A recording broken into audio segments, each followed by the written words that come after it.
A very good morning to one and all present here. I welcome you all to the virtual 9th GoGreen Summit on December 29th and 30th, 2023, organized by BioLinks, Kurukshetra University, University Malaysia, Kelantan, Global Forum for Sustainable Development, GFSOT, our academic partners, and our research partner, United Innovators. About BioLinks. BioLinks is a not-for-profit professional association which prominently promotes research and development. We at BioLinks have brought a revolution in the field of worldwide conferences. The conferences organized by BioLinks brings together the professional research and leaders who have all explored all avenues in the field of life sciences, medicine, and technology. BioLinks conducts events worldwide which help in enhancing the skill set of the people from diverse industries and forms a common platform for eminent personalities, physicians, researchers, doctors, and academicians, professionals, business figures, and much more. BioLinks conference encourages better comprehension about improvements and progressions over the world. We work with our motto of creating a better tomorrow by organizing conferences and creating a network which will help grow a better tomorrow with the help of advanced technology and achieve. About 9th Go Green Summit. 9th Go Green Summit is one of the leading international events that brings together a diverse group of environmental activists, practitioners, policymakers, scientists, end users, technicians, and engineers under one roof, which serves as a platform to exchange ideas, share environmental solutions, and foster business interests. Following the success of our previous 8 Go Green Summit editions, we have successfully organized 8 times. We continue to foster progress and address the issues and provide solutions for environmental protection. The summit aims to create a loyal platform for all attendees, offering a conducive environment to unveil new inventions and products that have a positive impact on the environment. It gives me immense pleasure to introduce our honorable dignitaries. With much pride, I would like to introduce the conference co-chair, Dr. Mohammad Faiz Mohid Amin, Dean, University Malaysia, Kelantan. Organizing Secretary, Dr. Jinfeng Shu, Secretary General, Faculty of Earth Science, China Biodiversity Conservation and Green Development Foundation, China. Joint Organizing Secretary, Dr. Muhammad Muqtada Ali Khan, Associate Professor, Faculty of Earth Science, University Malaysia, Kelantan, and our founder and CEO of BioLix, Mr. Rudra Banu Sarkar. Now, I would like to proudly introduce and welcome the keynote speakers for today.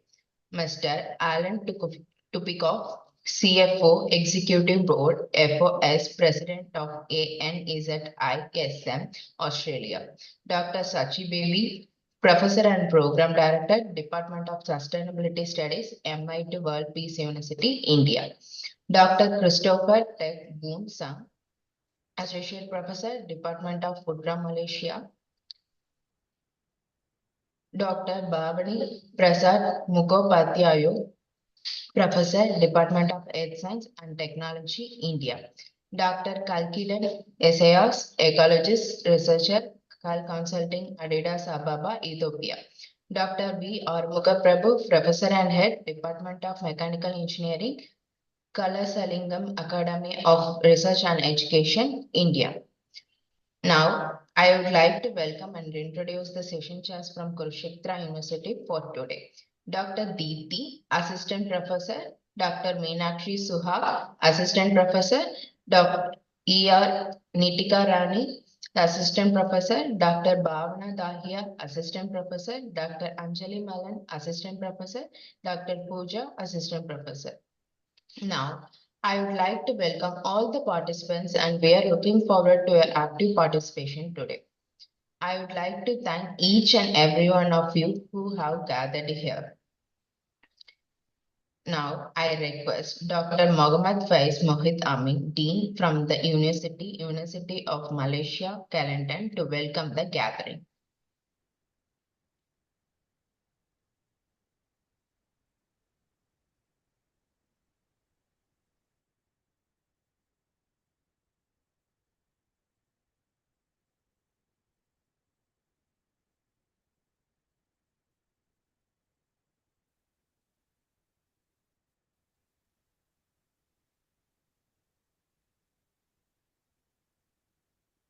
Assalamualaikum warahmatullahi wabarakatuh, and good day, everyone.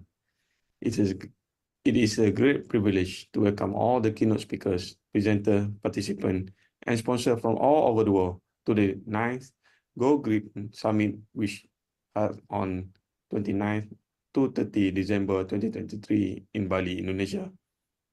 The 9th GoGreen Summit, in collaboration with University Malaysia Kelantan and other organizations, has strengthened the event to be a premier gathering of all renowned researchers, eminent scientists, academicians, and NGO from different countries to share their innovative research in all aspects of environment science. I strongly believe all the sharing and discussion from the eminent speaker will give a new perspective and new strategies on all aspects of environmental science in our daily life. The theme of 9th Go Green Summit is Reshaping the Earth with Eminent Technologies. This theme refers to application of advanced technological solutions to address environmental challenge and create a more sustainable future. This technology encompasses a wide range of innovation across various sectors, including energy, transportation, agriculture, waste management, and more.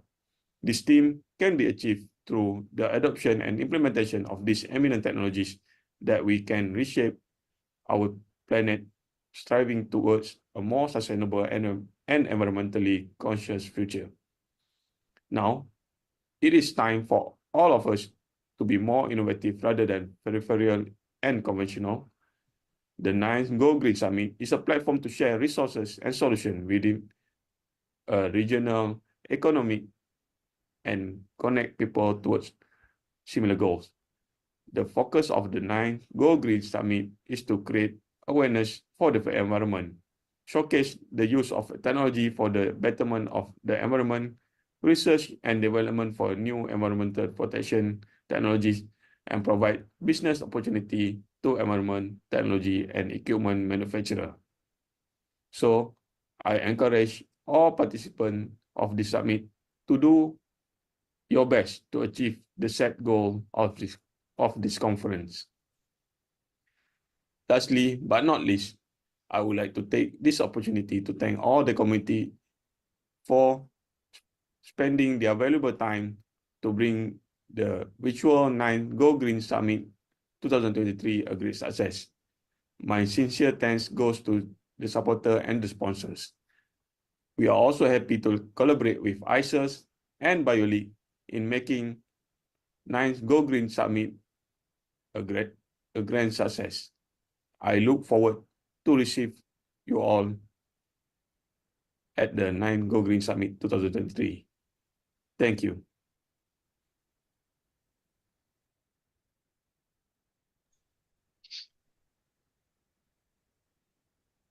Thank you, sir. Now, I request Dr. Jinfeng Su, Secretary General, Faculty of Earth Science, China, Biodiversity Conversation and Green Development Foundation to welcome the gathering.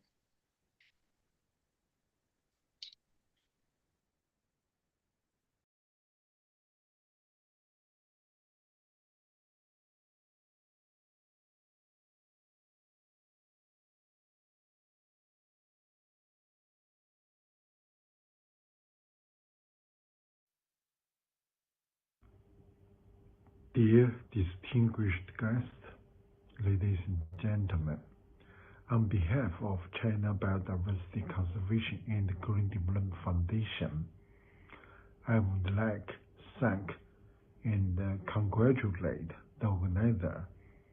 You have organized such a successful events for so many times to gather all walks of life, social media, business leaders, and the scientists in this sector get us together to discuss how we can reshape the earth with new technology, how we can together go green to make the human beings sustainably living and developing on this planet. I would like to give a very brief introduction of our organization. This is we are the only academic society in biodiversity and green in China.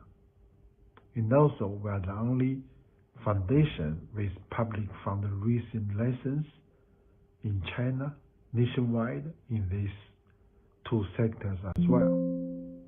That makes us special task to support.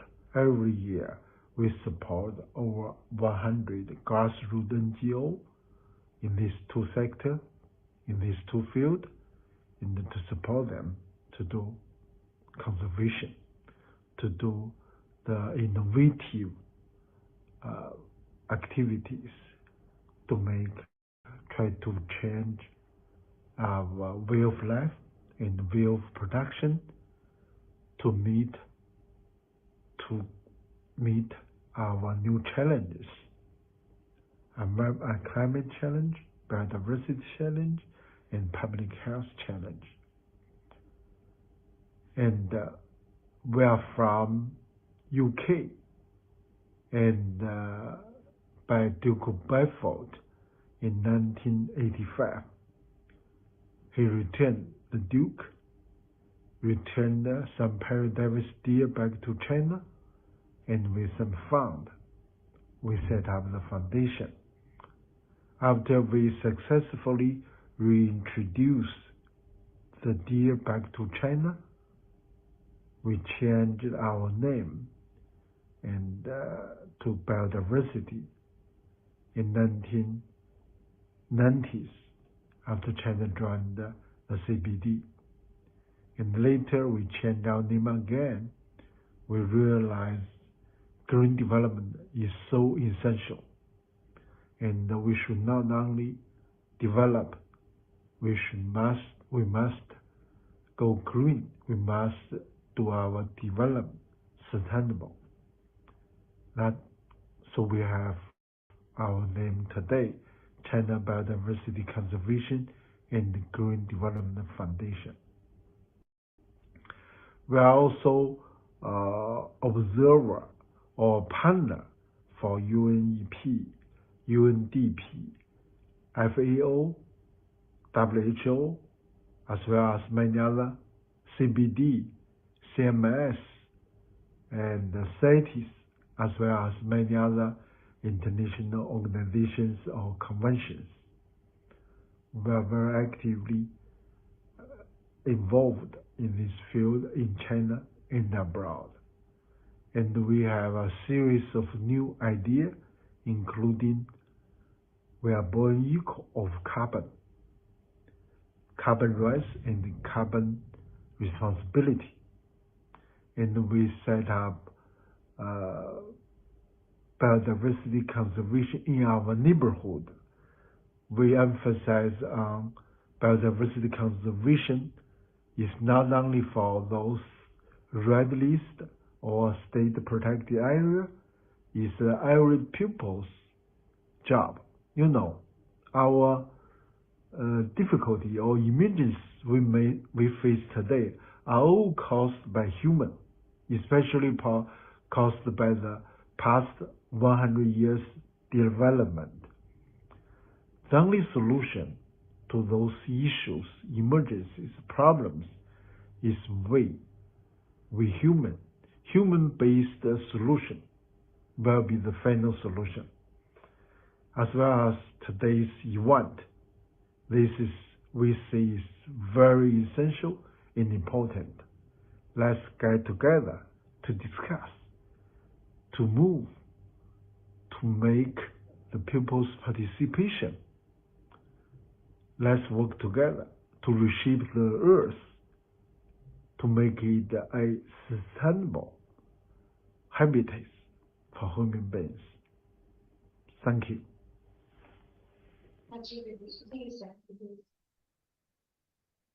Thank you, sir. Now I request Dr. Mohammad Murtada Ali Khan, Associate Professor, Faculty of Earth Science from the University Malaysia, Kelantan, to welcome the gathering.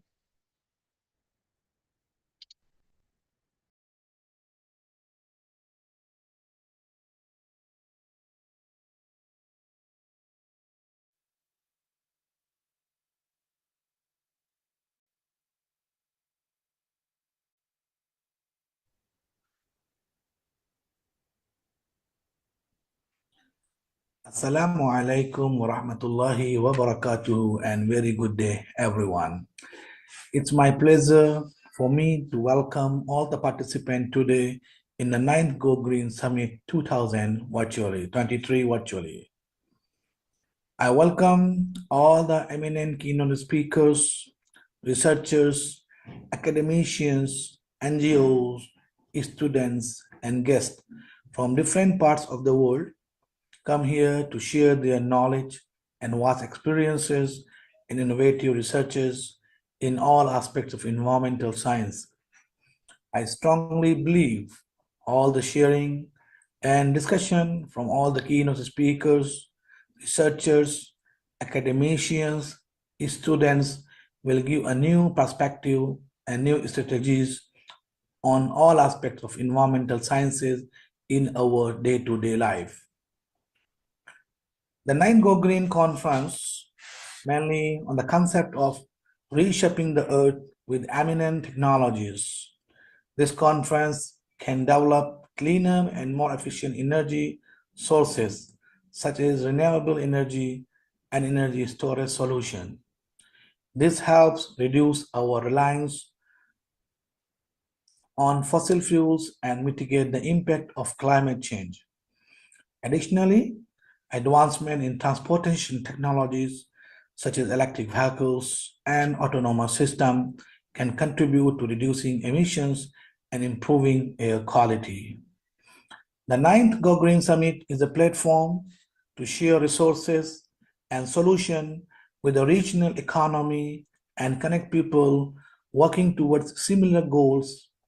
Our focus is on sustainable systems and practices, which we believe are foundational to the success of individual organizations as well as our cities, states, nations, and all over the world.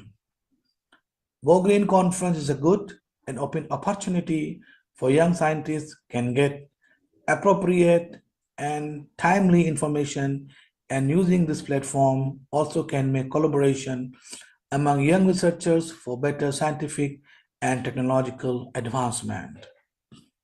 This conference, in conjunction with BioLeaks and the Faculty of Earth Science, University Malaysia Kelantan, UMK, Malaysia, has strengthened this event to be a premier gathering of all renowned speakers. This conference can provide an opportunities to undergraduate and postgraduate students to make link for scientists and researchers for their future studies and to know more about the scholarship in the institutes.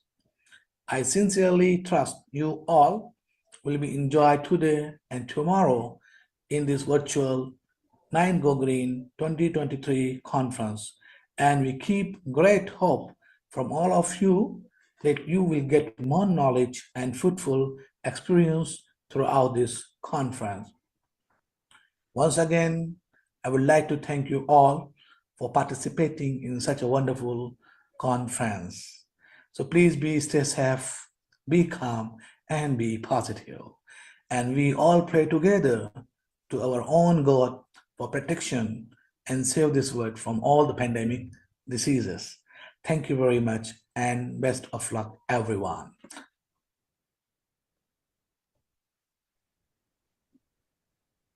Thank you, sir.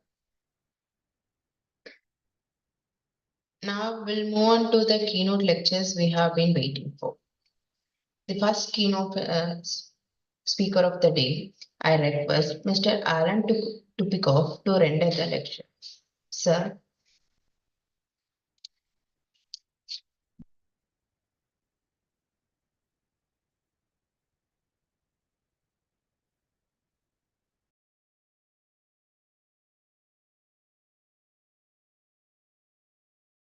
Okay, thank you. That's better.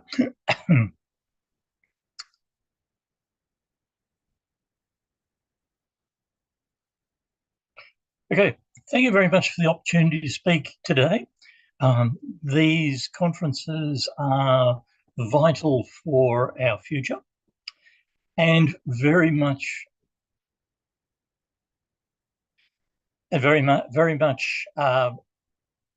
look forward to these each time they occur, because they always bring together an unusual mix of people that's not seen at other conferences around, and each of these events has always given the opportunity for people to share ideas.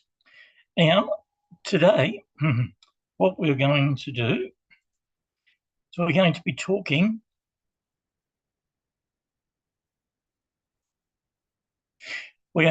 about reshaping the Earth.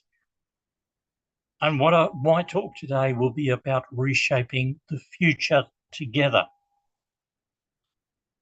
For those that don't know me, my name is Al Bikoff, obviously, I'm from Australia, and have a strong interest and commitment to the future and experience in both sectors within Australia and internationally, particularly in the energy, construction and academic fields. I'm a former National Director of the Institute of Project Management, a Fellow of the Australian Institute of Project Management, President of the Australian New Zealand Institute of Sustainable Management. I have my own consulting and training company called AtSolve, and I'm Executive Director International of Finding Other Solutions. Academically, I've lectured in universities across Australia, Indonesia, Europe, and have published works including a number of simple books in relation to sustainable principles from various global perspectives, and also developed what's called MAPAS, which is the Management Assessment, Planning and Integrating Sustainability. That is a business and project assessment tool. My colleague for this is Mr. Siamandoyo. He's from Indonesia, and he lives with his family and has both regional and city perspective. His passion is about the planet and about sustainability. He's also the Associate Director for Memberships on ANZ-ISM and an International Associate of ATSOLV, and also Sustainable Manager International for finding other solutions. Today, we're going to be talking about how technology has played a significant role in human development, how it's been developed to assist humanity accomplish tasks that help to deliver benefits. Significant leaps forward in technology have usually been linked to major events in history. That includes conflicts, disasters, etc. So the reshaping of the Earth is an ongoing activity and is closely aligned to our environment. We'll look at the impact technology has had on collectively our environment and how we've shaped it by harmonizing technology and our environment. So history has been involved with technology right from the beginning. Many don't realize that the invention of tools, machines, practices to help complete manual or repetitive functions to reshape how we do things goes back as far as ancient Greece, where historians have found the first version of a computer. Now, this goes back a long way, obviously. And it also has, over the time, shown that the need to grow and develop has driven the need for innovation and reshaping. Innovation has been defined as the process of bringing about new ideas, methods, products, services, or solutions that have a significant positive impact and value. It involves transforming creative concepts into tangible outcomes that improve efficiencies. But the biggest thing is that these drivers of innovations have included the desire for more services, access to better products, desire for less manual repetitive work, better work, and a better life-work balance. But as we saw for the previous illustration, it involves a lot of different people in a lot of different ways, including people who are not in cities. So the difference particularly is with regard to the difference between cities and regionals. One of the things that we do need to look at is that during 2022, approximately 400 car accidents were reported with particular or partially automated driver assist systems. In 2023, so far, there's been 100 reported accidents involving autonomous vehicles in the state of California. And it has been identified that self-drive cars resulted in at least 11 deaths in the 4 months period in a 4-month period in 2022. Now, this just gives a reflection on our background. So when we look at how we've moved forward on these issues of both past and present, it's involved going back into history. We okay? Yes, right. We've identified, as we said, the need for innovation, going back obviously to the brilliance of Leonardo da Vinci and many others. But our innovation has resulted in both negative and positive outcomes. It involves social and economic conditions, response to national disasters, increasing populations, disease, conflicts, and political expansionism. And as we'll discuss further later, it is also involved the share of urban populations within the world. Back in 1980, there was 39% of people in cities. 2015, there was 54% in cities. And by 2050, there will be 66% of people in the world that live in urban areas. So this means that humanity remains an integral part of resolving these things. But humanity remains a complex, diverse mixture of social communities with different expectations, languages, cultures, religions, and exposure to different environments. Now, this is something that we all know, but I think many times we forget how diverse those responses are all the time. Different words in different languages often mean totally different things. Different cultures require different attitudes, different expectations of people. As we said before, the urbanization of going into the cities as opposed to into the countries is changing those expectations. One of the people that have shown that in modern day is, as an example, the Amish people, which are scattered in many parts of the world, but one of the more known ones is in Philadelphia in the United States, where they live beside ordinary people. And you'll see a lane in the streets there which are devoted to the traffic of horse-drawn vehicles, and they don't use as many technology issues. But everybody lives quite well together and they all get on because they have different expectations and different understandings. So these human factors, when considering, must be part of creating, reviewing, updating, and evolving technology and practices across all aspects. The human factor can be directly and indirectly impacted in reshaping, but every issue must be taken into account. Otherwise, it will result in conflict, uncertainty, and stress. The impacts can result in the need to increase spending on social welfare, social justice disruption. Lessons learned from such impacts show that reshaping requires a commitment to meeting the real needs of communities, social, and humanity through dialogue and understanding, a commitment that all lives and environments matter. Technology continues to evolve to assist humanity to continue that evolution.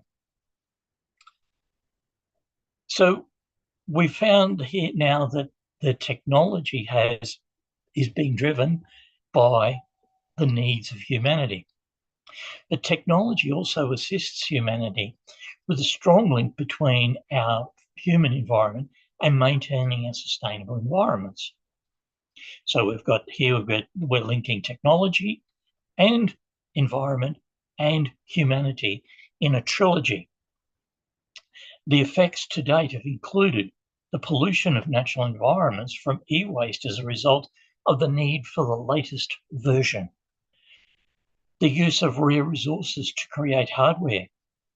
The major companies continue to release new versions of products promising to deliver unique, bigger, and better benefits to users. How many people in the world with a mobile phone understand that? Are they an Apple user or an Android user? So this is showing a definite link between technology and the negative effects on our sustainable environments. The growth of technology sector has also generated growth in the consumer society, for the newest version to promote this, for the use of influencers and the media, the growth of social classes based on technology, each contributing to the growing migrations from city to country to chase a dream. So the reshaping of the world has existed for centuries and resulted in many issues today that we enjoy. These we've talked about before, that there were certain factors that usually have been seen as the trigger points for a reshaping. These go back in history, and some of them have included the Industrial Revolution, the dawn of the space age, the dawn of the atomic era, and the Cold War. But at times these events have also been interrupted by factors that we have no control over. The pandemics such as the Black Death, the Spanish flu, COVID, and the Southeast Asian tsunami. So all of these factors we've found have given rise to these three parts of the trilogy: the technology, the humanity, and the environment. So when we keep these in balance, we're okay with everything. But today, we've found that there are a lot of imbalances, and we are custodians of our environment. And ultimately, it is our environment that sustains our existence.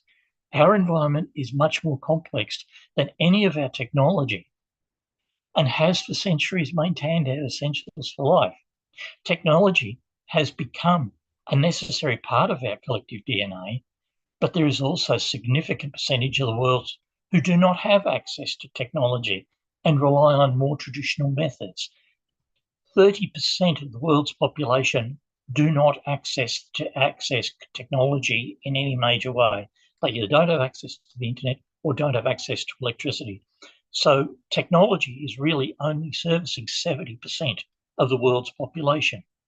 So our life and our world have been reshaped periodically in both positive and negative ways, but must be held in balance to achieve a real benefit, and must learn from our past to build on our future.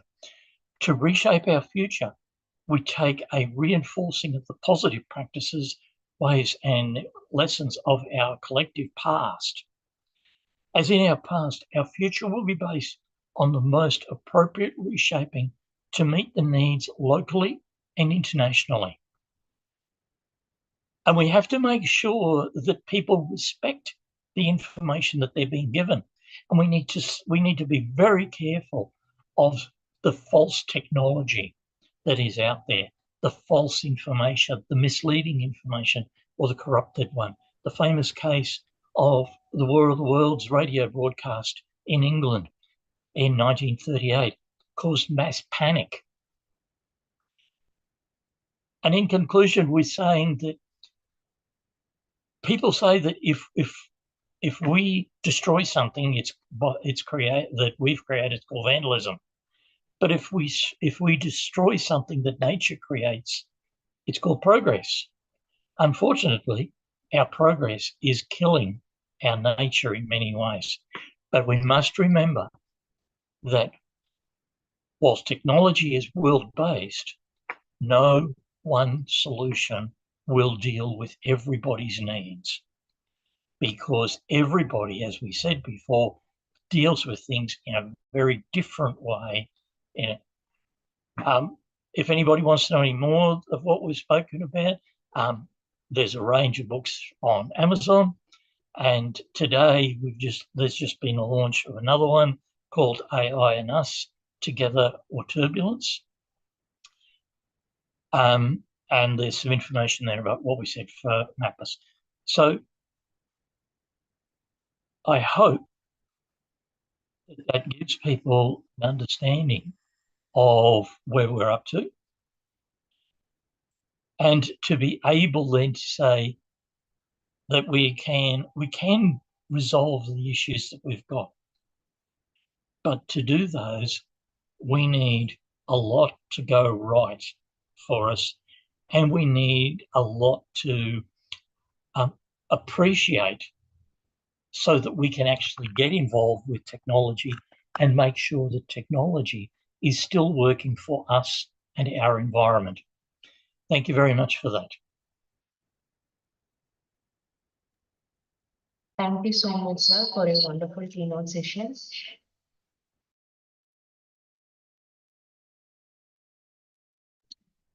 Participants, if you have any question, you can put it in chat box.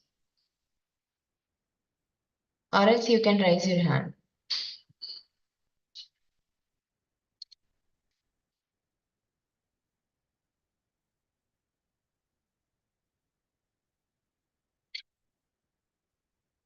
Does anybody have any question?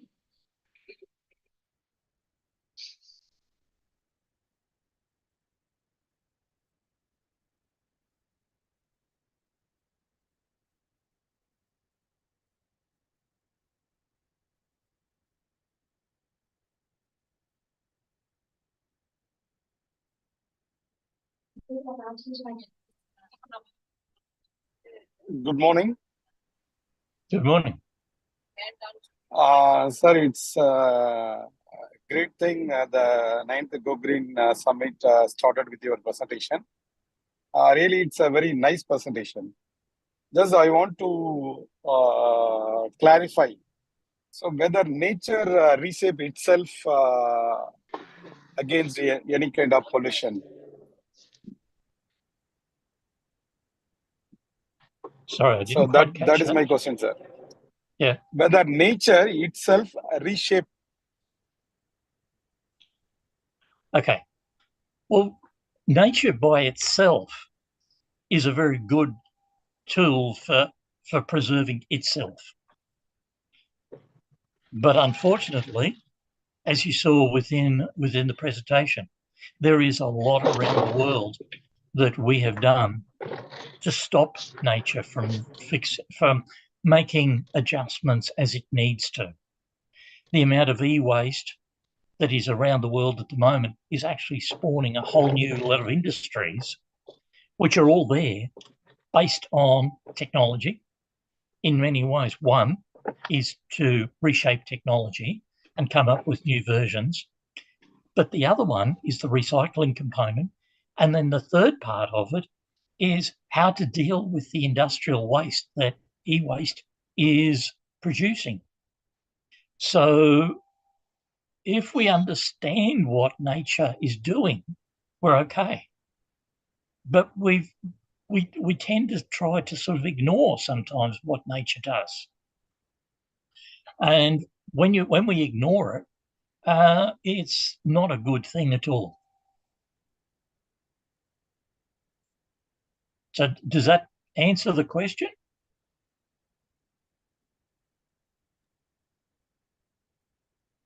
Yes, no?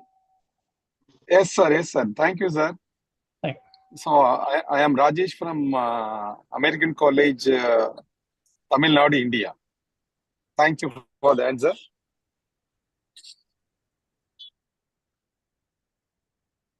We have one more question in the chat box, sir. I'll read the question. Whether nature reshape itself? The same question I asked, ma'am. It's me. I asked question in the chat box. Sir answered the question. Thank you.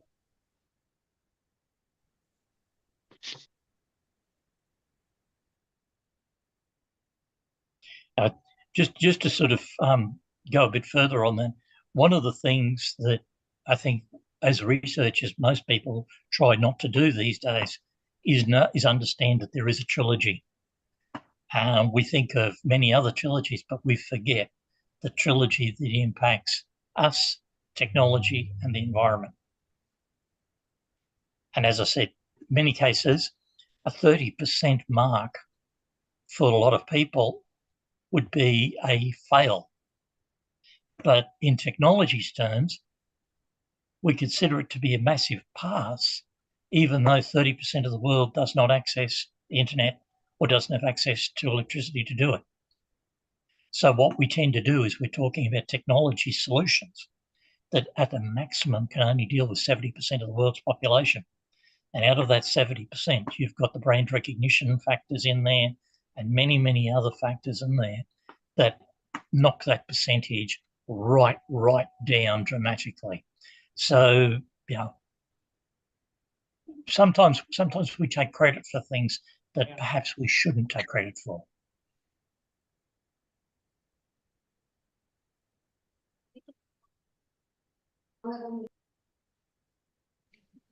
Thank you, sir.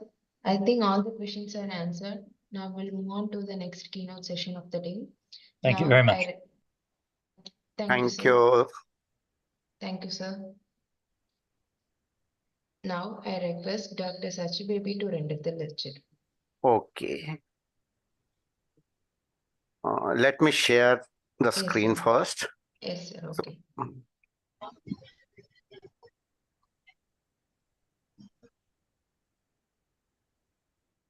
is it okay now?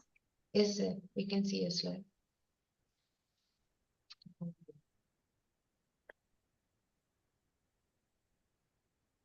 Hello, everyone. How are you all today? Hello, sir. Nice to hear from you. Thank you, sir.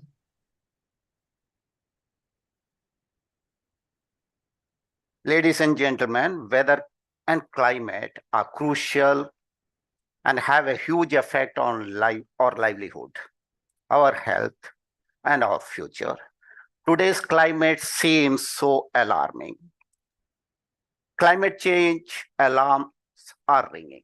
With every increment of global warming, regional changes in mean climate, and extremes become more widespread and pronounced. There's absolutely nothing we can do about changing the sun's activity. Humans have impact on amount of pollution they generate and degradation of the environment. Additionally, the sun-year solar cycle only peaks around 2025. So it's going to get hotter in the next couple of years. There's 43% more sunspot activity compared to the last cycle. Global warming physical impact are on the rise. The Paris Agreement of 1.5 degrees centigrade target will soon be surpassed. But despite worsening climate conditions, reasons for hope persist. So you can see from the screen, the wildfires in Hawaii have been the deadliest in over a century. The Mediterranean storm was a record-breaking and caused a large rainfall in Greece and had a devastating floods in Libya. Summer of 2023 was the hottest ever recorded on Earth. Beijing recorded heaviest rainfall since the record began 140 years ago. And you can see the September 2023 records 1.82 degrees centigrade above pre-industrial level, the highest since 1850. So if you see this graph, you can see from 1860 or before that, how the graph is changing and increasing. And when we see here, this is a steep increase, which says September 2023 is 1.82 degrees centigrade higher than the pre-industrial level. And here also the sea ice maximum for 2023. And even the glaciers are melting at high rate. And we can see the projected annual average temperature for 2023. This is also increasing tremendously. So what is happening to our world? We have to think about that. Something drastically changing, which is very much unfriendly, as we could see, it is altering the climate, and human beings are much more responsible for that. So what do you think? How can we tackle? This is a question we have to put inside our brain. How we can tackle all these drastic changes of climate. So once again, happy morning, happy afternoon, and happy evening to all. A healthy, contagious greeting to all of you. Myself, Saji Baby with you. Welcome to my talk. By profession, I am a researcher, consultant, and an academician in the field of environmental science and engineering, climate science, sustainability, and pollution. It's truly a wonderful time to have virtually so many distinguished audience from different time zones and distinguished institutes from all over the world. At this juncture, I deem it a great honor and pride to thank BioLix, the organizers, the conference chair, the conference secretary, and the core committee members, the coordinators of the 9th GoGreen Summit 2023. Grateful for having all the dignitaries and interesting audience. Thank you. I am delighted and privileged to be here amongst you today and to give a talk. So my topic is solar radiation modification, that is SRM and ethical hazards. I would appreciate everyone to listen attentively for another 25 to 30 minutes with a zeal towards the earth and human well-being. Moreover, it's indispensable to advocate for a restored and healthier environment. So 25 years ago, people could be excused for not knowing much or doing much about climate change. Today, we have no excuse. Men argue and nature acts. These are some of the very provoking quotes. The planet will continue to cook. The greatest threat to our planet is the belief that someone else will save it. So here we go with content, and we have a prelude, global warming risks and impacts, geoengineering, solar radiation management, questions and SRM challenges, potential harms and ethical hazards, climate action and challenges, climate actions and advantages, conclusions, and inquisitive questions from yourself. And so, prelude. Now let's talk about the climate change. Here, when we could see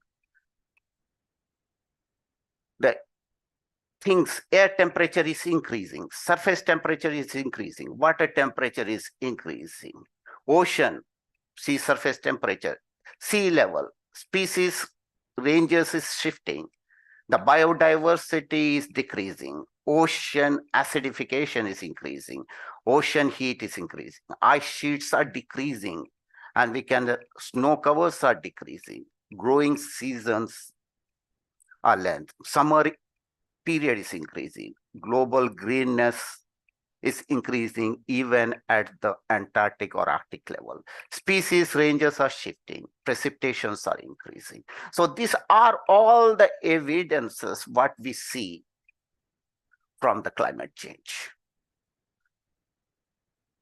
So none of this is rhetoric, none of it is hysteria, and some of it is exaggerated.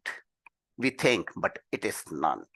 It is the fact, according to the assessment by the IPCC, there is a high probability of greater than 66% chance that global warming level will surpass the 1.5 degrees centigrade target between 2021 and 2040 if we continue with high and intermediate green gas emission scenarios. In the very high emission scenarios, there is an even greater likelihood, greater than 90% chances of exceeding the target. But despite significant efforts and progress, there is no guarantee that these strategies will be sufficient, effective to keep global warming below 1.5 degrees or 2 degrees centigrade if we apply all the tools for adaptations.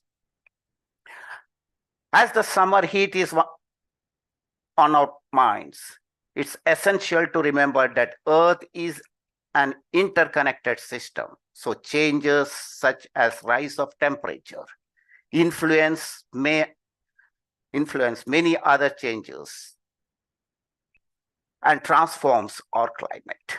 Polar ice caps are melting, sea level is rising, hotter sea temperatures, stronger storms, coral bleaching, ocean currents changes, warmer air, changing trade, wind, and shifting of essential weather patterns such as monsoon.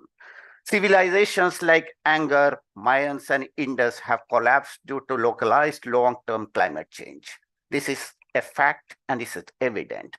The climate is changing and we must control, adapt, and mitigate the impact as we move forward. Additionally, it is recognized that mitigation measures implemented after 2030 will not be able to limit global warming to 1.5 degrees centigrade without surpassing it significantly during the 21st century. In recent years, governments around the world have increasingly placed climate action on their agenda, and renewable energy is booming in many countries. However, this still is not enough. The race against time continues and global emission must nearly halve by 2030 and reduce the fossil fuel should account for most of that. So we can see from here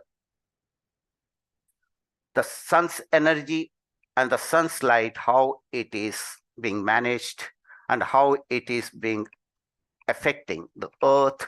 And we know about greenhouse effect. All of us, we know about greenhouse effect, how it is necessary to keep the earth. But if the greenhouse effect is increasing, how much it will be disastrous also.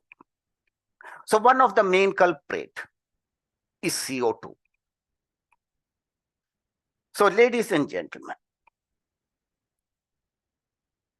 as we move forward, we see as we pump more greenhouse gases, it has a tremendous effect on the earth in changing the climate, in changing the biosystems, changing the biodiversity, and changing the process around the oceans.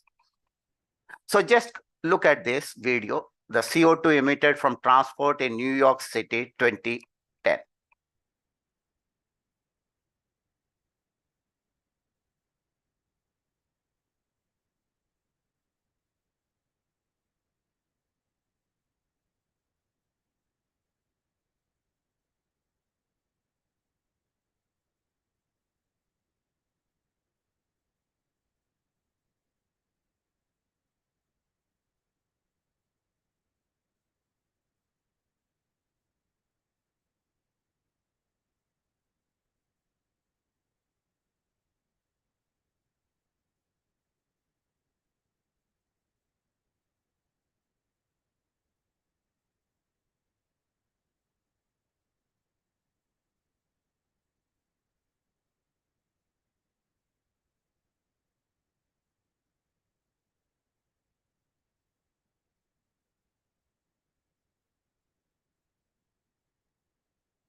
So you can see, imagine how much CO2 is emitted from the transportation sectors.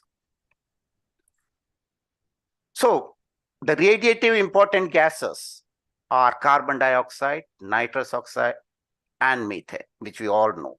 Since pre-industrial times, the first four gases have increased because of all the industrial development, and especially during the mining process, because pre-industrial timing was mostly devoted for mining of coal, which satisfies and provides energy to different industries.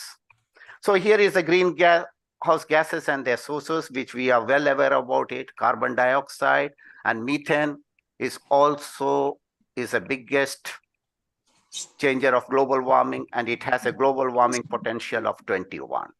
And carbon dioxide have one, but this year in the COP meeting, they have focused more on methane, because to reduce the methane level or remove the methane from all the process or from all the industrial level.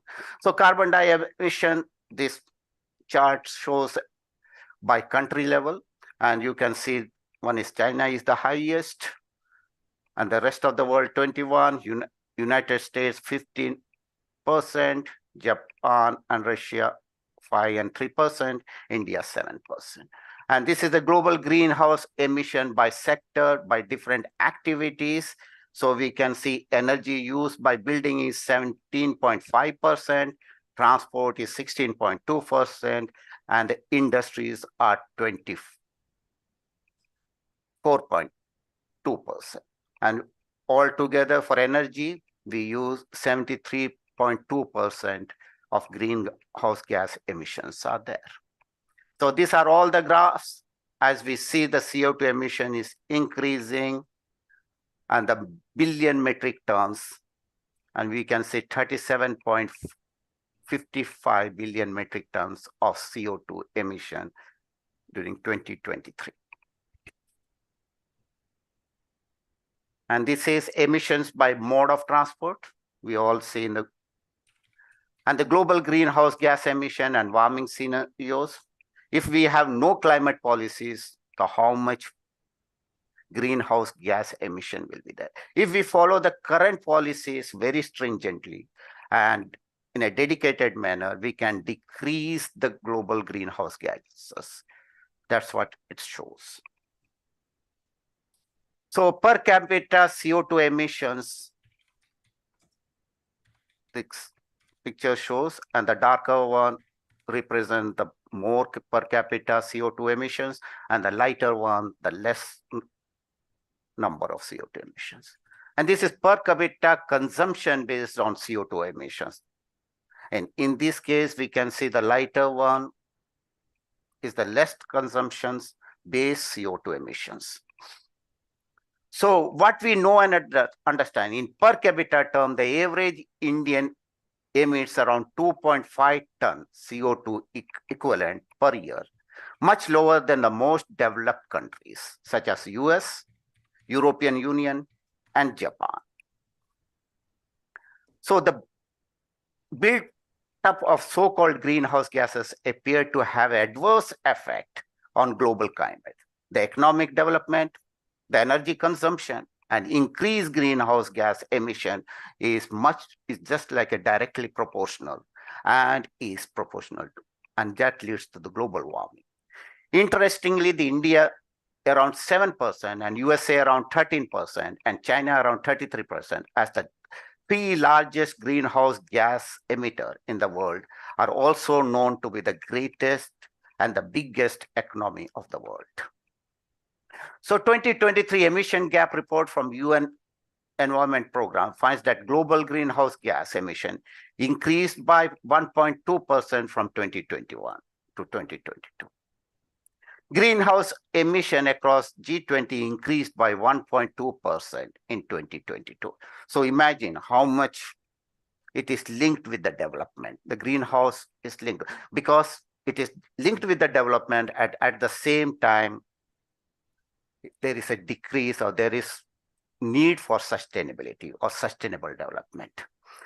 And if we go, the action taken by countries in reducing the greenhouse gases or adapting to the climate change, we can see that Denmark is the highest, Estonia, Philippines, India, they are taking good actions related to, and United Kingdom falls on 20, at the level of 20, and all other countries are behind that. They are not taking an active step to the adaptation or combating the climate change or the stopping of greenhouse gases or reducing the greenhouse gases. So currently, unconditionally, national determined contribution implied that additional emission cuts of 14 gigaton CO2 equivalent are needed in 2030 over predicted level for 2 degrees centigrade. Cuts of 22 gigaton CO2 are needed for 1.5 degrees centigrade. So which we are lacking behind, and we have to accelerate our action to move forward. So global warming and risks and impacts. You can see from the temperature anomalies from the map, how the temperature is increasing, how the warming is proceeding forward, how the sea surface temperature is moving.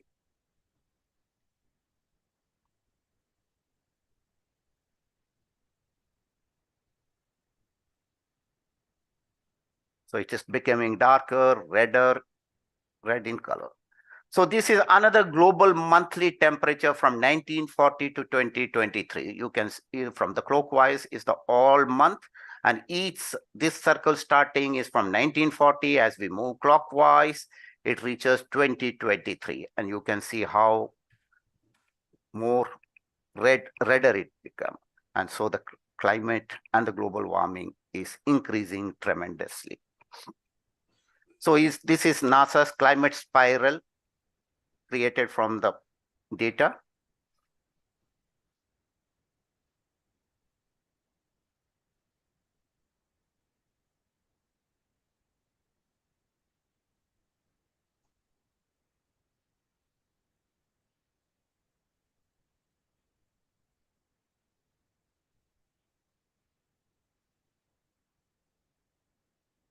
This is yet another animation which mentions about the temperature changes with RCP 2.6 and RCP 8.5. RCP 2.6 is prepared based on the average temperature rise if it is maintained at 1.6 degrees centigrade, and what will be the condition by 2100. And RCP 8.5 is another model which accounts 8.5 watt per square meter across the planet. And if the temperature increases by 4.3 degrees centigrade, and what will be the situation by 2100.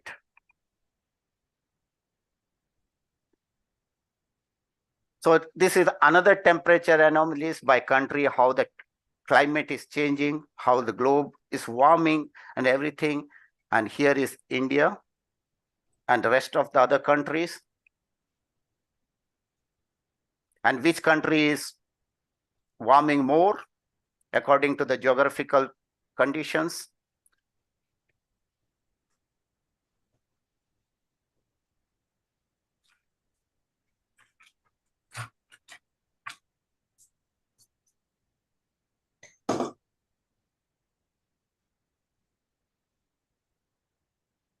So the temperature is increasing, we all know. If it is 1.5 degrees centigrade, what will be the impact? The coral reef would be declining by 70 to 90%.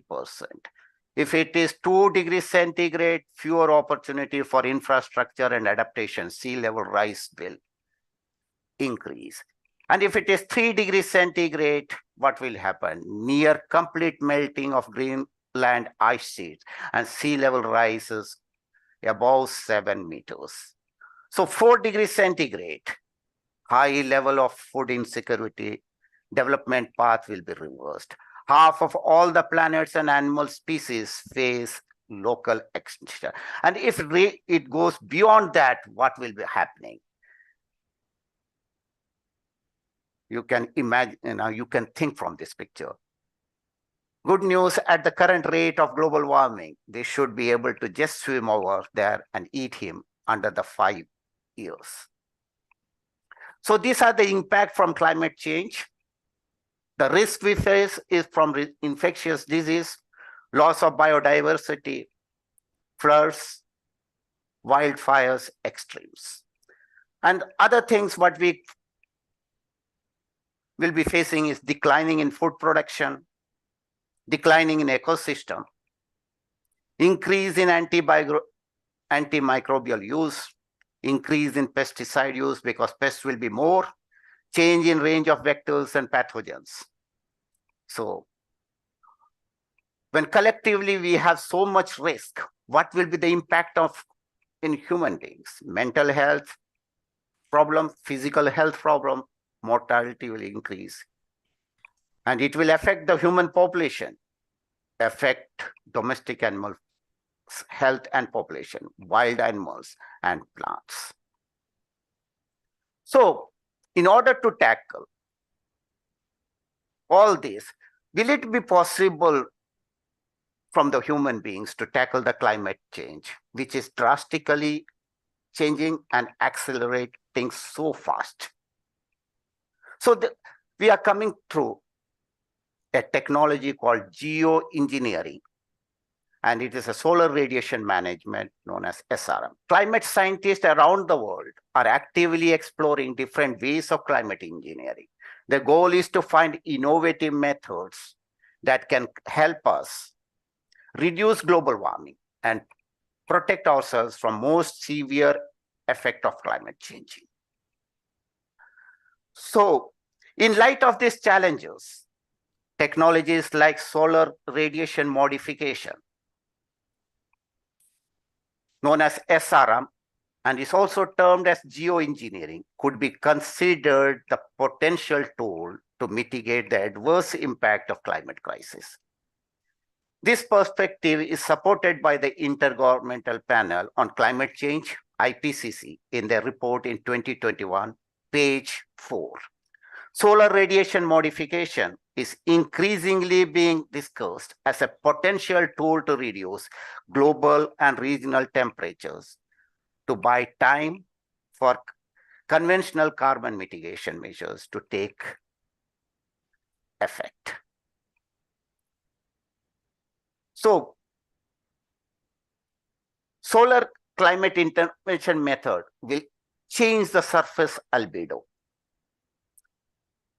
It will increase the reflectivity from the desert,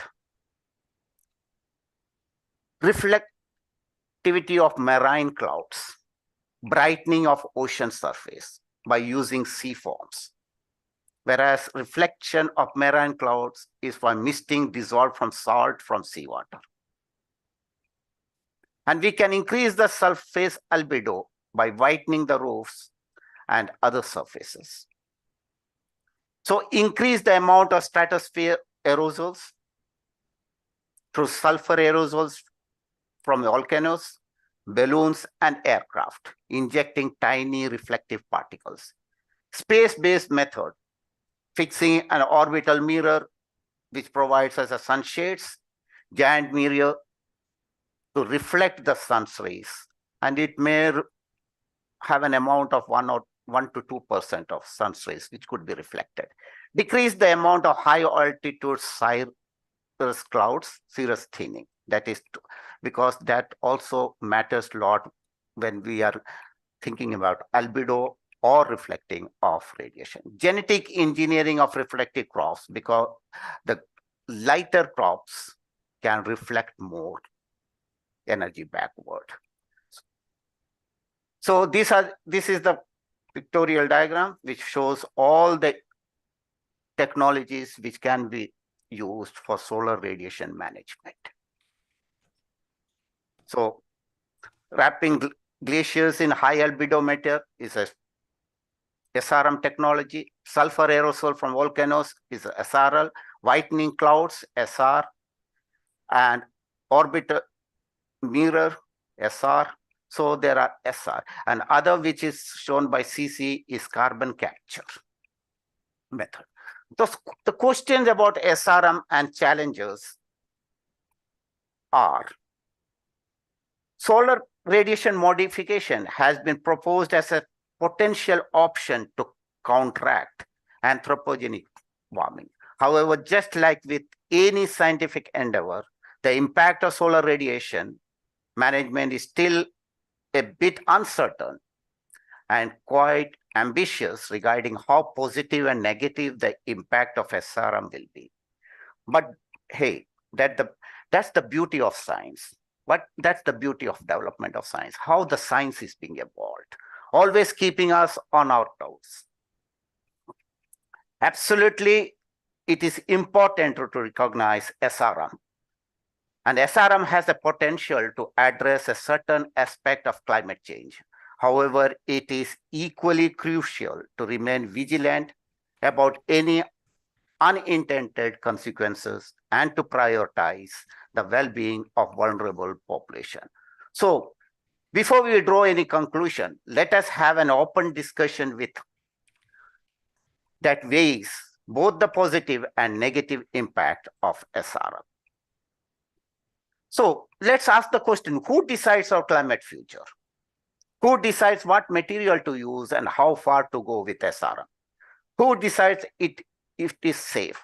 Who would monitor the question and whose law would apply? Who needs to be involved and when in deciding whether or not to deploy the solar mirror?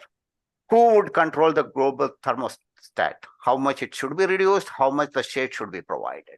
Does this idea distract from tackling the real problem or want to buy more time to produce more greenhouse gases and do the things at their own will?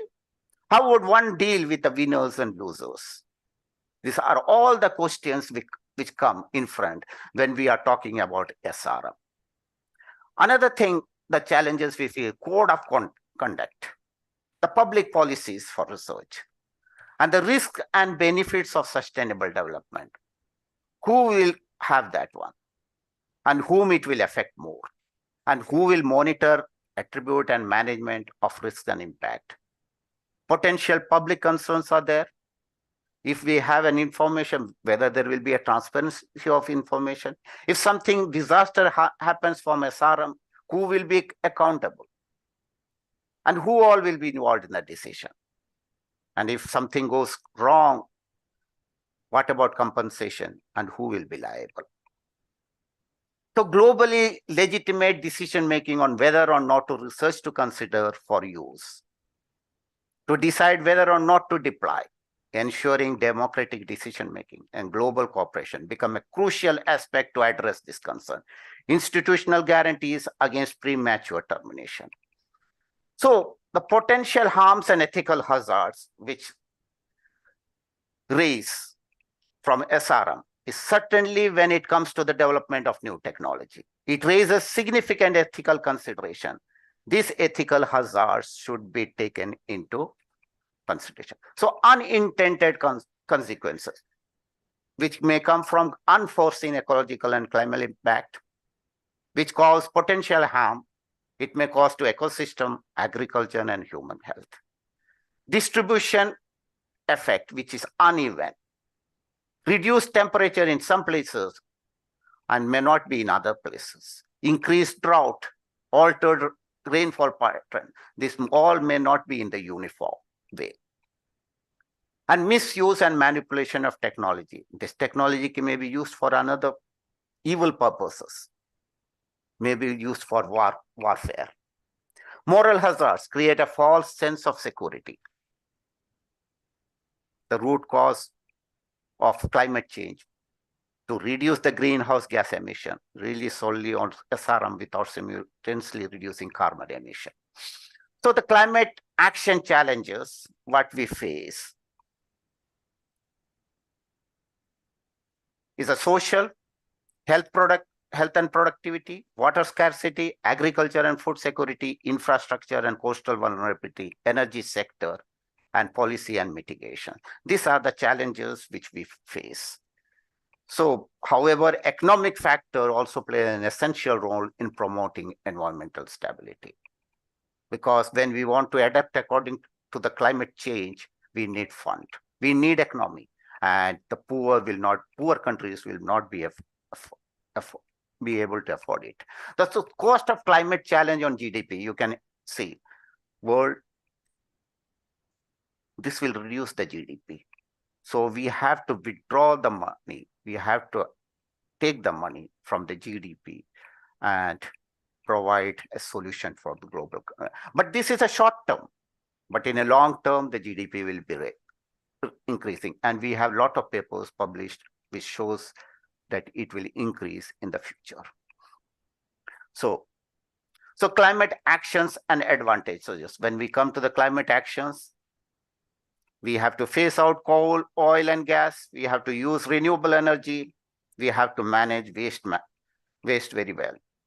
And we have to have a technology which could control the pollutions. And the product consumption also matters a lot. Overuse and wastage, which is a prime concern around the world because of changing our lifestyle. And the life cycle assessment from cradle to grave have to be changed to cradle to grave, which is a circular economy in nature. So I'm just skipping so that because I don't want to take much more time. So the conclusion is, it is essentially to carefully consider and address these ethical hazards before pursuing large-scale implementation of SRM. Robust research, open dialogue, transparency among governments and countries is a prime factor when we are applying these SRM technologies. So what are the hopes and outlook? We could see during the COVID-19 pandemic has led 7% reduction of greenhouse emission globally in 2020, providing a tangible reference to the magnitude of the effort still ahead in order to achieve the goal of Paris Agreement, which will require around 7% of reduction in emission on an annual basis throughout the next. So this is an evidence which shows that the human action is responsible for climate change, and if it is well managed and every action is sustainable in nature, we can reduce the pollutions, which we can see from this. During the clock, this is India Gate, where we could see the clear sky during the COVID. This is another important fact. We could see that this is a mountain ranges of Himalaya, which was visible after 30 years. During the COVID time.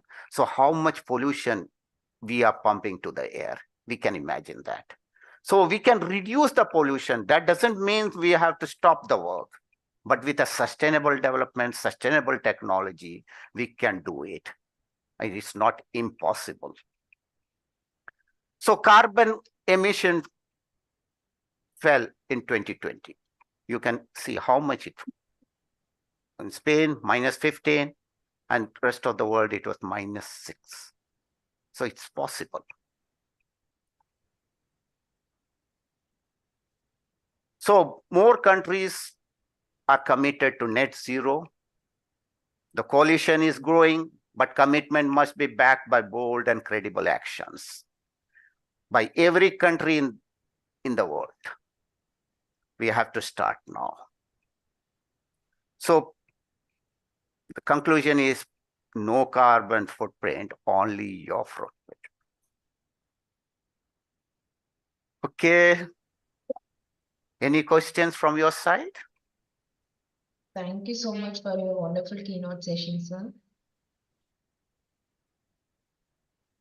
Yes, sir, we have questions in chat box. I'll read the question. Okay, 1 minute. Let me go through.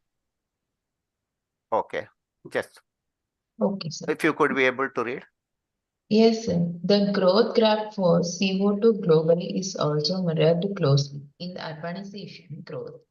And this demonstrates a significant need to reverse urbanization to achieve benefits across so many criteria.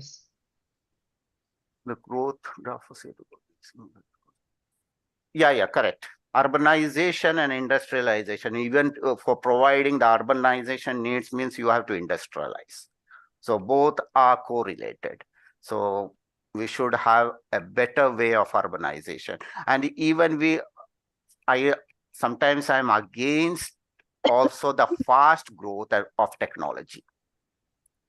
For example, you are coming with a mobile phone, Apple mobile phone of today, and next year it is being upgraded. After 3 years, it gets obsoleted. So lots of resources are being used and lots of resources are being wasted. And all this comes from the industries, and the industries are responsible for carbon footprint. So we have to manage, we have to control the growth in a well-mannered way. Then only the CO2 of at global level could be managed. And even if we are managing the CO2 at this time, the result will not be very soon. It will take a long time because CO2, the global warming potential is, even if it is low, but it's the lifetime of CO2 is around 500 years, 400 to 500, which remains in the. So the only possible method is to capture the CO2 and store the CO2 in a manner which it will not be escaped back to the atmosphere. So urbanization is responsible. So nowadays people are going with smart cities. Even smart cities is in the paper, and maybe it is technologically driven or computerized or electronically driven development, and they say is a smart cities. But smart cities should well manage the pollution, well manage the waste management, and all other resource consumptions. Next question, sir. What are the causes of climatic changes common people to take steps? One thing for climate change, the people should be aware of climate change. People should understand there is fact, and maybe many people think it is a natural, maybe because it is driven by sunlight or something. Of course, there is a change in the solar cycle, but at the geographical level or at their own level, they should take adaptations. And at the house level, they can take small steps where we can reduce the carbon footprint, starting from the waste generation to the consumerism, to consume less product. We should not consume more product. Maybe changing the lifestyle, we consume more product than what we are in need of that, and we waste a lot of products. So these are the small steps, and we can have a lot of things, because riding a bicycle, using less fuel-ridden vehicles, especially the non-renewable resources. We go for renewable resources, just like application of solar at homes, etc. We can do a lot of things.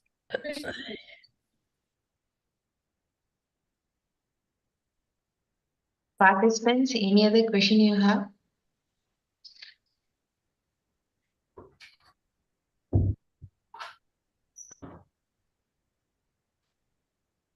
Done?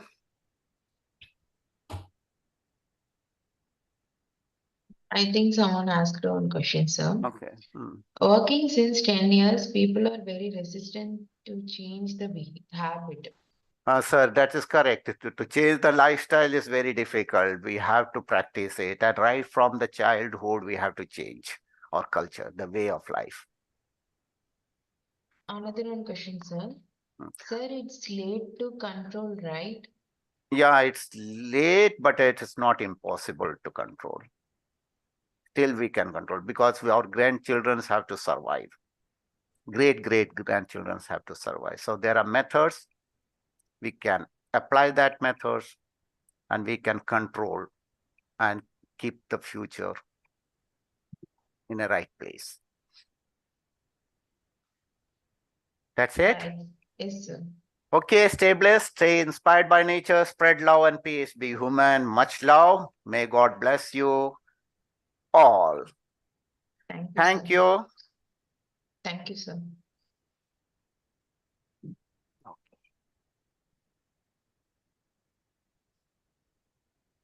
Now I request Dr. Christopher Tech-Boonsam to render the lecture.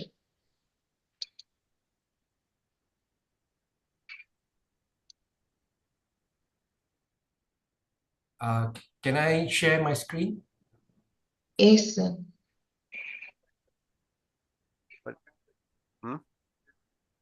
എന്തിനാ share oh no. 1 second, sir. ഞാനിവിടെ ഇതായിട്ടില്ല എന്തോ പറ്റി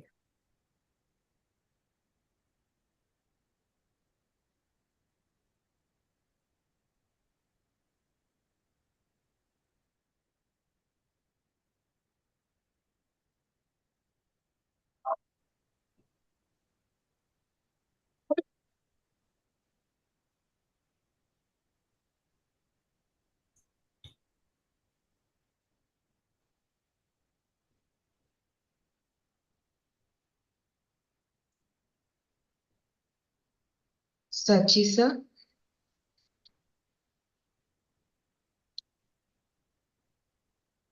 yeah Sir, could you please stop sharing your slide, please?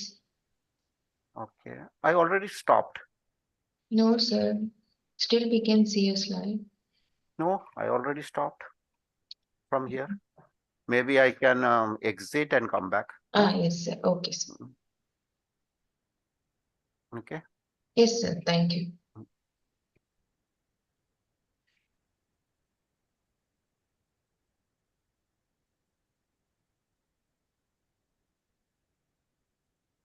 Okay, thank you, organizers. I want to good afternoon and good morning from Malaysia. Good morning, sir. Okay, my name is Christopher Tay, and I share this presentation with Abba Nabai.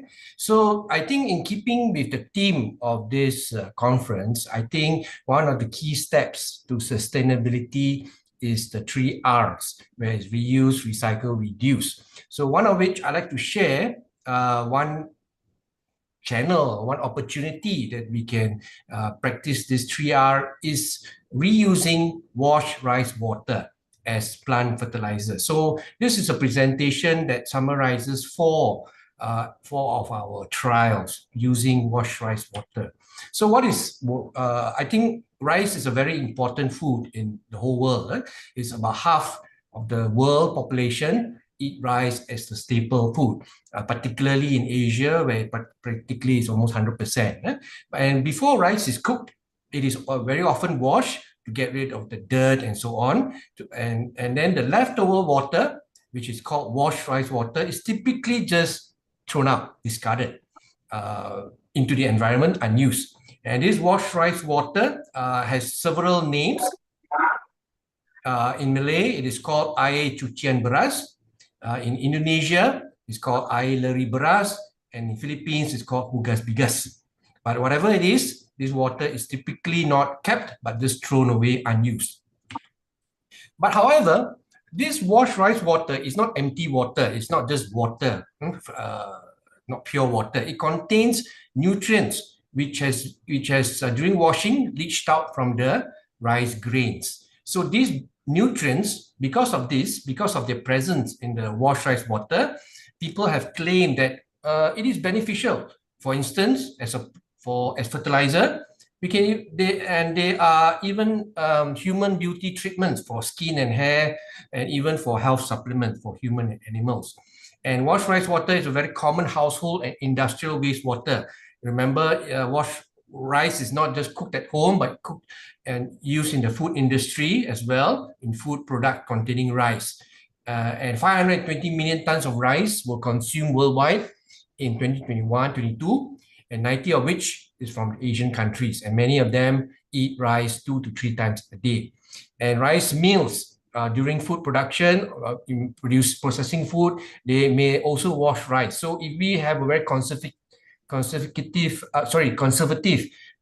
estimate, we assume that 1 liter of water is used to process every 1 kilogram of rice. And this would work out to quite a lot of water, 520 million tons of water. So now, why study wastewater? Why reuse? This is because the freshwater demand is expected to increase by 55% by 2050 due to climate change and, of course, increasing world population. And agriculture is the biggest consumer of water in the world. 70% of the world's fresh water goes to agriculture. This is equivalent to 280 million liters of water per second used for growing crops. And the FAO estimates that 50% of global freshwater withdrawals are simply discarded into the environment. And municipal water demand is 11% of global freshwater, but only 3% is used, and the rest 8% is discarded. So consequently, reusing washed rice water or any wastewater for that matter is only one part of water governance, as well as to reduce the chemical fertilizer usage or dependence. But however, most studies or most industrial use of washed rice water has been on cosmetics, that is human beauty treatments rather than fertilizer. And washed rice water is sometimes reused as liquid plant fertilizer because, as I stated earlier, it contains nutrients which has been leached out from the rice grains during washing. However, the scientific evidence of these claims are lacking. It's more like personal experience or anecdotal, where people say or people observe it is good, but it had not been studied rigorously in a scientifically robust manner. So far, since before 2021, we only found 41 papers on washed rice water for fertilizer use. 10% of them, that is 4, 10% of 41 is 4. So it's only published in peer-reviewed scientific journals. The rest are student project or in non-indexed journals. But despite the lack of evidence or scientific evidence, the use of washed rice water as fertilizer remains popular, particularly in Indonesia, where there are 2 villages in Indonesia. They practice communal collection of washed rice water, and then they use this collection to irrigate and to fertilize their farms or their gardens. So, and some of it, and there's one village in Lambang Kuning, Java, is actually part of the local government policy. Sorry? Today it's my place. ஐயோ நான் அங்க உட்கார்ந்து எழுதுறேன். உள்ள போங்க, நீங்க உள்ள போங்க. அங்க போய் பாருங்க. நான் என்ன பேசுறத எப்படி அங்க போய் பாருங்க. நானே எழுதுறேன். அங்க போய் பாருங்க போங்க. நான் பர்சனலா அழுகுறேன். அங்க போங்க. இது doctor உட்கார்ந்திருக்கீங்க. Okay. Sorry, sir. Now we can continue. Okay. All right. Let me continue. Yes, sir. Yes, sir. Sure. I wish they were discussing my paper. Right. So what do we need to answer about washed rice water, its potential use of washed rice water as fertilizer? First, we need to determine how much nutrients are in that water. And second, do water volume and rice washing intensity affect the nutrient concentration? That means if we use a lot of water or we wash the rice very aggressively, how does it affect the nutrient status? And fermentation, particularly washed rice water, is known to ferment. So does it affect the nutrient content? And more importantly, the microbial population in the washed rice water. And are there beneficial bacteria in that washed rice water?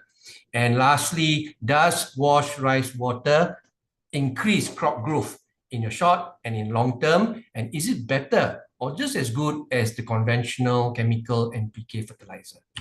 So this is our analysis of washed rice water, the pH and so on, and the nutrient status, the macronutrients and the micronutrients.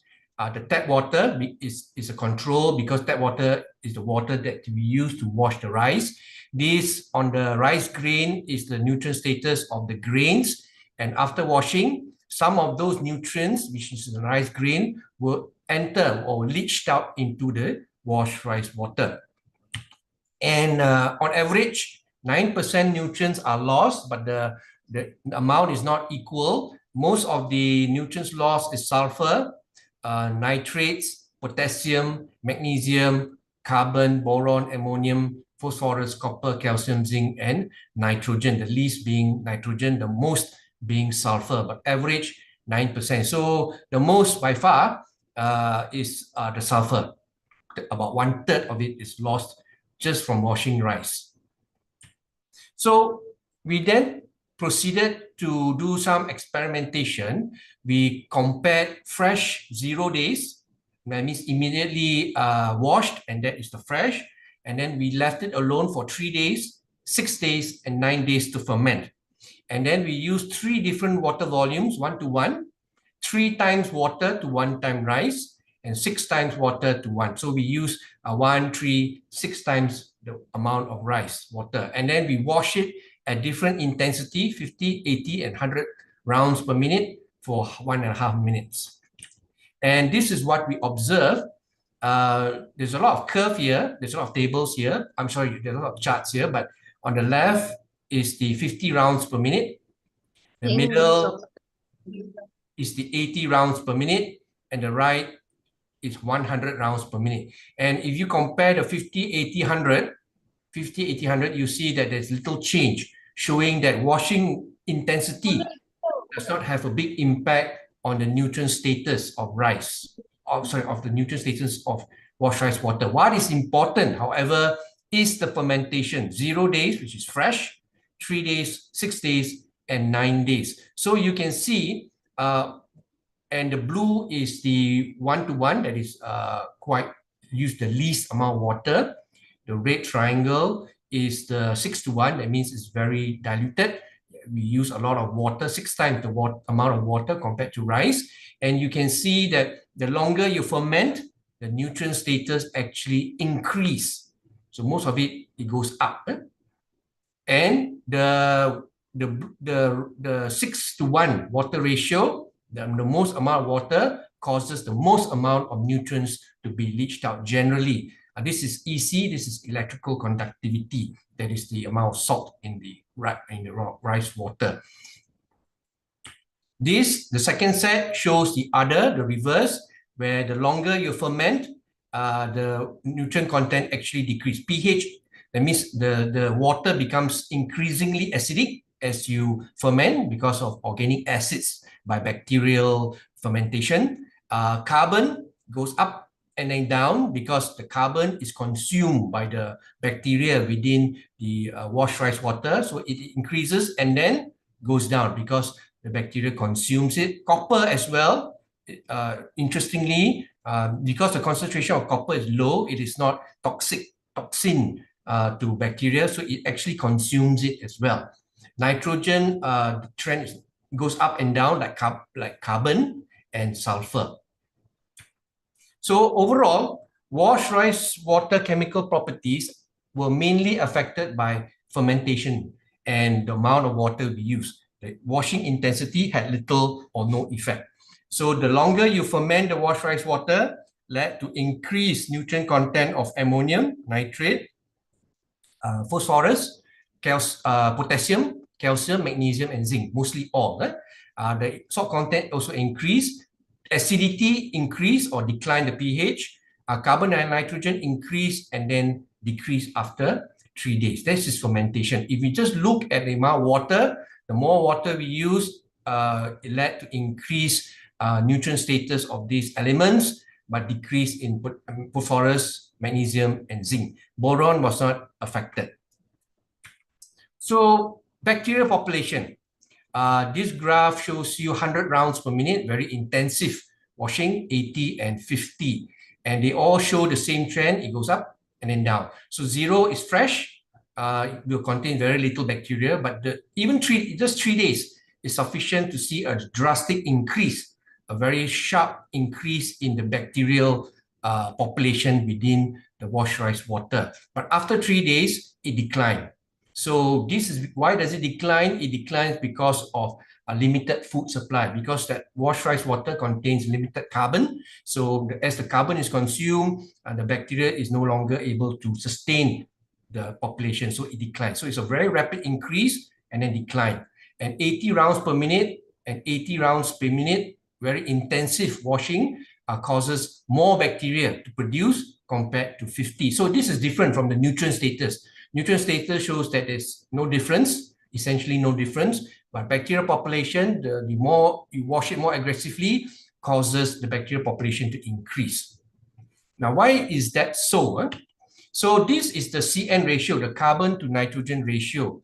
It is well known that bacteria thrive when there is equilibrium between carbon and nitrogen. Carbon and nitrogen. The optimal content is 20 carbon to 1 nitrogen, or 30 parts of carbon to 1 part of nitrogen. This is the sort of the optimal range for bacterial growth. You don't want too much carbon and you don't want too much nitrogen. You want more carbon by 20 or to 30. And where you see the optimal 20 to 30 is the 1-to-1. The 6-to-1 has very high carbon to nitrogen. Consequently, the bacteria does not like these too high ratios. Likewise to 3-to-1, which is not as high as 6-to-1, but optimal is 1-to-1, especially the gray, which is 100 rounds per minute, which tallies this. 100 rounds has the highest, and particularly the 1-to-1 water ratio. So this one is the optimal. This is why bacteria loves this particular range. And this is the media agar showing various media agar showing the types of bacteria that you have. This nitrogen fixation means these bacteria are able to supply nitrogen to the plants. P solubilization and K solubilization means these bacteria are able to supply phosphorus and potassium. So you can see the color blue, and as time goes on, it fades, the blue fades. So it is the darkest blue during 3 days. P solubilization shows the halos, and the halo is very clear during 3 days. 6 days less, and 9 is almost absent. Same thing with K solubilization, clearest in the 3rd day. So for 3 days, highest for N, highest for P, highest for K, the bacteria. And what kind of bacteria? We did some gene sequencing and found that these are the identity of the bacteria. This plus means that they are able to fix nitrogen, that is, they are able to supply or make nitrogen more available to the plants. 1 plus means moderate, plus means very strong fixation capability. So these are the useful bacteria that is identified in the washed rice water, and the diversity was the highest during the 3rd day. 6 days and 9 days, the diversity, fewer types of bacteria is present. And and we also detected IAA, indole-3-acetic acid. This is a plant hormone, also known as auxin, and they are very beneficial because they regulate plant growth and development, particularly the roots. So washed rice water doesn't just contain nutrients, it contains useful bacteria, and auxin as well was detected in the washed rice water, particularly on the 3rd day. So we next proceed. We tested washed rice water on plant growth. So far, we just showed its potential, but now it comes to the test. We tested it on leafy vegetable, Chinese flowering cabbage, or locally known here in Malaysia as choy sam, or Brassica chinensis, variety Brassica chinensis. And we tested it on 3 soil types: clay, silt loam, and sandy clay loam. And not just 1 planting cycle, we tested it on 3 planting cycles, 3 successive planting cycles. We use control, which is grown only using tap water, no fertilizer. We use fresh washed rice water, unfermented. RW means rice water, 0 means 0 days, fresh. Rice water 3 means fermented for 3 days. And then we compared it against the conventional chemical fertilizer, NPK, at this particular rate, which is the recommended rate. And we watered all plants 5 millimeter per day, which is about 5 liters per square meter ground area. And this is just in the rain shelter, we conducted this. So this is just some photographs of the plants. And this on the clay soil, control, this on the far right is the control, far left is the RW0, means the unfermented rice water. and rice water 3, that means 3 days, and NPK on clay soil. This is on the silt loam. So the clay soil, the differences are less obvious than silt loam. Silt loam, the control looks quite small. Even the fresh rice water looks a little small, but the 3rd day fermentation is good, better than the rest. And the sandy clay loam soil, the difference of rice water 3 days, better than NPK. Control is the smallest. So this is in summary of the plant growth properties, the leaf area, the top row. Second is the leaf weight and the total weight. Leaf weight and total means weight of the leaves and the stem and the roots as well. And interestingly, what it shows is there is an increase between first cycle, second cycle, and third cycle. So the first and second cycle is not much difference, but the third cycle, you started to see differences between the treatments. So if had we just stopped at first cycle, we would have concluded that, well, wash rice water doesn't seem to be very effective or no different than the rest. But we continue to third cycle, that's where you start to see the differences, that they start to be different. And what is different is the highest being the purple and blue. Purple and blue is the NPK, and the 3rd day wash rice water on 3 types of soil. Of course, the control was the worst. So generally, NPK fertilizer was just as good as the 3 days fermentation. And this is the number of leaves as well. Hardly no difference between the 3 treatments except control and the chlorophyll content as measured by the spec meter. The plant nutrient content, NPK again, the the phosphorus almost equal to each other, as well as potassium, lowest being the control. So this was done in the rain shelter. We next proceeded to the field experiment in the open field. Again, 3 planting cycles, but 1 type of soil, sandy clay. The treatments were similar. We used the control as usual. The 3-day rice water, because that showed very promising results from the rain shelter. We then compared the NPK, the 100%, and then we introduced a 3rd treatment, 50% NPK and the full rate of wash rice, 3 days fermented wash rice water. So this was new. We wanted to see whether combining NPK and wash rice water would give even higher, not the full, but just half the rate. So we save on fertilizer by half.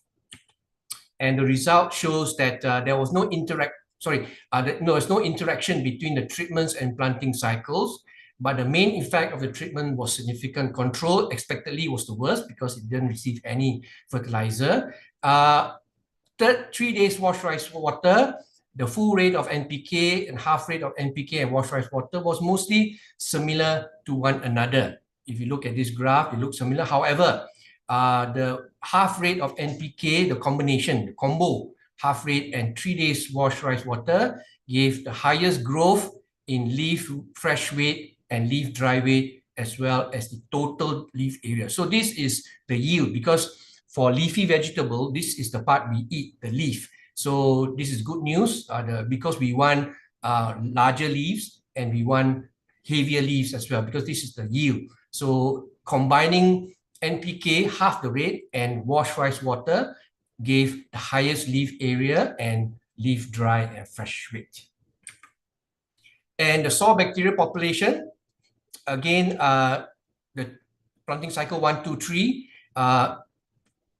What is interesting is the gray bar, the NPK. NPK, if you add fertilizer, add chemical fertilizer, it produces the lower soil bacteria population, even lower than control. Because control, we didn't add anything. So NPK had a detrimental effect on the bacterial population. Yes, you gave higher yield, but at the cost of lower bacterial. The highest was the blue bar, which is the 3-day fermentation. So the 3-day fermentation gave the highest bacterial population, because the wash rice water already contains some nutrients and bacterial population. So adding it will give higher bacterial population, even higher than the combination of half rate NPK and washed rice water. However, the orange bar is higher than the gray bar. So this shows that you can offset the detrimental effect of chemical fertilizer by adding 3 days of fermentation washed rice water. It won't be as high as pure 3-day fermentation, but it will offset the negative effect of NPK, the orange bar. And this is the experimental result from the field experiment control. The smallest looks very small. The NPK half rate with 3-day fermentation washed rice water, noticeably larger than the rest. So just to summarize, these are 4 experiments. So between 0.4 to 35% of nutrients will be lost during rice washing. This is an average of 9%. And we found that washing intensity had little or no effect on the nutrient content, but on the bacterial population, yes, but not on the nutrient content. What is more important is the amount of water we use to wash and how long we fermented. So if we use more water to wash the rice, we will have an increased nutrient of these elements, which are soluble, so they are easily washed out. Whereas the non-soluble elements, they are harder to wash out, so you dilute it if you use more water. And if you ferment it longer, you get an increased nutrient content in almost all elements. The pH decreases, showing it becomes increasingly acidic because of formation of organic acids during bacterial. But the carbon and nitrogen, it increased to 3rd day and then declines because of bacterial use. Bacterial population is maximum at 3 days. So washed rice water can only support about 3 days of bacterial growth. So there's no point fermenting it for 7 days or 14 days. You will see that a decline in the bacteria. So it peaks about 3 days. Very rapid increase, but rapid decline as well. Highest population is when you wash it very intensively and you use less water. The same thing with diversity. The greatest during the 3rd days, and these are the bacteria types that we found. And these bacteria are able to make nitrogen, phosphorus, and potassium more available to the plant, and also auxin. So they can fix and solubilize P and K. They also produce IAA or auxin, which will promote plant, particularly the root growth. Under the rain shelter, the effect of washed rice water will intensify over time. That means the longer you practice it, you will start to see larger differences between treatments. But basically, washed rice water 3rd day, 3 days is equal to NPK. This is good news because it shows that 3 days washed rice water can substitute NPK. Of course, all better than control, and so on. In the open field experiment, however, we didn't see any intensification of effect over time. Unlike the rain shelter, you see the 3rd cycle showing the biggest difference. Whereas the open field experiment, we did not observe this intensification or carryover effect, probably due to the high leaching, because during the experiment experienced heavy rainfall. This could have leached out or washed out the rice water, so the effect was not seen. However, the washed rice water was comparable, if not better than NPK. But the best was when we combined washed rice water with half rate of NPK. And this combination actually counteracted the negative effect of the full rate of NPK, particularly on the soil bacteria population. But please take note that washed rice water is almost 100% liquid. So because it's 100% liquid, we have to be careful with its application. It can cause large amount of wastage or leaching or drainage or loss of nutrients, particularly which we observed during the field experiment. And one thing bad about washed rice water is it has to be applied continuously every day or once every 2 days, whereas NPK is only applied once before planting. So it's basically you apply NPK once and forget about it, whereas washed rice water, you have to keep repeating. So thank you very much.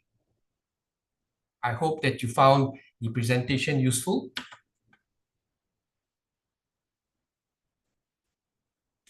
That's all. Thank you. Thank you, sir. Thank you so much for the wonderful keynote session. Participants, if you have any question, you can put it in chat box. Or else you can raise your hand. Is anybody have any question?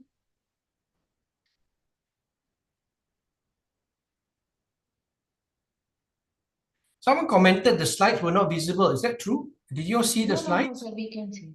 Okay. I think their network problem. Okay.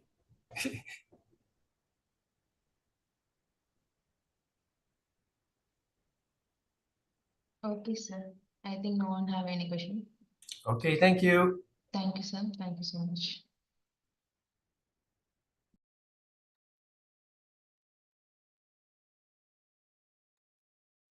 Now I request Dr. Bhavani Prasad Mukhopadhyay to render the lecture.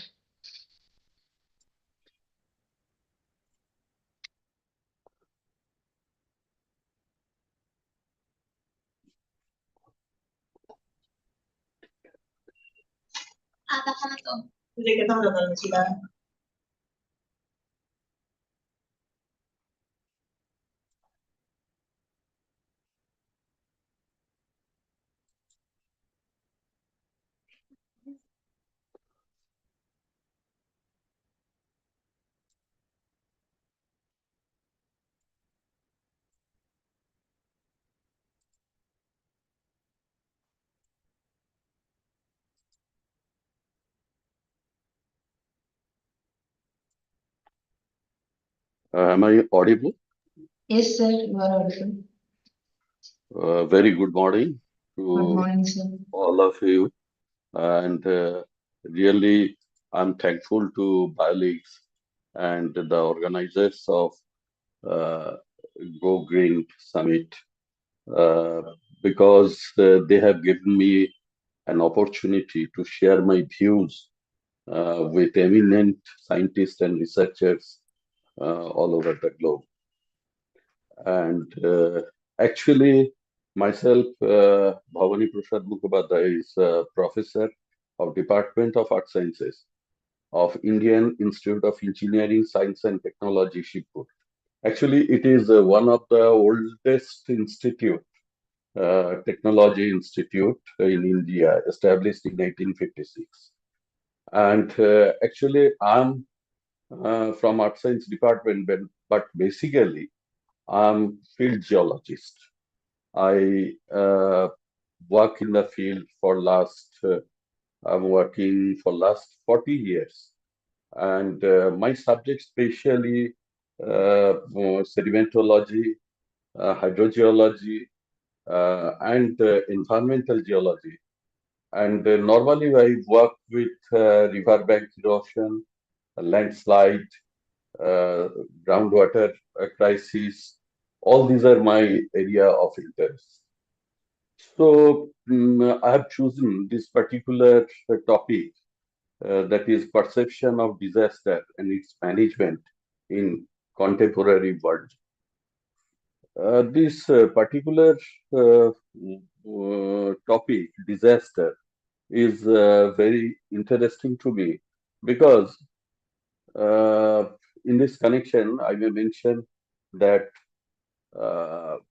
before 20 or 25 years, one of my books was awarded by Department of Science and Technology, and it was written on disaster. And there, somewhere I mentioned natural disaster. And after 20 years, now I'm feeling that this very coinage is not proper because disaster should be defined in different ways. The word is being used since a very long time.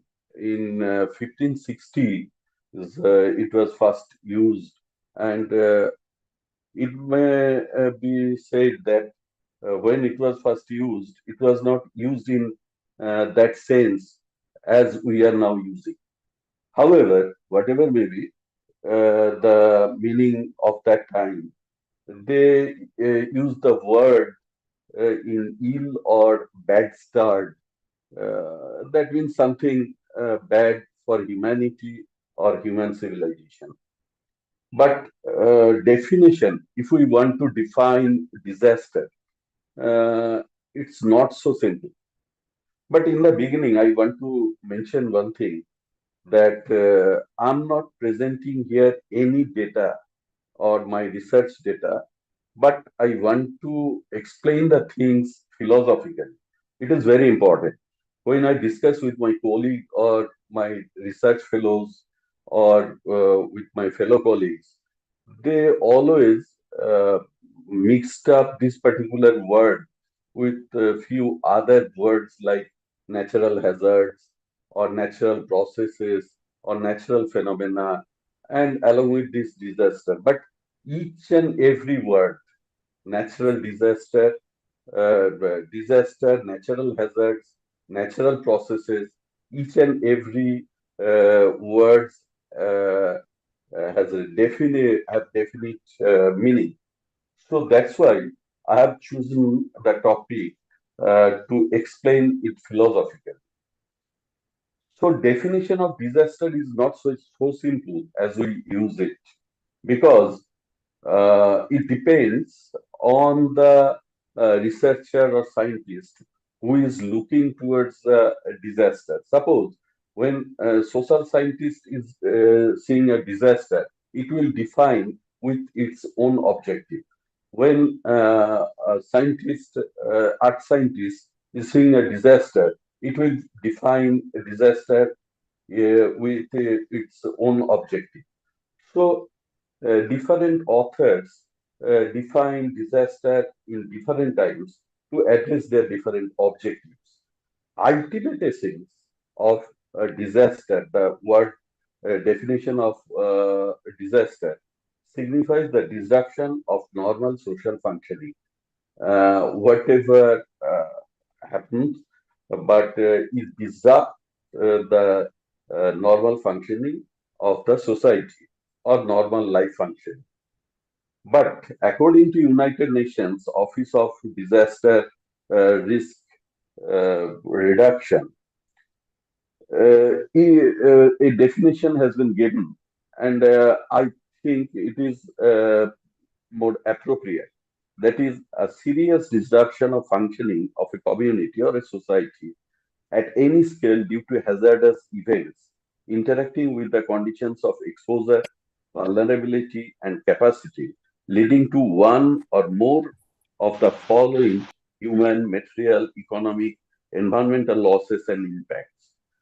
So I think it is more appropriate from all scientists, all researchers, those who are studying disaster. Now, problem is that the disaster is always being mentioned as natural disasters or man-made disasters. As I was saying that 20 years ago when I wrote the book on disaster, I mentioned natural disaster. Now I think natural disaster is not appropriate coinage, and it may be said that natural disaster is a wrong coinage because I think natural disaster is cannot be mentioned because all disasters are made by the man or human being. Now, someone may ask, flood, cyclone, hurricane, all these disasters, how come it will be man-made? I'm just mentioning that suppose flood, now we are seeing flood, each and every fluvial system or river basin, it has its own capacity of retaining the water. But you know, due to the development and growth of human civilization or urbanization, uh, deforestation is very common each and every parts of the globe. And due to deforestation, soil erosion has become raised in such a scale that those soils are being eroded by the different rivers and carried as sediments. And when automatically the water which is carrying the sediments, when it is overloaded, it will try to deposit within its own river basin or channel. Ultimately, siltation will be there and it will fill up the channel, and the retaining water retaining capacity of the river will be less automatically, though the water which will be flowing through the channel, it will flooded over the banks. So you see, ultimate problem, the root cause of the flood is the soil erosion and sediment load of a river, sediment discharge of a river, and how these sediments are coming. Those sediments are coming due to the soil erosion, and root cause is that the deforestation, and deforestation is made by human being, and due to the growth and development of urbanization, or rapid due to the rapid development of our civilization in that way. So all disasters are actually man-made disasters, as I think so. We know that the age of the earth is almost 4.6 billion years. So according to, as stated by the geologists, and in the evolutionary process, it has formed different spheres. Let us consider the earth as a system. If we consider, actually, you know that in our scientific research, we consider any part or anything as a system just to explain it in a proper manner. So I'm considering Earth as a system, and there are some components. In any system, there must be some components, and atmosphere, hydrosphere, biosphere, lithosphere, asthenosphere. All these are actually the different components of the system. And in a particular system, the components always interact with each other to maintain the equilibrium of the system. And Earth is a dynamic system. So to maintain the dynamic equilibrium, there are some definite relationships with the components like atmosphere, hydrosphere, biosphere, asthenosphere, and lithosphere. But any deviation in the relationship among the components may disturb the equilibrium, causing hazards, and may be named as natural hazards. Now, natural hazards may be actually in the dynamism of the Earth system. Some processes are going on, like earthquake, volcanism, landslides. These processes are very normal or natural phenomena. But it is when it is causing trouble to the human civilization, then we call it hazards. And it may be called natural hazards. But if we fail to manage or face the natural hazards, so there will be some damage in terms of loss of livestock or loss of properties. Then we call it as disaster.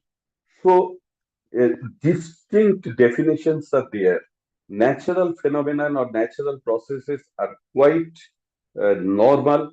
It is nothing abnormal, because to maintain our equilibrium of the dynamism of the earth itself, the processes will run. And when it causes some problem to the human civilization, then it is called natural hazard. And when the hazard is beyond managed, beyond it is not manageable, then it will be called disaster. So these things we have to be very clear that these are all different terminologies, and they should be applied with proper measure.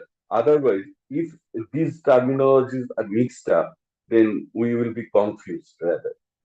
The natural processes like volcanism, earthquake, tsunami, cyclone, thunderstorm, landslide are the manifestation of the dynamism of the earth system.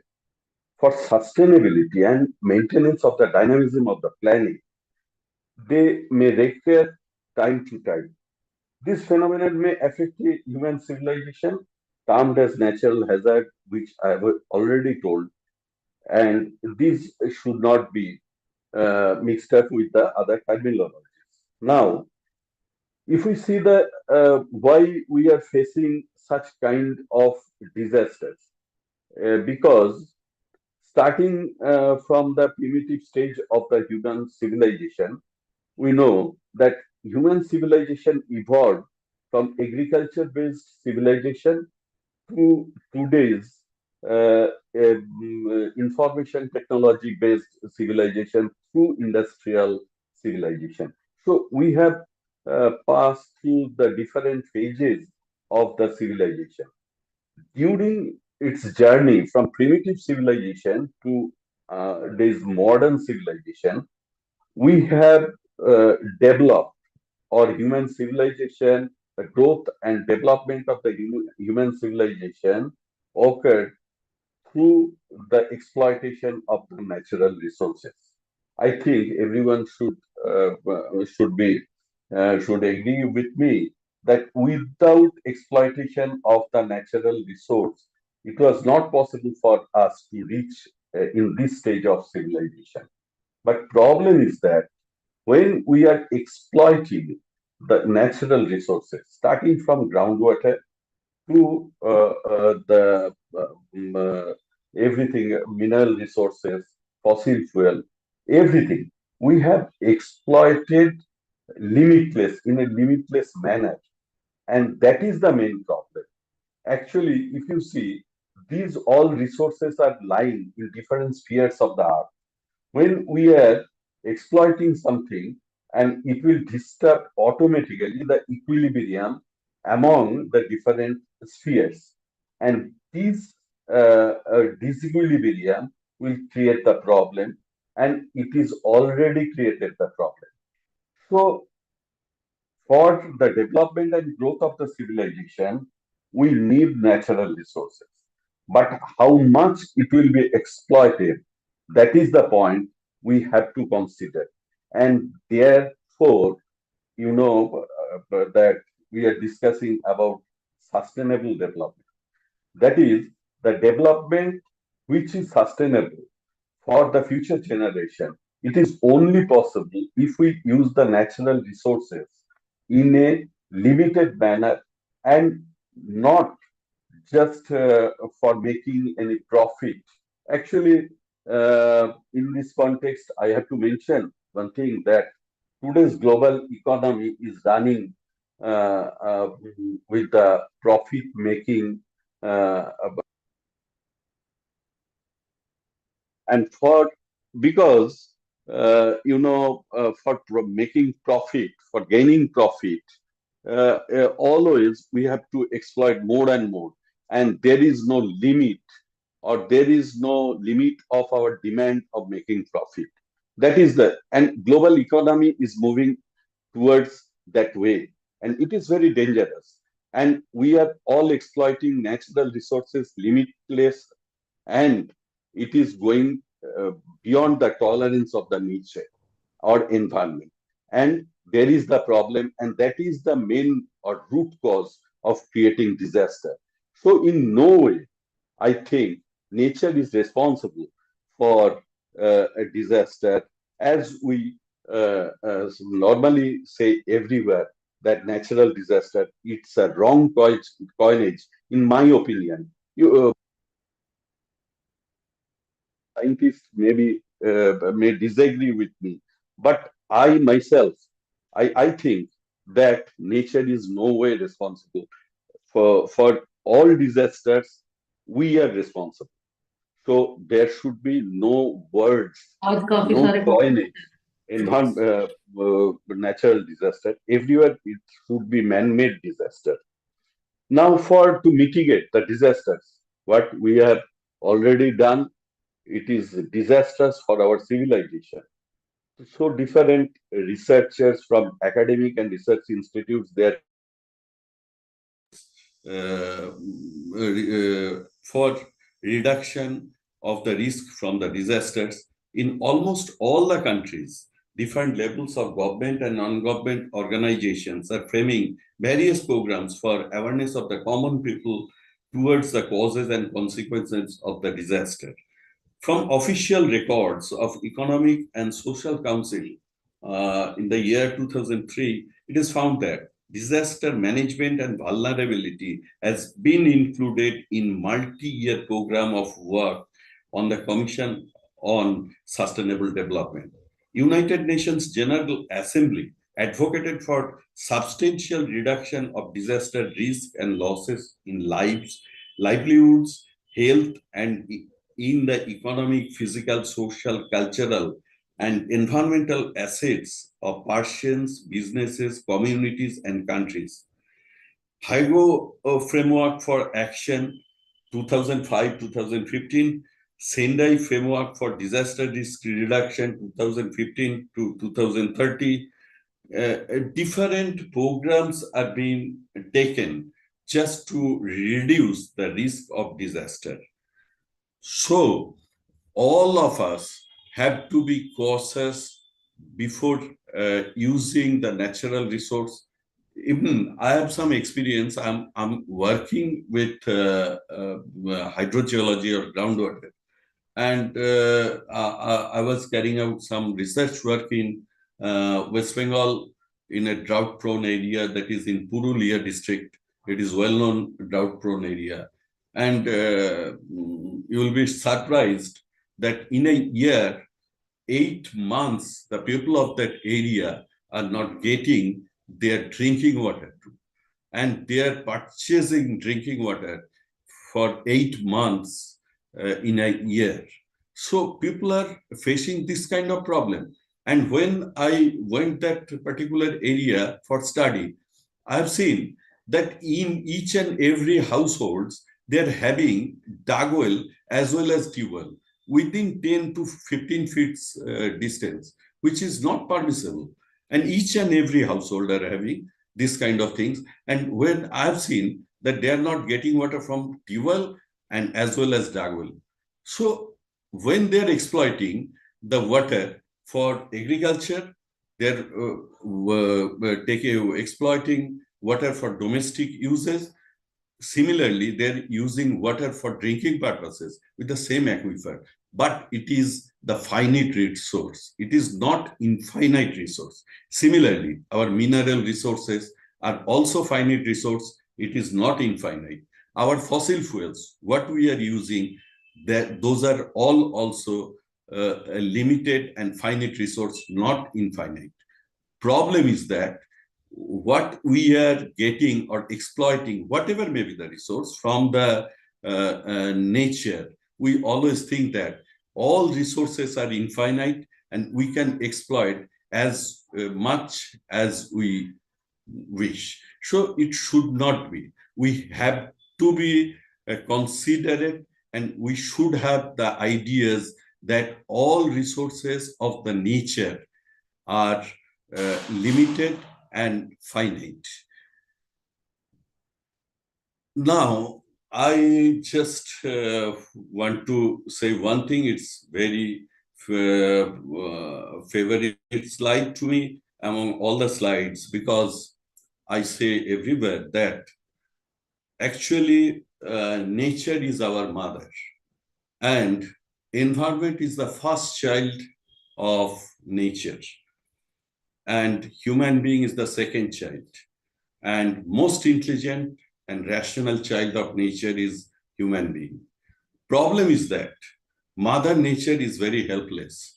It is witnessing the conflict between the first child and the second child, because as the second child is very much intelligent and rational one, it is exploiting the first child as it requires.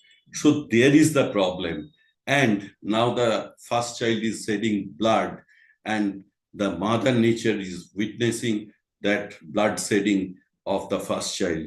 It's very, very painstaking. So I appeal to all my fellow colleagues, researchers, and nature scientists, please take out our helpless mother from the helplessness. Otherwise, we'll be in a disastrous situation in near future. Thank you very much for giving patient hearing.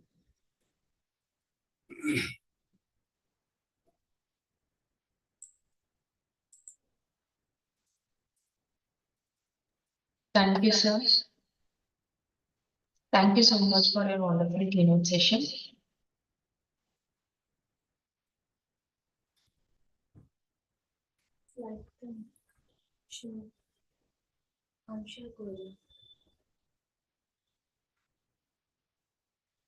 If anyone has any question,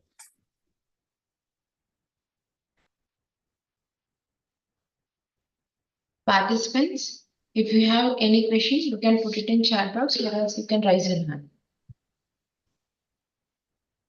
Anybody have any question?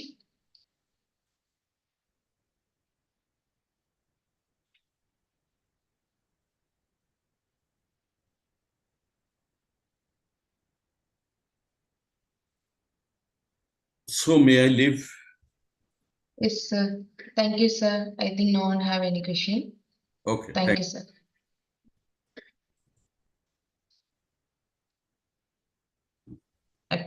Sir, are you there?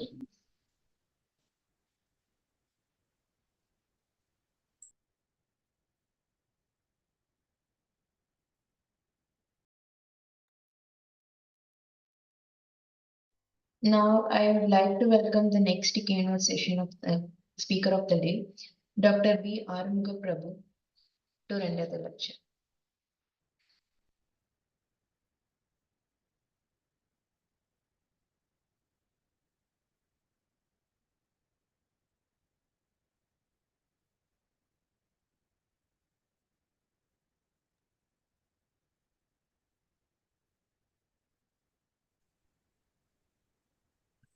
Good Good morning, sir. madam. My Good slide morning. is visible, and I hope I am Yes, audible to all. Yes, sir. It is visible.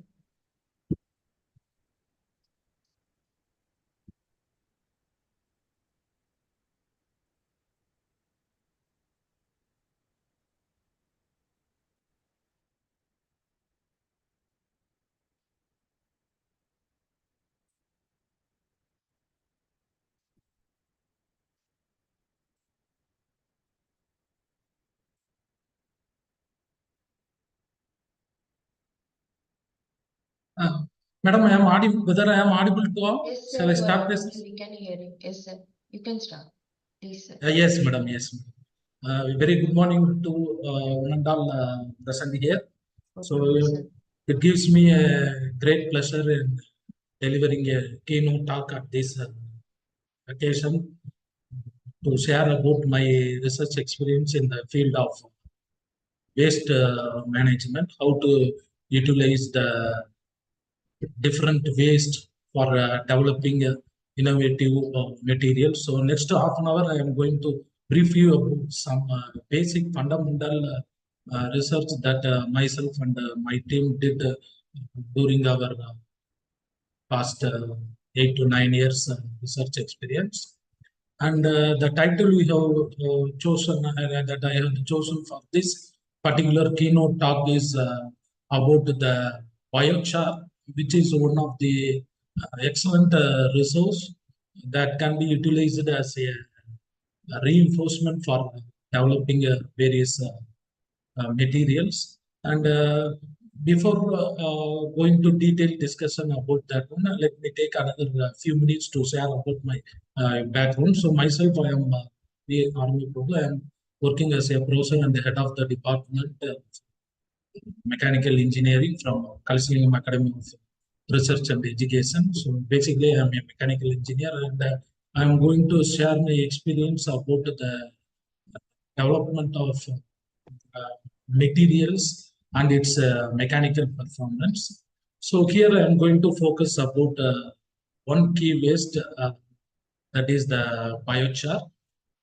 So let me start my presentation. So this is the content of my presentation. I am going to brief the participants about the composites and what is hybrid composites, difference between those, then why we go for the hybrid composites.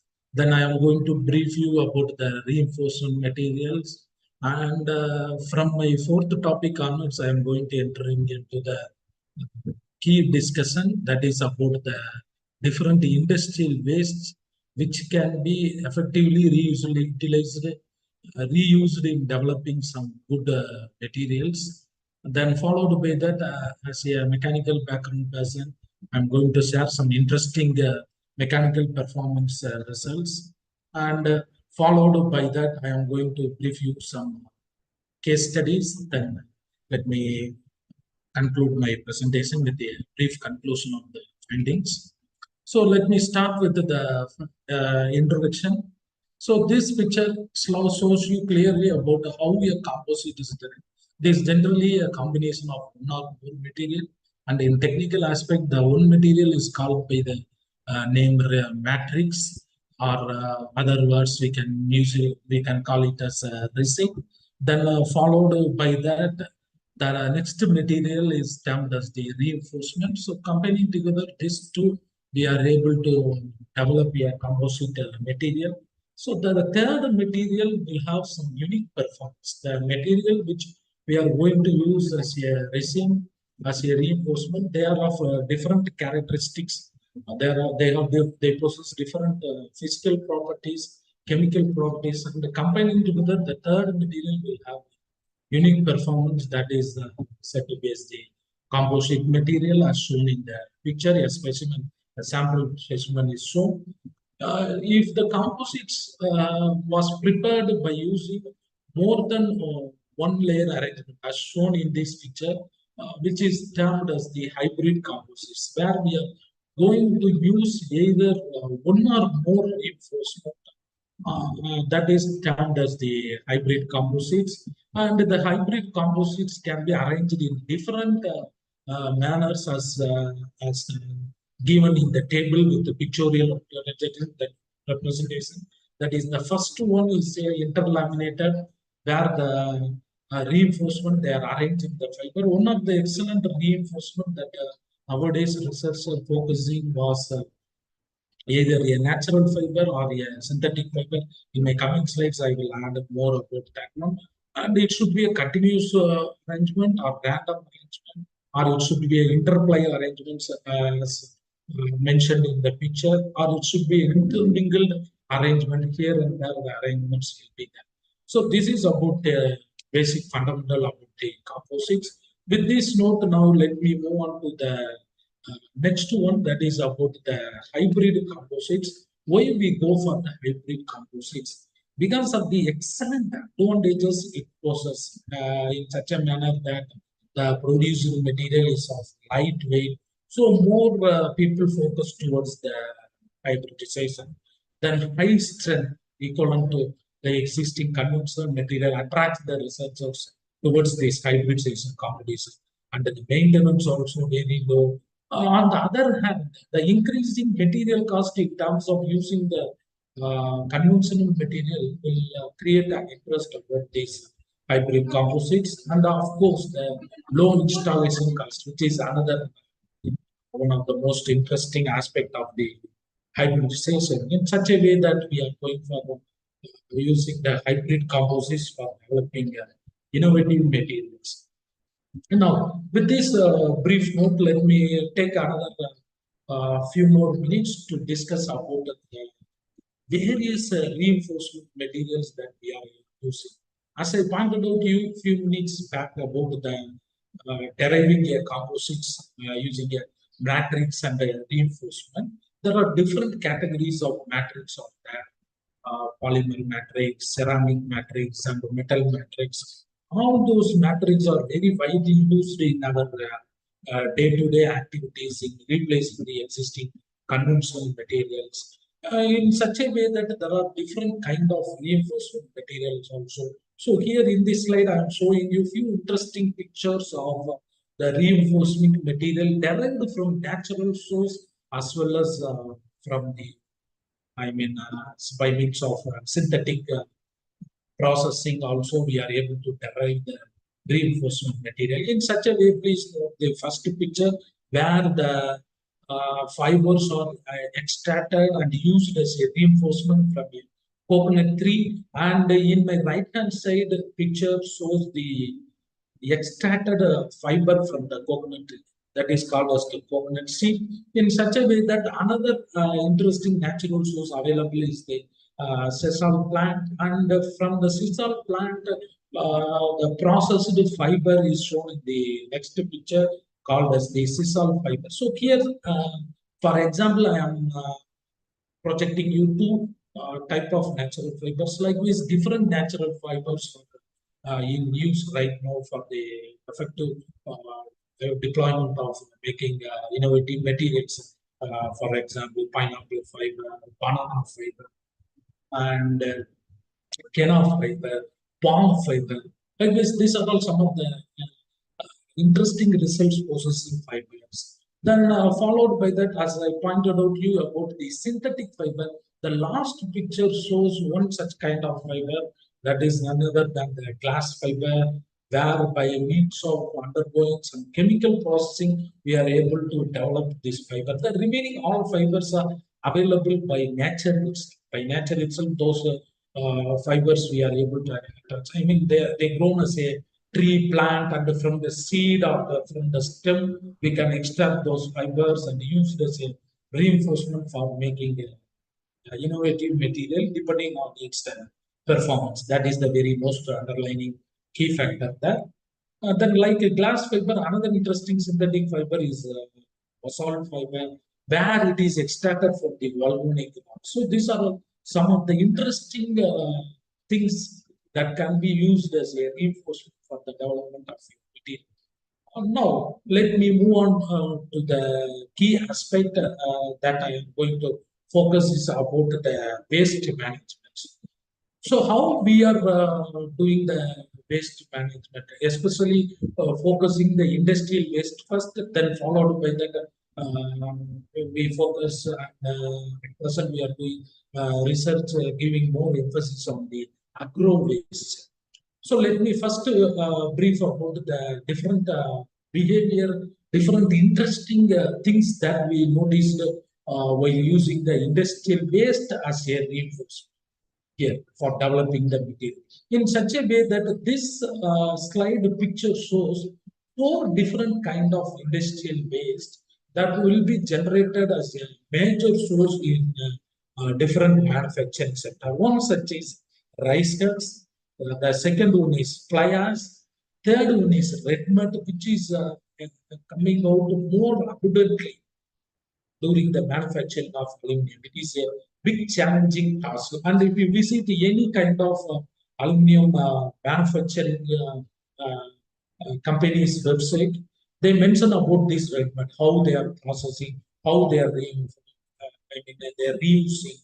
So in such a way that it is an excellent one to be reinforced with the polymer matrix for developing a material. Then the fourth one is the sawdust waste. So all the waste collected, crusted into a fine powder form, and it will be reinforced with the matrix.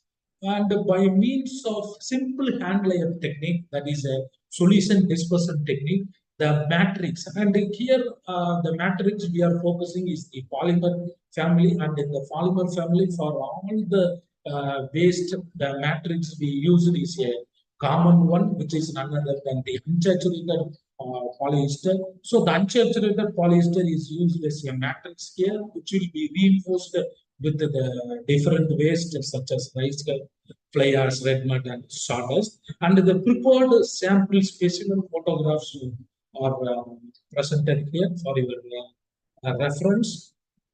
Now, after fabricating these specimens, different phenomena we study, we observe its mechanical performance. its chemical property, its moisture resistant properties, its chemical resistant properties in such a way that we will broaden the application of this kind of waste in such a way that I am going to present you now some interesting results in the table that we noticed while using the polymer matrix. So two polymer matrix here we focuses. One is polyester, another one is the epoxy matrix, and these three are the main mechanical properties that we are focusing. One is the tensile strength, that is the ability of the material to withstand the pulling force. Then the flexural strength, it is the ability of the material to withstand the bending force when it is subjected to bending side. And impact strength is the ability of the material to absorb the energy, how much energy the material will absorb. In such a way that based on this, we will suggest this industry-based composites for various structural applications. So here, the red color, all the values, all the numbers indicated in the table is in terms of percentage. And the red color indicates the addition of this industrial waste with the batteries increases the strength by the mentioned percentage. For example, if you take the sawdust, in the case of sawdust, I indicates increase, that is 14% increase in the performance noticed when it is reinforced with the polyester. In the same way, when reinforced with the next polymer family, epoxy, we noticed a 4% increase in the tensile strength. So in such a way that for all the different kinds of waste that we used as a reinforcement for developing the materials, their mechanical performance mostly shows a increasing pattern. If you notice the red color, more numbers of colors are there when compared with the black color. The black color indicates the decrease. Of course, decreasing phenomena also noticed which may be due to various reasons. The failure mechanism we studied by doing some characterization studies, and we are able to understand why it fails. In some cases, the mixing should not be uniform because we did the manual mixing.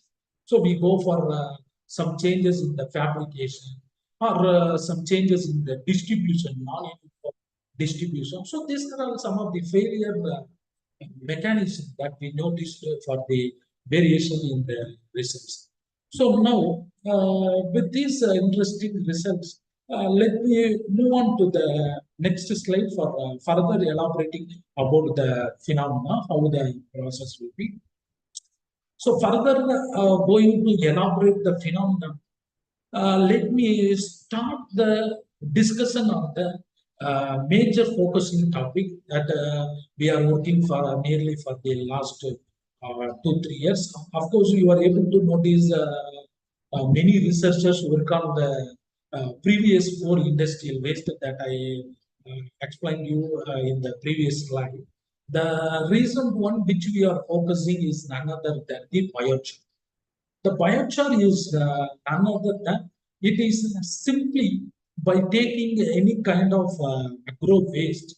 When you subject the agro waste to the pyrolysis process, the product we are obtaining, pyrolysis process, the key factor there is in the absence of oxygen and by maintaining a temperature between the range of 500 to 700 degrees Celsius, you are going to completely heat the waste in a closed container.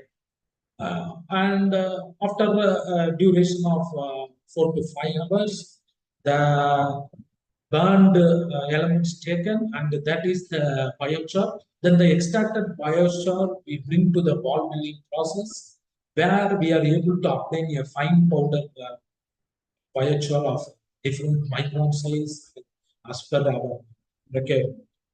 And this biochar, which I am presenting here in this slide, is extracted from one of the very much essential, interesting waste, the G-maize cob. In the G-maize cob, after taking away all these necessary items for making any kind of food products or for intake by human as a food. The remaining waste, these are the remaining waste, which is simply thrown away as a waste, that we are going to take, we are going to crush into a fine powder form, and we are going to subject the waste to the pyrolysis process. From that, we extract the biochar in this form that will be subjected to the ball milling process, where we are able to obtain the biochar fine powder. And one of the most interesting thing I would like to highlight is about the carbon content, very, very good carbon content the biochar produced process, which ultimately gives a high strength to the material. Then let us see some interesting thing about the biochar, its properties and the various composition. So here, as I pointed out to you, the first row indicates the ordinary compound before subjecting to the pyrolysis process. Now, when it undergone the pyrolysis process, the obtained compound biochar, you note the variation and please observe the change in the carbon content. Very, very high carbon composition is there, around 78%, with all the remaining composition is in a very little quantity. And this will be used as a reinforcement, this concave biochar. And how the specimens are prepared. For that, I have given this pictorial representation, how the biochar is prepared. So here, I am able to understand, okay, the matrix presence, the reinforcement present. This is the resin where we are using the polymer family, polyester and epoxy. Then this is the fine powdered biochar used as a reinforcement. Then, as I told, hand layup method by using a simple glass mold. We are here producing, mixing the matrix and the reinforcement, then pour into the glass mold in such a way that we are able to produce a specimen of thickness 3 mm, that is required as per the standard. And this is the final specimen that we got. And this specimen we cut as per the standards and subjected to various mechanical performance studies to understand its behavior. And this is how the addition of biochar will behave. And in addition to the previous,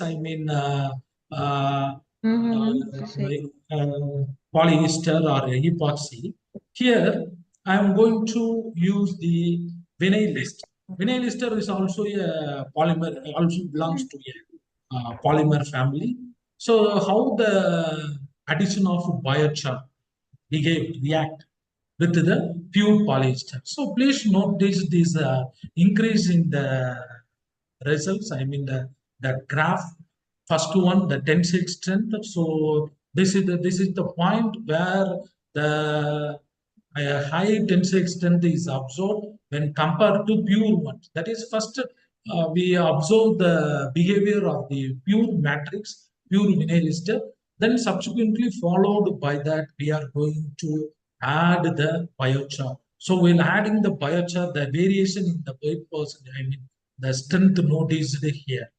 And we also vary the weight composition of biochar to understand which weight percentage will be a more optimized one, will give more interesting results. So in such a way that all the three mechanical properties, the flexural, tensile, flexural, and the impact, in all the cases, please notice this, the 6 weight percentage shows the increase there. A gradual increase from 2 to 6, 2, 4, 6. Here also 2, 4, 6 gradual increase. Here also 2, 4, 6 gradual increase. Then there is a decline in the further weight percentages also observed during the results.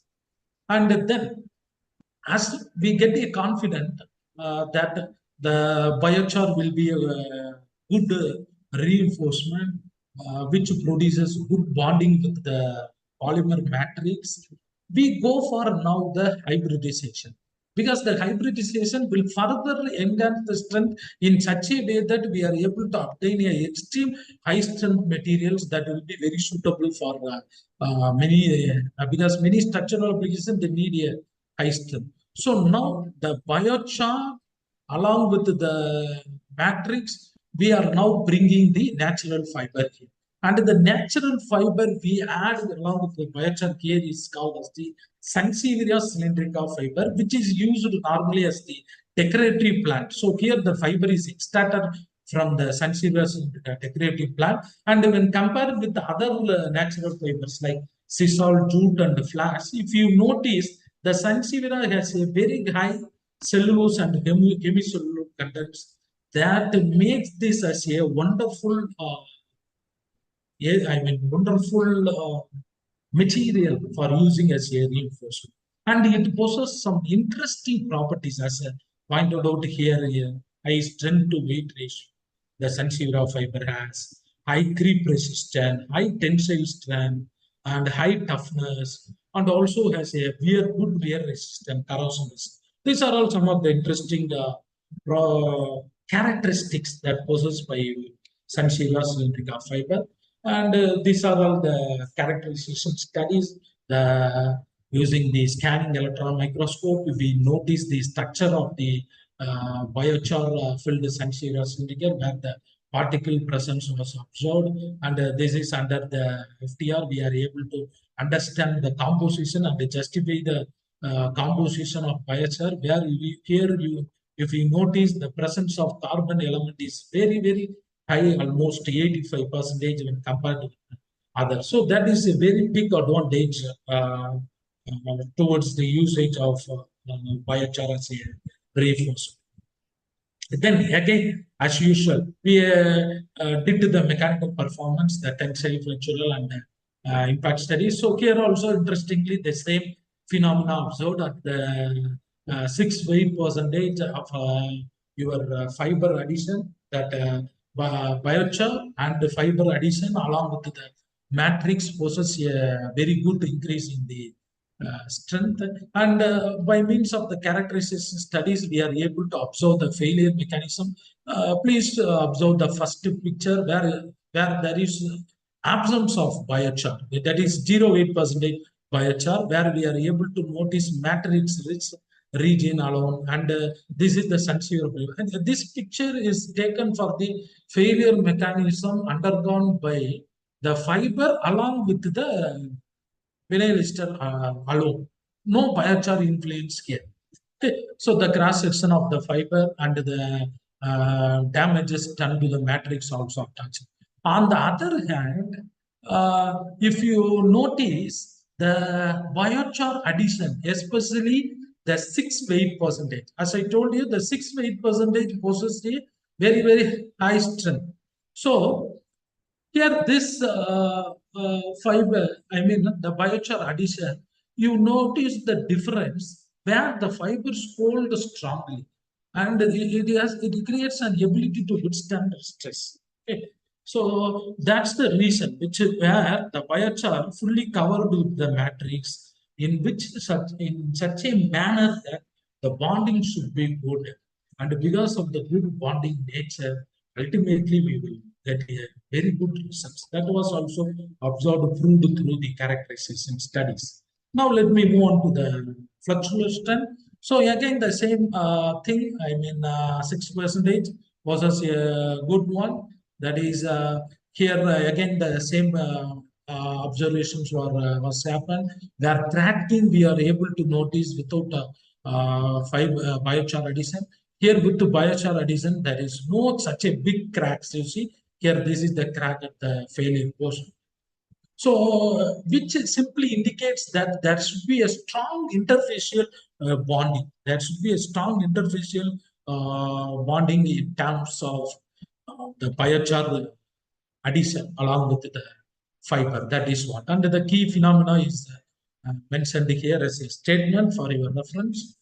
Now let me move on to the next one, the impact strength. So here the impact strength in the same 6 to 8% of biochar addition, A small increase only noticed compared to the others. I mean, 42% increase only noticed.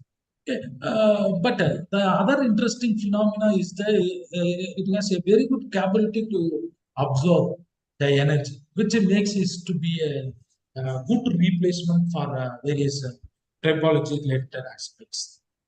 Then followed by that, we focus on the erosion beam. How it will act towards the erosion resistance. I mean, the biochar.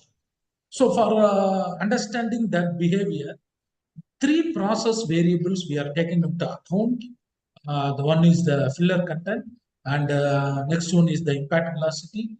Third one is the impeachment angle, and the different varying levels for each parameter was also given in the table.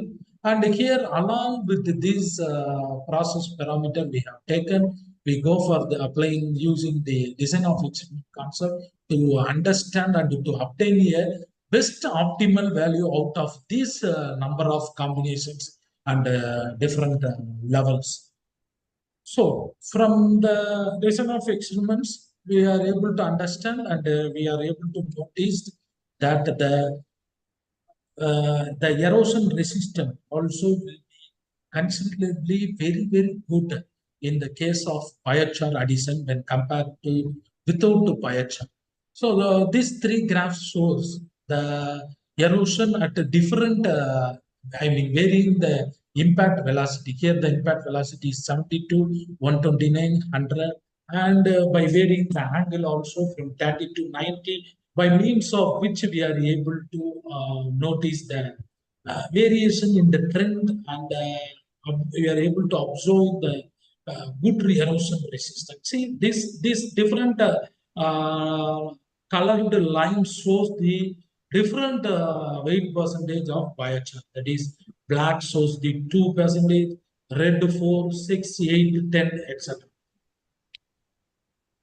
Then we also justify the same through the characterization studies, where a few photographs of the eroded sample from which we are able to understand the damage that is happened, and the fiber is subjected to delamination, where it should be in the form of bundles that get separated together, and we are able to understand the micro closing phenomena happen and the micro cutting through the characterization studies.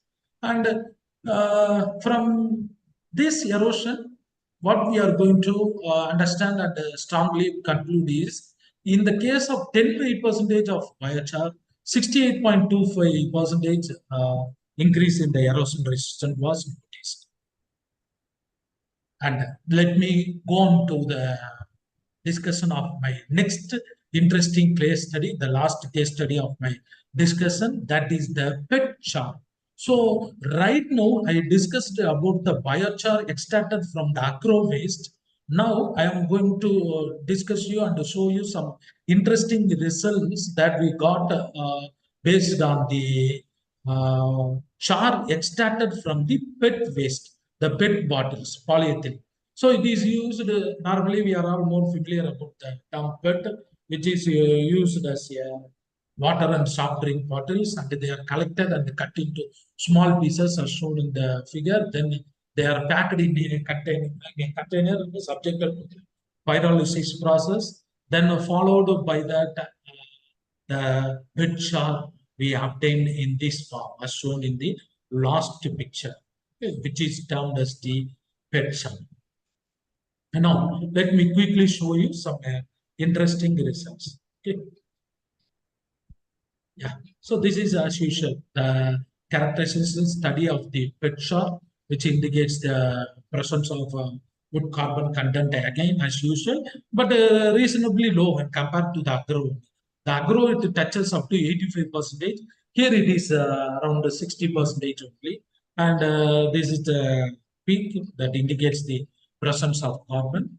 Now let me again quickly recollect you how the PET char is also behaved with the polymer family. So again, here we use different weight percentage in the range 5, 10, 15. And in all the cases, we have observed the 10% addition of pit shark produces the enhancement in result when compared to without pit shark addition. That is, this is the pure polyester.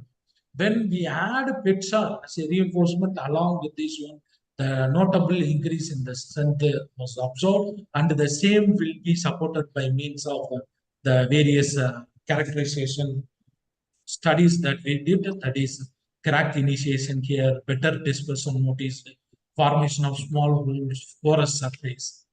Then this is for the flexural strength. Again, the same phenomena, 10% weight shows a good increase in the strength. And here the supporting mechanisms are mentioned where no collateral damage observed through. So this is an interesting phenomenon which gives the high strength. Okay, and on the other hand, the low strength reason in 5% and 50% may be due to the pull out as noticed here, and the formation of patches where the surfaces gets completely damaged, not able to resist the stress. That is the another thing. Then this is about the impact strength. Here also 10%, but not a drastic change. Here we notice one thing. Without pit shop, the addition of 10% pit shop marginally increased the strength. Not that much a drastic increase. A slight increase only. That is, and the reason for the failure mechanism is noticed here, where blowholes is noticed and the debonding happened, ruptured surfaces of that. Those are all the some of the phenomena. Now, based on my two case studies, one on the agrobioshop and another one on the pet shop, I am going to conclude I'm going to summarize the things that are interesting observation that we noticed quickly, another 2-3 minutes, then followed by that, we will move on to the question session. So as I pointed out, we are able to extract the agrobiochar, from the agro waste G-maize cow under the pyrolysis process. And it was, we are going to fabricate the biochar based material, polymer composites using the solution dispersion method, which comes under the hand layer category. And here we use the agro waste varying by weight percentage of 2, 4, 6, 8, 10. And here the interesting things we noticed is tensile strength increased by 2%, the flexible strength increased by 5% when compared with without biochar. The addition improves the strength marginally like this. And also among all the 5 different combinations, the 6 weight percentage shows improvement in all the 3 properties that we discussed right now. And now the properties about the fiber addition. That is the fiber addition along with the biochar and matrix. And how much weight percentage is the fiber we are using is of length 40 mm, and the weight percentage, fiber weight percentage 40 weight percentage, and the fiber we subject to alkali treatment by using NaOH.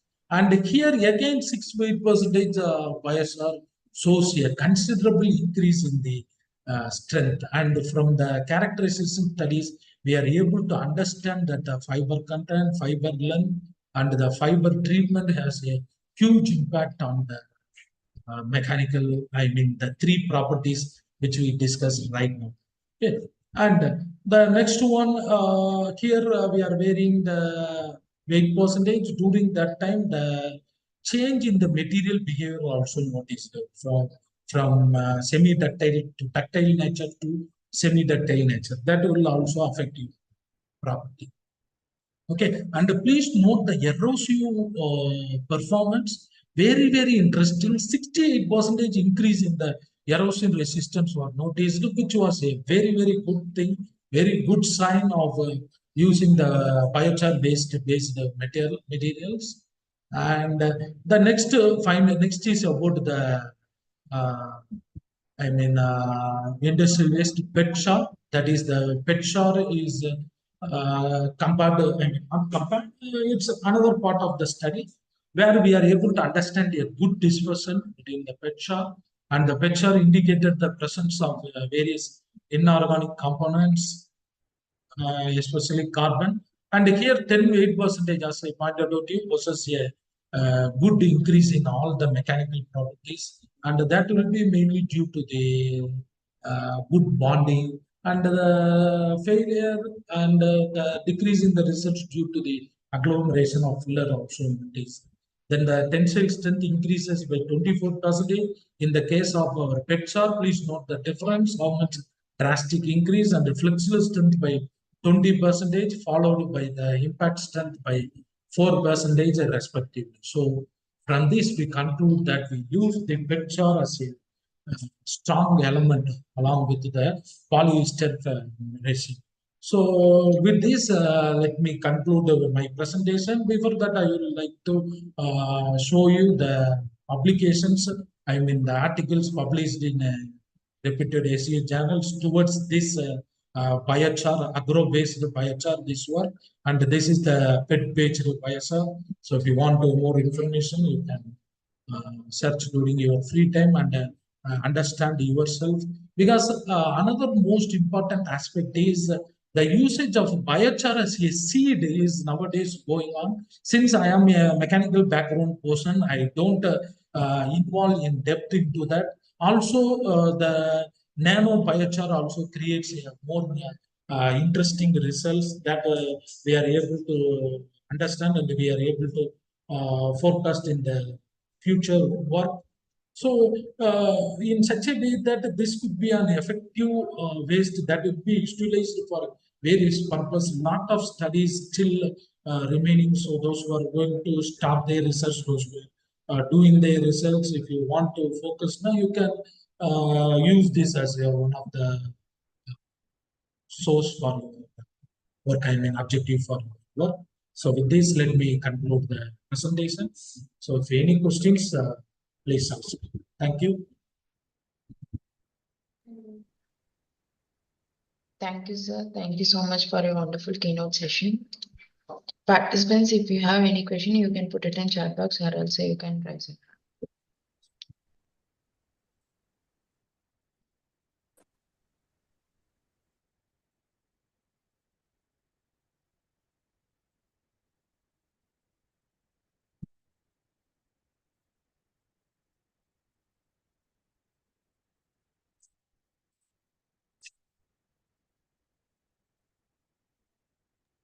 Does anybody have any question?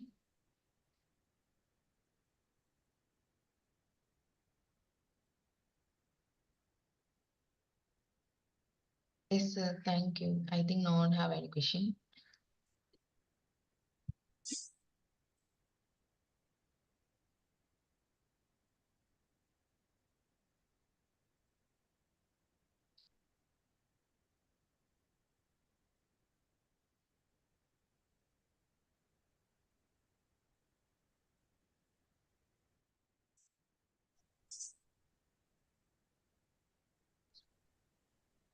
Sir? Sir, are you here? Yes, madam. Yes, madam. Sir, I'm we have able to one notice question. from the chat box. I got one question. What is this? Strength What of is the strength of tensile strength of biochar? yes. Actually, sir, when adding biochar, the normal pure polyester strength is 35 megapascal, because the pure polyester is a chemical processed one, and it is available in the market itself. So we are purchasing from the market that matrix. So it will depending on the manufacturer. So our manufacturers, and after purchasing, we obtain the results as 35 megapascal. Now, while adding the biochar reinforcement, we are able to obtain the maximum results up to 42 megapascals.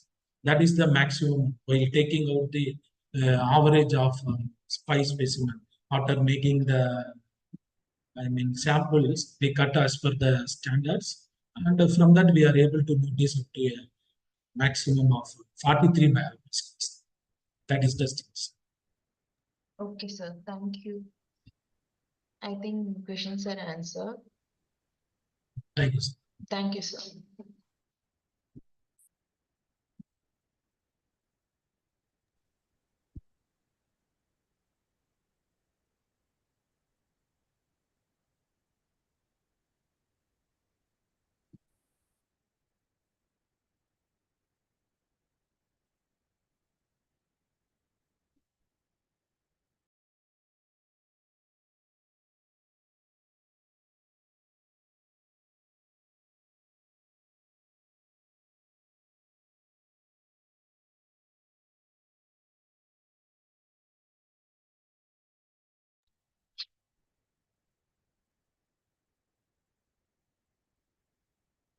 Attention, please.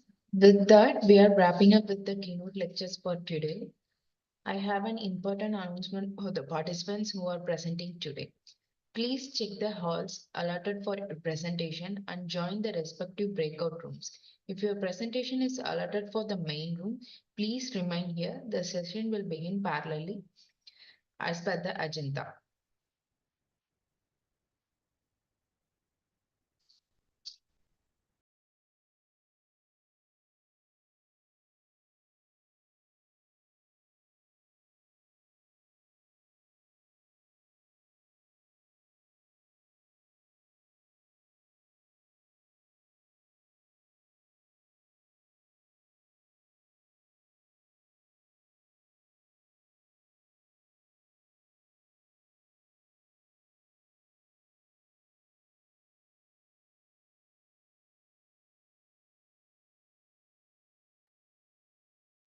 The participants who are presenting in the main hall, please remain here.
Good afternoon, everyone.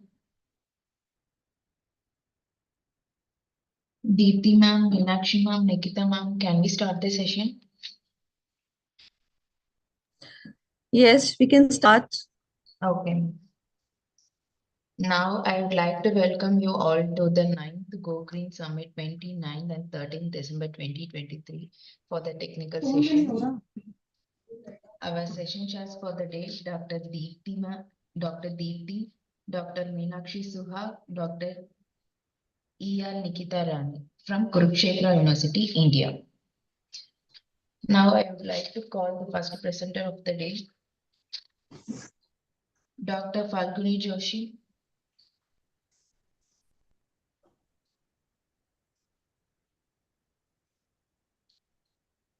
Dr. Falguni Joshi.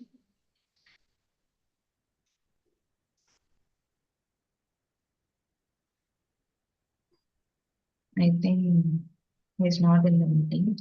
We'll move on to the next participant. Dr. K. Bhumiraj. Yes, ma'am.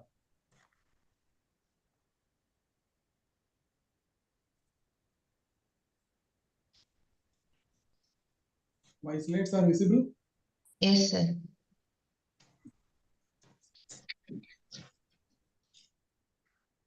Is it moving? My slides are moving? Yes. Okay. Yes, sir. Yeah, shall I start? Yes, sir. You can start your presentation, please. Respected chairmen and organizing committee and dear friends, good afternoon. Today I am going to present our one of the research output to this GoGreen conference, 9th GoGreen conference, and we are very happy and we are thanks to the organizing committee for giving this opportunity. The title is Assessment of Climate Change Impact on Sorghum Productivity in India. So morning we have seen how the climate is changing and how the solar radiation is increasing because of climate change, and we have seen some natural disaster and all, and everything is due to human. It is human made, and today we are going to see the other part, food production, how the climate change is going to affect our food production, and we have taken the sorghum crop. Myself, Dr. Bhumiraj, Associate Professor, Department of Non-Science, Tamil Nadu University, Coimbatore.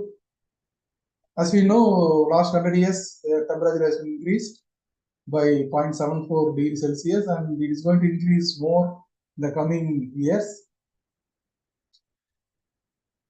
And although the uncertainty is more, and we are facing in India, we have seen, especially in Tamil Nadu, we have seen a lot of floods from north to south, and it is going to increase. The frequency of floods and increasing temperature, everything is going to increase. And now we have started with different scenarios. Now the IPCC has given SSP scenario, that is sad socioeconomic scenario, which has been used for our research. So climate change is inevitable, and it is going to affect the crop growth and yield. And this is one of the projection. And India is going to have maybe -10 to -10% reduction in yield. At the same time, we need to increase the production for growing population. We need to double the production by the end of the century to feed the population. Other side, 10 to 40% reduction will going to happen because of the climate change. And there is a two-way pressure for agriculture, how we are going to cope up with this changing climate. And coming to our crop, sorghum, it is the fifth most important cereal crop. It is being grown 47 million hectares in 99 countries.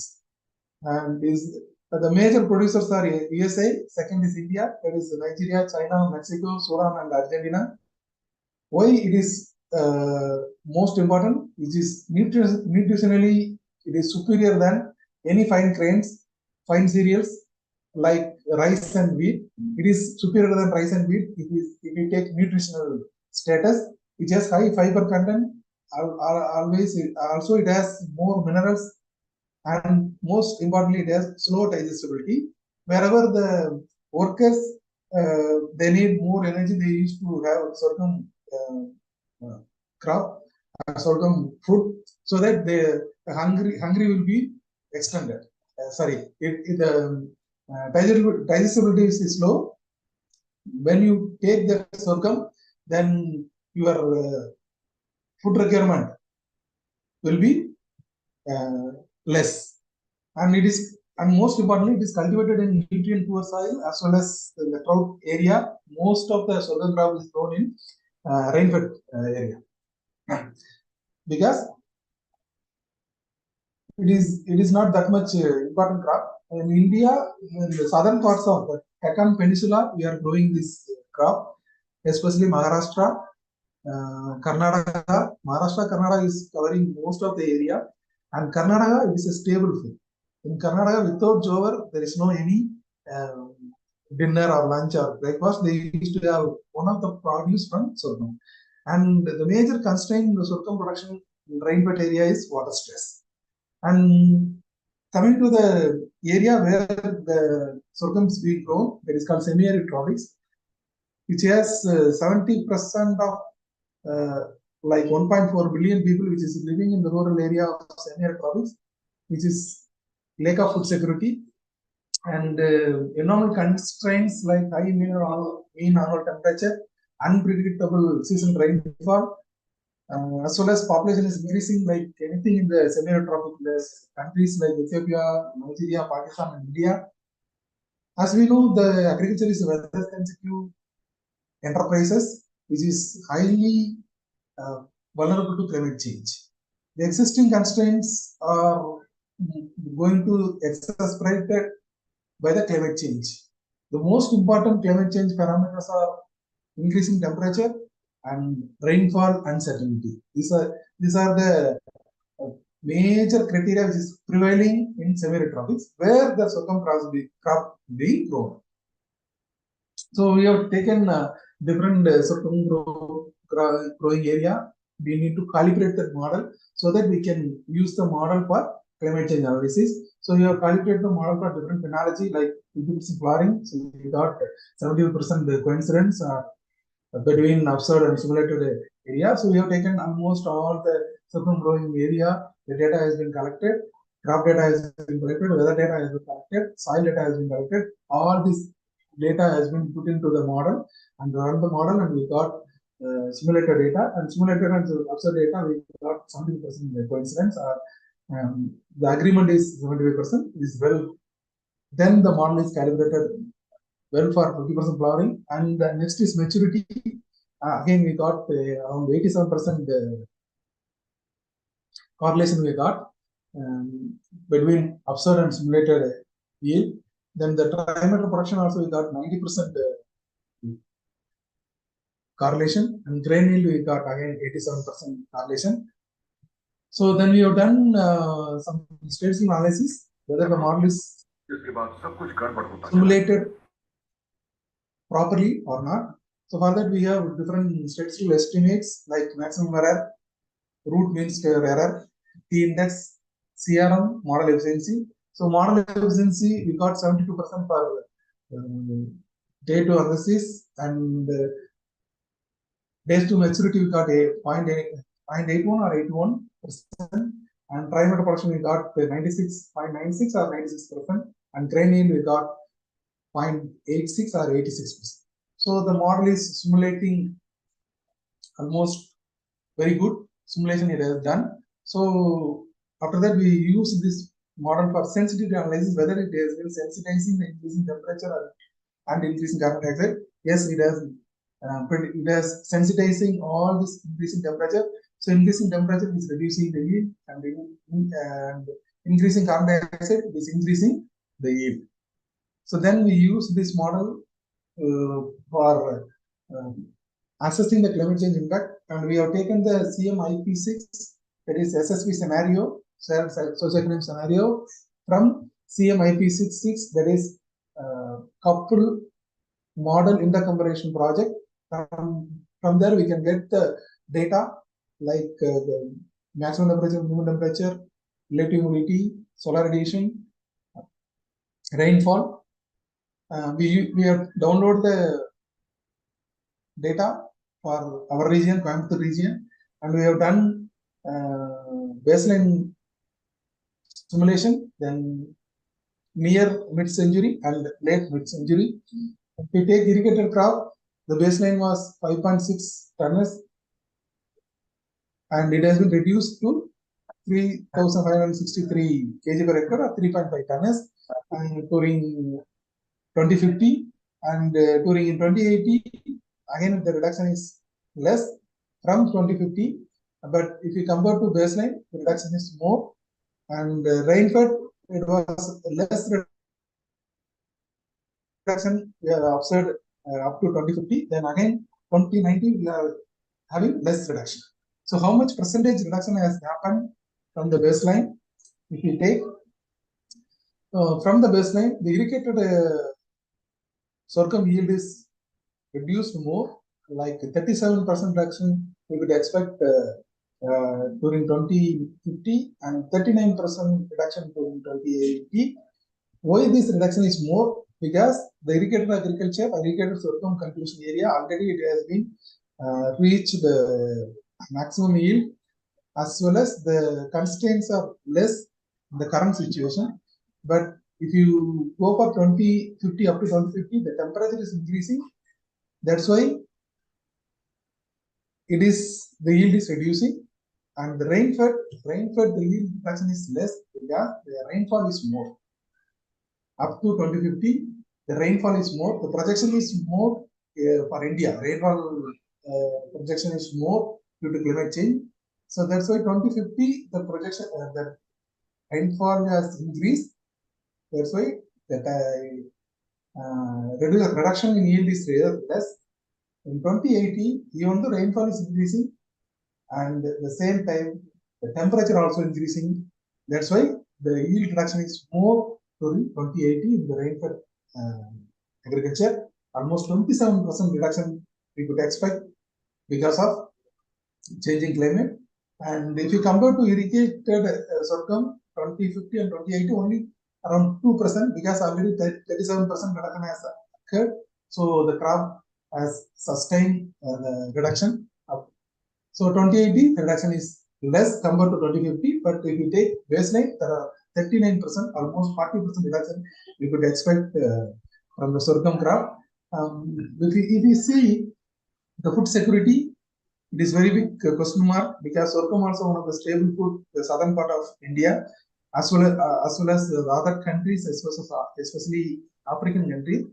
And the sorghum crop is stable. Yeah, please conclude. We are running. Yeah, the climate change, the conclusion, climate change and its impact is inevitable, and increasing carbon dioxide has little increase in the sorghum yield, but increasing temperature it has masking effect the increase, and we need to have different adaptation strategy to bridge the yield gap through integrated genetic and natural resource management, as well as through water set management for sustaining your food security, reducing the poverty, and achieve the sustainable development goals. And we want to acknowledge Dr. Sura Naresh Kumar, Head Division of Environment Science, who has given this model, infograph sorghum model, and NRC Sorghum, National Research Center for Sorghum, ICR, Indian Council of Agriculture Research, for providing crop data for calibration and validation of the model.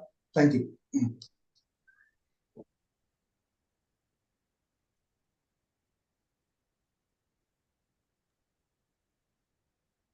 Thank you, sir, for your presentation.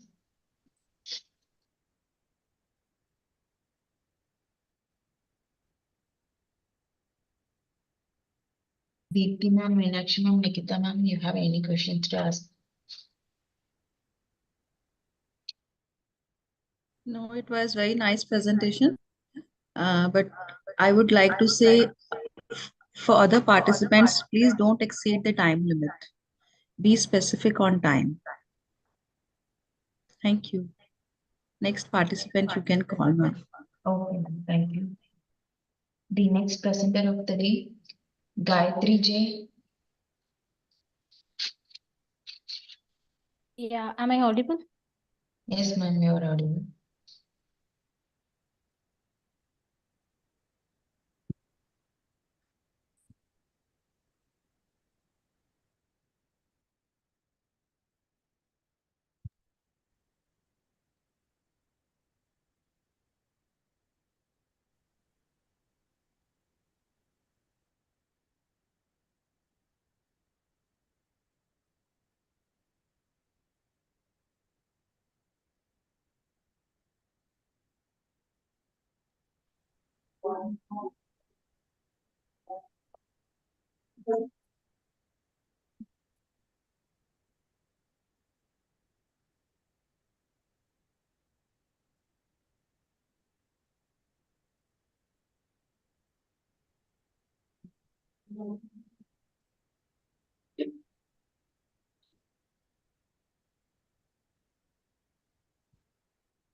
Are you here? Yeah, yeah, I'm there. Actually, there is some. Please start sharing your screen, ma'am. Yeah. Okay. Is it visible? Yeah, ma'am, it is visible. Yeah. A warm good morning to one and all present in this virtual platform. Ecosystem services are the components of nature that benefits human by goods and services directly or indirectly, which are usually taken for granted. Pollination is one among them, which is the critical component of biodiversity, is becoming a critical service and being threatened at an alarming rate. The pollination ecosystem services of undeniable economic values are linked with human well-being by agriculture production and food security. Knowingly or unknowingly, about 35% of global crop production is contributed by biotic pollinators. Recently, from the pollinators of commercial agriculture, the worldwide economic benefit is estimated to be over 550 billion euros per annum. We are familiar with the IPCC's recent assessment report 6, where the scientists wants the human community with code red, in which the global warming of 2 degrees Celsius would exceed by 21st century. At 2 degrees Celsius of global warming, heat extremes likely to reach critical tolerance thresholds of agriculture and health. Major precursors for this climate change is the greenhouse gases and air pollution. Notable greenhouse gases are the carbon dioxide and ozone. In the fourth assessment report of IPCC, it reported that the tropospheric ozone concentration projects an increase of about 20 to 25% by 2050 across the globe compared to the present levels. Likewise, there are some disturbances.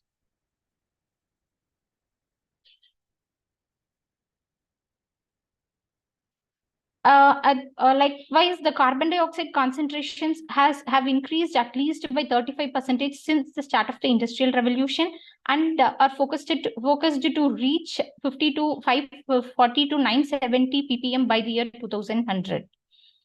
With this introduction, I would like to introduce myself. I'm Gayatri, I have completed my PhD from Indian Agriculture Research Institute from the Division of Environment Science, presenting a part of my PhD thesis titled Assessing the Interactive Effects of Elevated Ozone and Carbon Dioxide on Behavioral Changes of Pollinators in Indian Mustard. This is our treatment details. The treatment 1 is the elevated ozone with the concentration of, we have given elevated concentration of 65 plus or minus 10 ppb, and the elevated CO2 as 550 plus or minus 10 ppm, and the interaction is elevated ozone and carbon dioxide, and the final last treatment is the ambient control. It is the controlled treatment.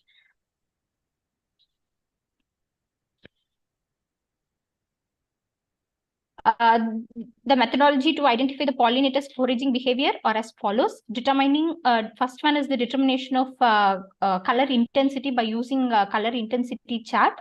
Then the insects trapped by yellow pan trap, and foraging rate of pollinators which were dominated in the mustard field. The color intensity varied between 3A to 1 second. The color intensity varied from 3A to 9B, and the elevated, in the case of elevated ozone treatment, it is like 3A to 6B, and then the elevated CO2, where it shows the higher color intensity of 5A to 7B, and in the interaction, it was 6A to 7B, and in the ambient condition, it was around 5A to 9B. The color intensity variation may be due to the color pigment affected by this concentration, elevated concentrations of elevated ozone and carbon dioxide. Now coming to the impacts of elevated ozone and carbon dioxide and their interaction on visitation of pollinators. Here the maximum average visitation under elevated carbon dioxide treatment by hoverfly and followed by the aphis species, that is the honeybees. And the minimum average visitation was found under the elevated ozone and interaction treatment. It was by unidentified dipterans. Next, it is the maximum foraging rate under these treatments, where the maximum visitation under elevated carbon dioxide treatment was by Aphis florea, that is the little bee, and by hoverfly. The minimum visitation was found under elevated ozone treatment by unidentified dipteran and stingless bee.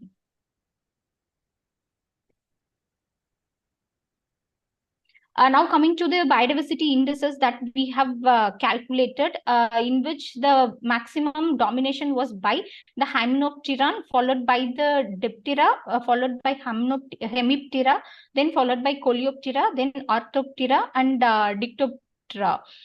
Here, these are the indices which we have calculated for domination, finding out their behavior and their richness, species richness, evenness, and dominance.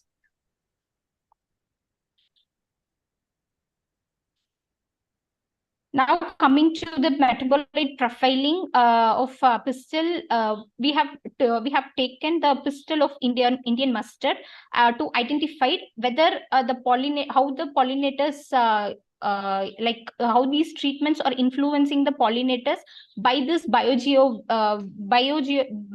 volatile organic compounds emission. Here in this where the major responsibility for their attraction is this biogenic volatile organic compounds, where the sugars are dominating and these components in all the treatments were essential in amino acids required for pollinators attraction, were declined in elevated ozone and followed by the carbon dioxide.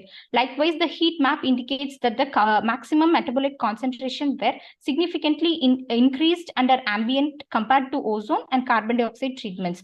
The scatter plot indicates a significant decline of sulfur, glycine, serine, and threonine, and glycoxylate and dicarboxylate propionate metabolisms. Now coming to the salient findings, I would like to conclude my presentation with that the color intensity was declined under elevated ozone as well as in the interaction treatments as compared to ambient conditions. And also as compared to the ambient conditions, the maximum visitation rate was observed under elevated carbon dioxide, where it was by hoverflies, Aphis florea, then black flower wasp, and Aphis mellifera.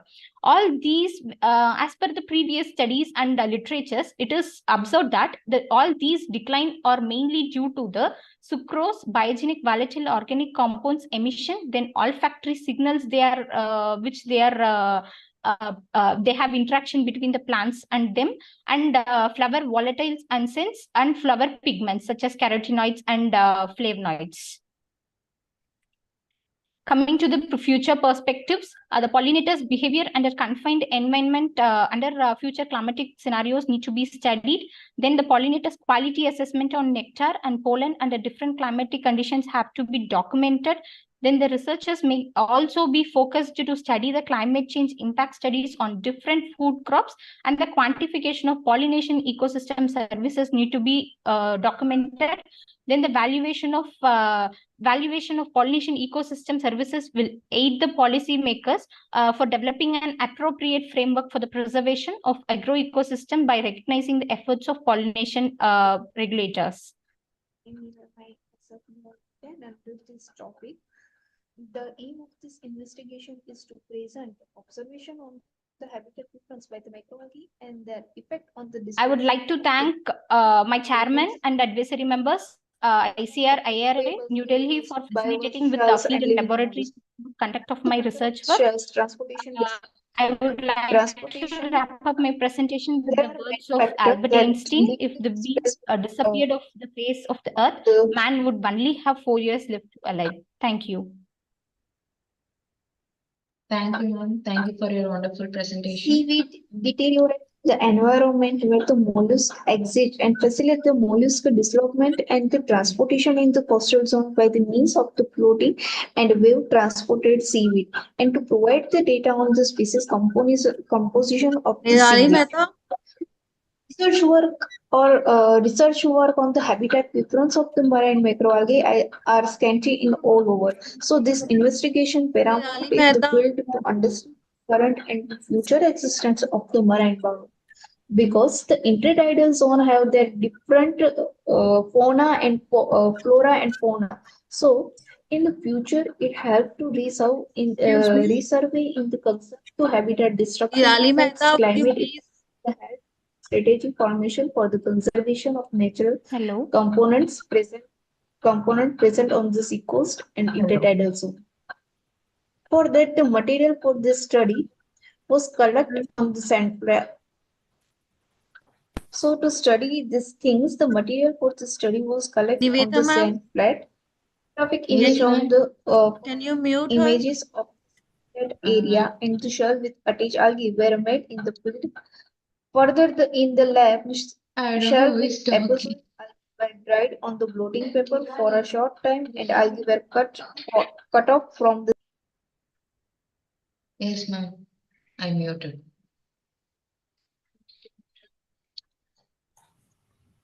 Yes, the presenter earlier is Gayatri. So I must say very nice presentation and nice compilation of all the research data.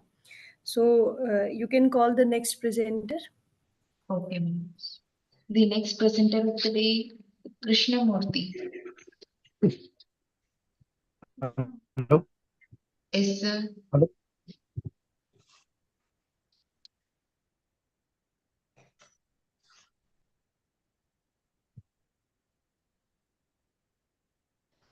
Hello. Yes, sir. We can hear you. Madam, screen? No, it's right. Okay, sir. We are presenting. Just 1 minute.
Hello.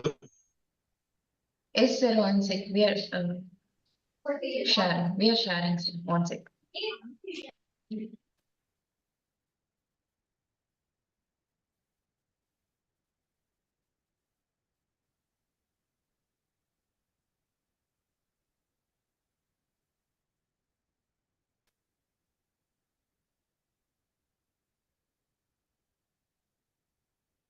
Yes, sir. Hello. You can start your presentation.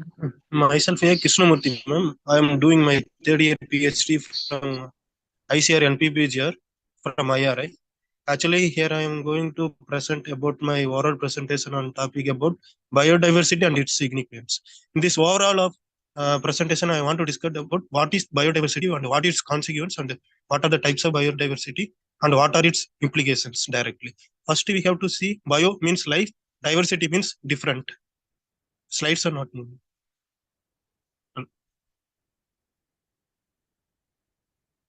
Hello. Yes, sir. 1 sec. Yes, Krishna. We are facing some Ma'am, network my issue. slides are not moving. Yeah, sir. 1 sec. We are trying to remove the slides.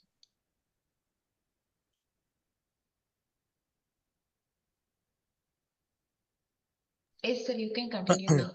Ma'am, bio means life, diversity means different. That means there are different kinds of living organisms in the earth. It may be contributing of protozoa, metazoa, unicellular, multicellular organisms. So it will be found in diversity of species in the particular area. It is called biodiversity. Then the biodiversity was first coined by one scientist Walter G. Rosen in 1986. So they, according to their unique definitions, their variability exists in the form of either all form of organism found in one habitats is known as the biodiversity. So we can see there are three major components of biodiversity. You can see genetic diversity and species diversity and ecosystem diversity. The genetic diversity, you can see that there are variety of genes or inheritable characters present in a particular populations. Example, if dog is there are many types of breeds. You can see Rottweiler, Beagle, and Chihuahua. Then some other desi breeds you can see. If you go for species diversity, there are a number of different species exhibit in particular component of the particular organism is called species diversity. Then ecosystem, there are different variety of ecosystems present in the biosphere, either maybe terrestrial ecosystem or marine ecosystem or aqua water ecosystems. In that there are many endangered type of aquatic species or any type of land species animal species will found that they can have to be characterized as a biodiversity hotspots and some other extinct species, endangered species in that particular category. We can see the distribution of biodiversity. We can see there are based on that flora, fauna diversity, climate, and altitude type of soils and presence of other species. Then hotspots would be categorized by one scientist, Ernest Mayr. He was the first one coined the term biodiversity hotspot. In that particular species would be endemic. It major India have two biodiversity hotspots, major important. First one is Western Ghats and one is Eastern Himalayas. Then there you can see biodiversity and balance of nature. You can see that four categories: tropic levels and complex ecosystem, keystone species, and niche complementary. In that, two importance are keystone species. It was given by John Ray in 1906. That means loss or addition of the deletion of particular species which cause impact changes in the particular ecosystem is called keystone species. The niche complementary would be there be major difference among in the individual native species. It would has huge impact in that ecosystem is known as niche complementary. So you can see that my images are two is there which has more biodiversity. First one will be the terrestrial ecosystem, you can see, and B also terrestrial ecosystem. In that you can see that A will be categorized and that it is a homogeneous species. It is also come under that one of the particular biodiversity species. In that maize crop is planted in the particular long field. That B would be differentiated that there would be a particular reserve forest area. You can see that huge number of extinct species of aquatic and terrestrial animals also. So you can see that same components it be in that second images also. In that we categorize. Then I have to come directly to that importance of the biodiversity. We can see it have both aesthetic and scientific value. Aesthetic means it have more medicinal value. You can see that forests like Amazons. You can see that many endangered medicinal plants which have the huge importance of medicinal compounds. It can be used vital for the uncurable medicinal diseases. Then direct economic value, it has same use of timbers and for paper pulp industry, some other food clothing purposes used by the tribal peoples. It have direct economic value. Then we can come to importance of biodiversity in that another category terms indirect economic value. It has green plants which have provides more oxygen. It controls that ozone depletions also and the CO2 emissions also. Then recycling of water will provide manageable good quality of water, and it also enhance to reduce the water scarcity around the world. According to that UNICEF report, there are more than 25,000 children in India are died due to malnutrition disease. It also pollution will be one of the undesirable change in that major malnutrition disease. Still now there is no remedy for that type of. Because why I am sharing these things to here means it is also mainly caused due to this climate impacts only. Then next we can come to threats to biodiversity. You can see over exploitation and habit loss, habitat fragmentation, pollution, and introduced species. Then global climate change. In this, there are two major is habitat fragmentation. You can see particular, for example, if the Gulf of Mannar Biosphere Reserve, it is mainly known as that marine ecosystem. It have this biologist paradise for this those who marine biologists who want to explore that extinct aquatic species. So in that particular area, there will be more endangered number of extinct number of fish species. Then also you can see to Costa Rica, Australia, you can see that huge number of pearl rock is there. It also mainly destroyed due to this hydrogen bomb for thefting that pearl rock. And that mainly in Costa Rica. So therefore that they introduce many number of security threats also. You can see that extinct species I mentioned here. You know that this dodo is the dangerous bird. You can mention in this BC history. If you go and read any Puranas and other Vedas history, this dodo now become extinct and also mainly extinct to India particularly. It is unbounded history. It reveals then endangered species. You can see I mentioned mainly cheetah, then Royal Bengal tiger, then sloth bear, then marine tortoise, then green turtle, then Ganga dolphin and some types of blue whales. You can see that Bengal tiger, Royal Bengal tiger is usually found in the Sundarbans regions of the Western Bengal and some other. From this, we have to have, as a man, we have to have the basic knowledge about the biodiversity, how it is approached, how we have to conserve, and how we have to protect from that unprotected social element activities. So it mainly come under through major awareness programs conducted through some NGOs and through Ministry of Forest and Environment Climate Change. So we have to create city huts first while they are visiting and don't want to do. Then we have to also respect that animals also have the social value and impact on that society. If we realize that there will be more number of loss of biodiversity would be controlled. Thank you. Then I also ended with one case study. If we have to go particular regions of Gir Forest, Gir National Parks, right now exact report according to 2023, those who are constructing railway tunnel, nearly 200 lions are died per year within last 4 years. This will decrease that our national identity also. So we have to take care of that. Each and every living organism have the basic aspects in the world in terms of both emotional and the societal also. Thank you. Thank you, sir. Thank you so much for your presentation. Ma'am, you have any question?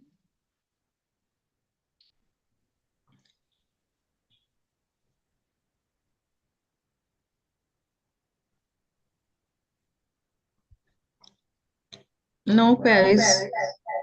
Okay, ma'am. We'll move on to the next presenter. The next presenter of the day, Bhagyashree CR. Hello, ma'am. Yes, ma'am, we can hear you.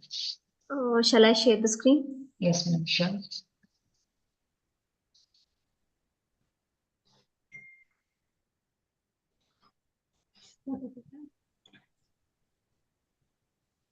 Evaluation of bioactive compounds.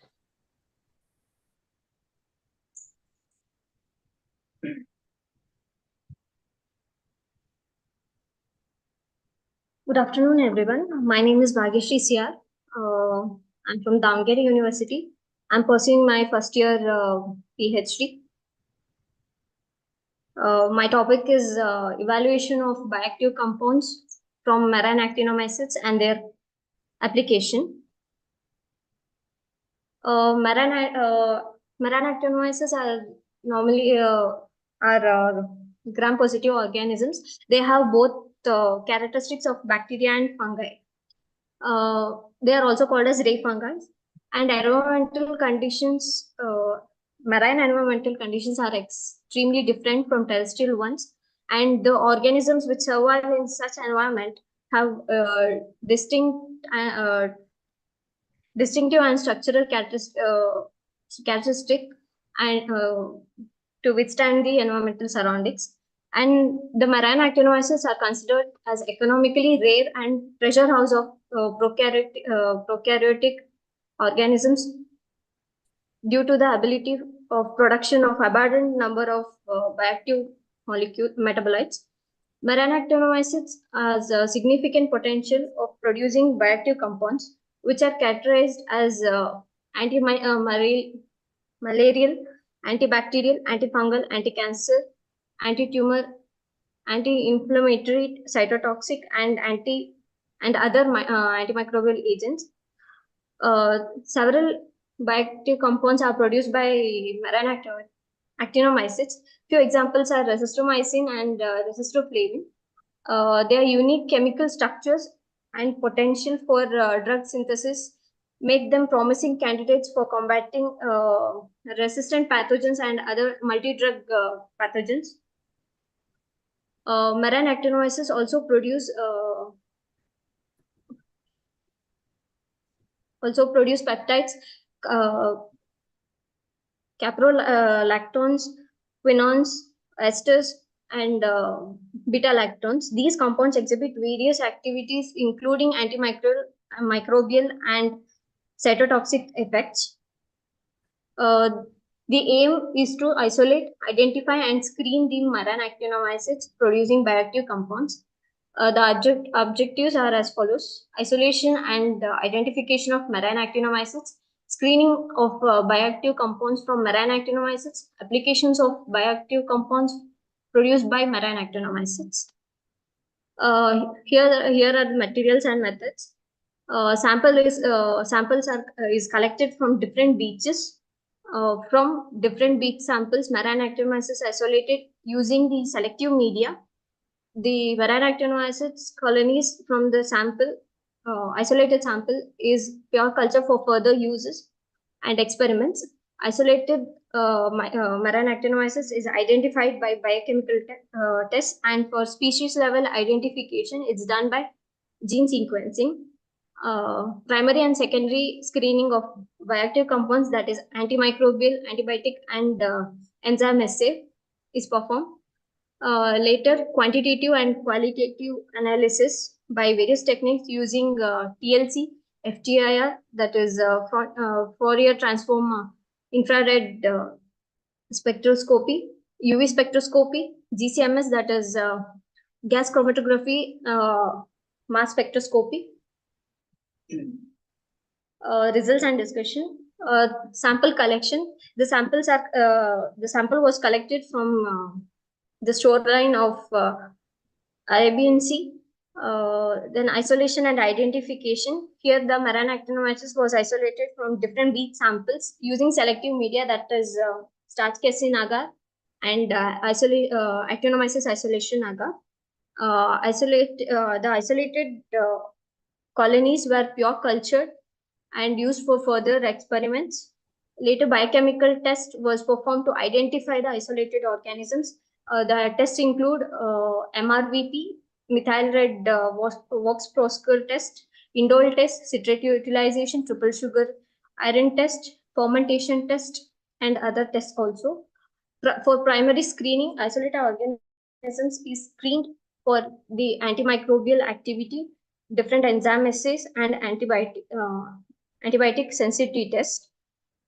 Later, secondary screening, the bioactive producing marine actinomyces is kept for submerged fermentation. After the incubation period, the crude extract is tested for determination of biological activity and antioxidant activity, autobiogram, etc. Quantitative and qualitative analysis is made using the TLC, FTIR, UV spectroscopy, and GCMS. The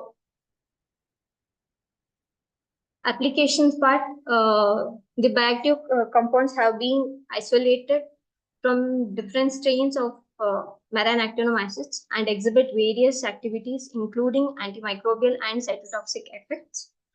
The discovery of secondary metabolites from marine actinomycetes of great importance due to the rise of drug-resistant pathogens. These compounds possess distinct chemical structures that may serve as a basis for synthesis of new drugs. The exploration of marine actinomycetes and their secondary metabolites can lead to the development of novel drugs to combat the drug-resistant pathogens. The discussion, the evaluation and application of bioactive compounds from marine actinomycetes involve a comprehensive process of isolation, cultivation, extraction, purification, and bioactive screening. The diverse range of applications from pharmaceutical to environmental remediations. Bioactive compounds have unique chemical structures and potential for synthesis, promising candidate for combating drug-resistant pathogens. Further research and exploration of marine activities can lead to the discovery of novel bioactive compounds with the therapeutic potential. Conclusion: marine actinomyces represent a fascinating and diverse group of microorganisms found in marine environment. Their diversity and biological significance are profound, offering a vast potential for various scientific and industrial applications. Marine actinomyces are prolific producers of bioactive compounds, including antibiotics, anti-tumor agents, enzymes, and other valuable metabolites. These compounds hold immense potential for pharmaceutical, agriculture, and industrial applications. Understanding how these factors affect the diversity and metabolic capability of marine actinomyces is crucial for their prevention and sustainable utilization. Continued research in marine actinomyces unique properties and metabolic pathways holds promise for developing new drugs, enzymes, biotechnological solutions for various industrial and environmental changes. So I would like to thank the 9th GoGreen Summit 2023 and BioLeaks for giving this opportunity to present in this conference. And I also would like to thank my research supervisor, Dr. Ramlin Kapoor, sir. So these are my references. Thank you. Thank you, ma'am. Thank you so much for your wonderful presentation. Ma'am, you have any questions, please? It was initial work, so you have compiled very well. And my future, ma'am. Yeah, I would like to say all the best to you for your further research work. Thank you, ma'am. Thank you so much. Thank you, ma'am. We'll move on to the next presenter of the day, Dr. Ayanila Hochia. Ma'am, are you there?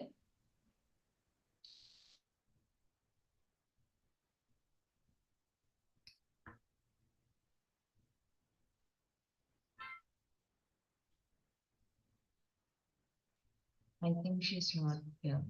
We'll move on to the next presenter.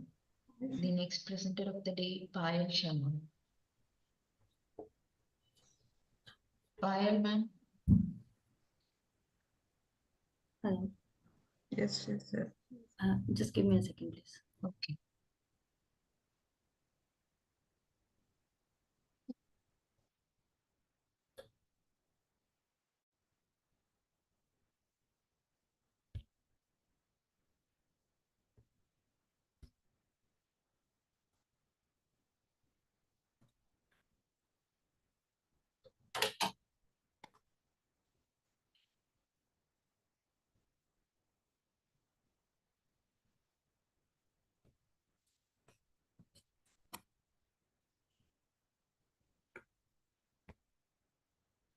Shall I start? Yes, ma'am, please start.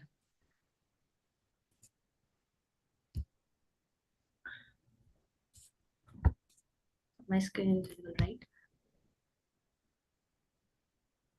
Yes, ma'am, it is visible. You can start your presentation. Hi everyone, this is Payal Sharma and I'm working under Professor Rajesh Kumar from Central University of Rajasthan in the Department of Environment Science.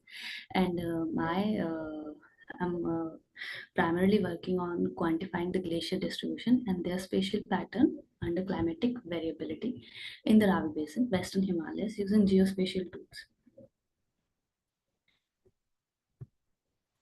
First, I would give a brief interview that why this study is important and why we are working in the research area of glaciology. So, glacier evolution with time has been providing crucial information about climatic variability, and there has been reported alarming decrease in their mass due to increase in global temperature and reduction in accumulation period. And because of this, all of the greater river system are being threatened due to the melting of Himalayan glaciers. I'm particularly reporting here Himalayan glacier because our research area is Himalayan glacier. So, in view of importance and the role of glacier in sustaining life on the earth, continuous monitoring of glacier is necessary. And there has been numerous studies reporting the mass loss of glaciers over the Himalayas and how they are very vulnerable to climatic factors such as temperature, precipitation, and the wind. And also the IPCC 6 climate change report has given the statement that the planet will be inevitably headed toward warming by 1.5 degrees Celsius over pre-industrial times. The report also foresees the rise of global temperature by at least 2.7 degree by 2100 and calling it code red for humanity. And I have chosen the study area as this Ravi Basin. Ravi River is actually integral part of the Indus river system of the Himalayan range, and it is a very important tributary to Indus river system, and it lies between the between the southeastern part of Chamba and northeastern part of Kangra district in Himachal Pradesh. And here you can see this is the whole Ravi Basin, and this sky blue kind of shapes that you are seeing, these are the glaciated areas in this basin. And these are the major villages of this area from where we have acquired some data. These sky blue parts are the glacial boundaries. And this shape shows the elevation of the study area, that is from 728 to 6,150 meters. And this basin, there are like numerous glaciers in the basin that are very important to this tributary, and it flows across Bada Bengal, Bada Bansu, and Chamba district, and its route is hemmed by Pir Panjal and Dholadar mountain range. Elevation of the basin that I have already mentioned, that it is from 765 to 6,125 meter. And this is the methodology that we followed, where we acquired meteorological data, remote sensing data, and literature survey. And by this, using these several data and analysis processes, we have extracted the glacier boundaries, decadal maps of the glaciers, and also we have done the field visit of this glacier. Next, I will show you how the glaciers, some major glaciers of the basin has been showing changes.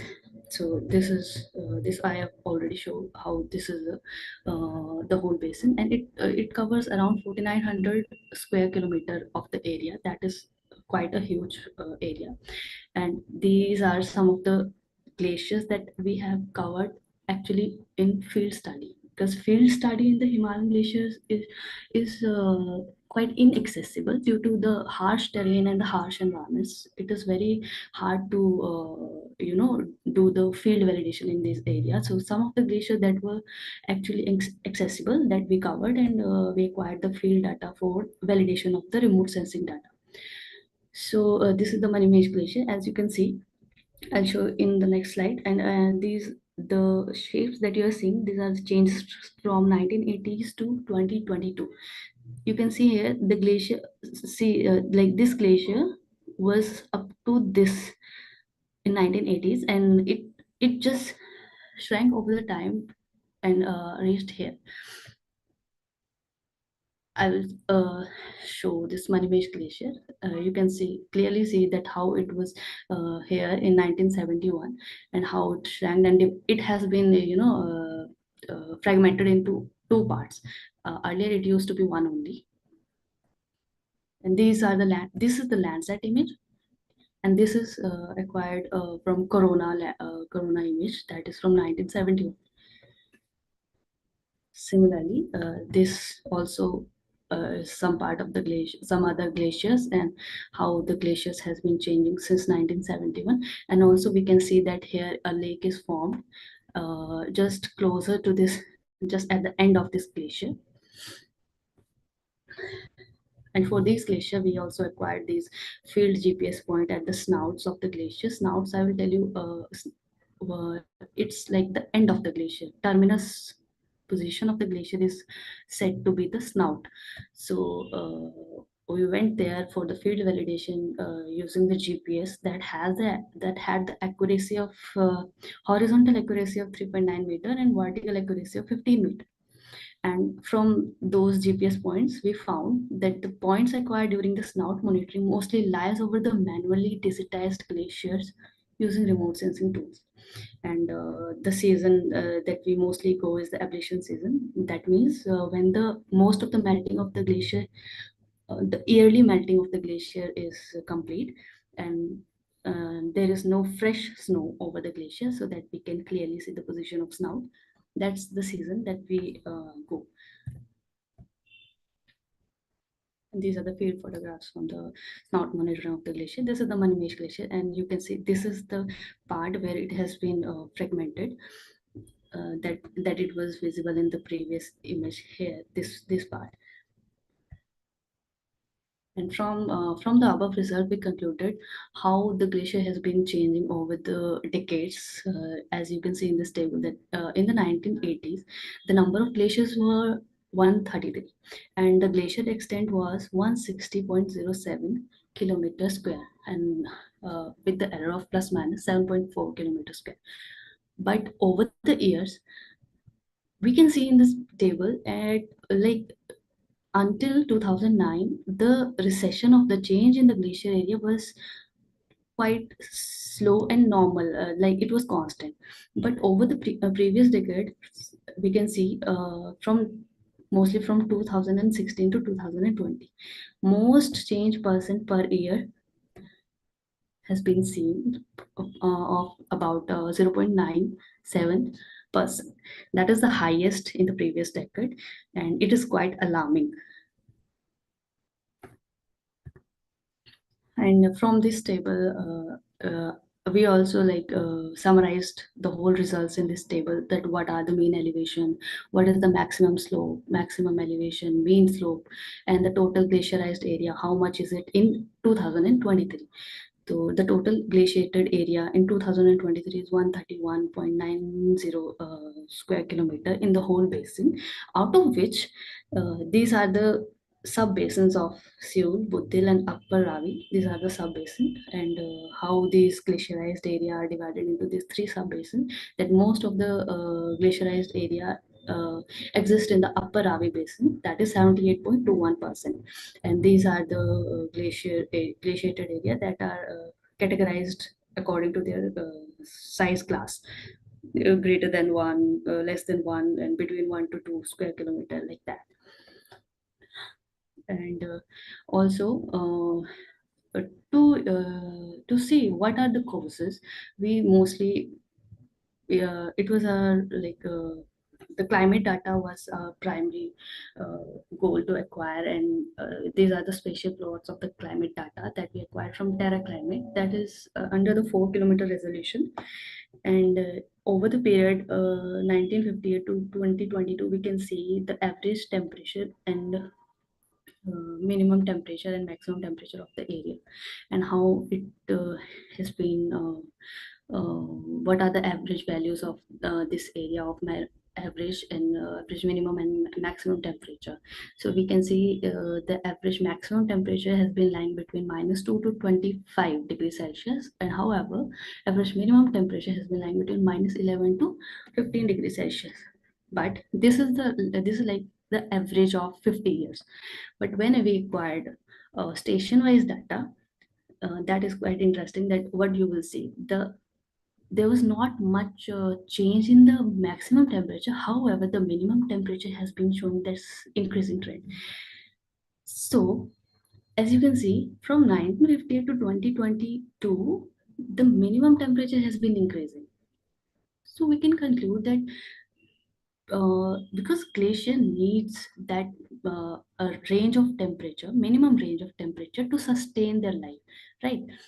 So how this increase in the average minimum temperature is leading to the recession of these glaciers, retreat of Please the glacier. conclude the presentation. Yes, I'm just reaching that. And this is the annual minimum temperature of another point. It is also increasing. And these are the precipitation trend. There has not been much change in the precipitation. Sorry, it is normal. And these are the references from my study. And thank you.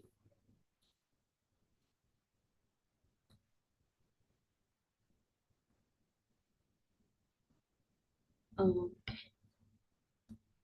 Any questions or any?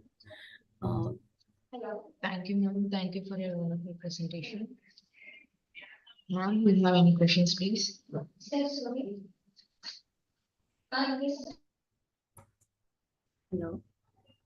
Yes, ma'am. Yes, Deepti ma'am, Nikita ma'am, Meenakshi ma'am, you have any questions for the presenter?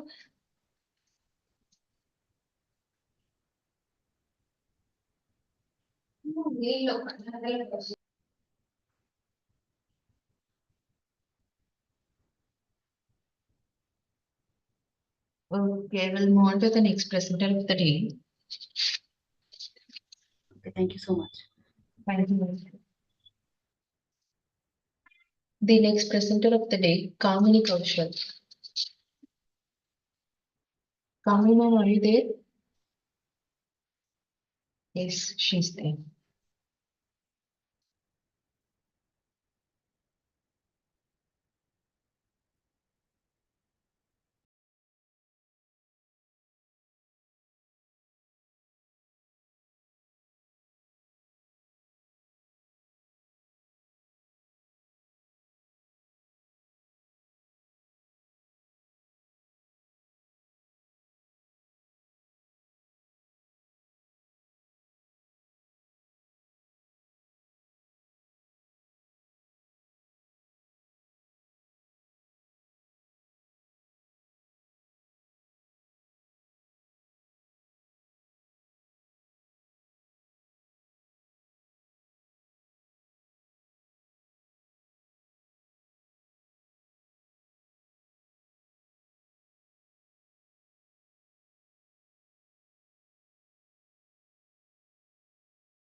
Good afternoon, all.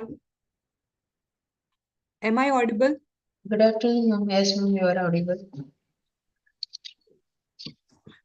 Myself, Kamini Kaushal. I am doing PhD from the IRI.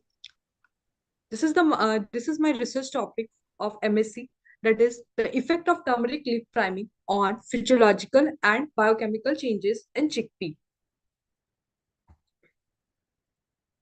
Chickpea is a cool season crop. It is a self-pollinated crop. Chickpea is a rich source of carbohydrate, protein, fats, and minerals.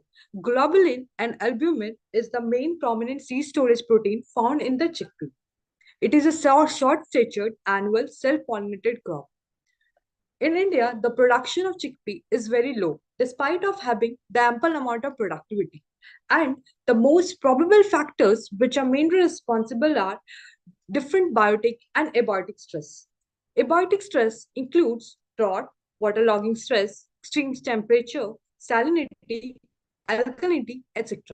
Whereas when it comes to the biotic stress, the different incidence of disease and pest is one of the factors which leads to deteriorating the seed quality of the chickpea. In chickpea, Fusarium oxysporum is one of the disease which occur in various parts of the India. Apart from the major biotic and abiotic constraint, getting a high quality seed in chickpea is a major concern for the Indian farmers. So, to enhance the quality seed enhancement technique is nowadays in its use. Seed enhancement technique consists of seed coating, seed palleting, seed priming, etc. The one which I work upon is the seed priming. Seed priming is one of the most promising technique for seed quality enhancement. It not only improves the growth and boosts the germination rate, but also due to increase in the germination rate, yield also increases. Seed priming is a technique where seed is allowed to imbibe the water, and in the second stage of germination, we dry back the seeds to its initial moisture content, and then we replant the seed in the field, and we observe the uniform growth in the plant. So, according to Kubala et al., there are different sorts of priming techniques like hydropriming, osmopriming, halopriming, biopriming, and botanical priming. The one priming which I have worked upon is the botanical priming. And the reason behind taking this botanical priming is its eco-friendly nature. Despite of having eco-friendly solution, it also offers an insecticidal, fungicidal, ovicidal, acariciidal, and repellent properties, which are used against the control of various storage insect pests. Now, many previous studies have revealed the use of leaf extract, including moringa, prosopis, neem, panjam, arappu, that not only improve the property of the seed, but also enhances the quality of the seed. In this figure, I have shown the seed priming methods, the process of seed priming, and the second picture is all about the turmeric leaf.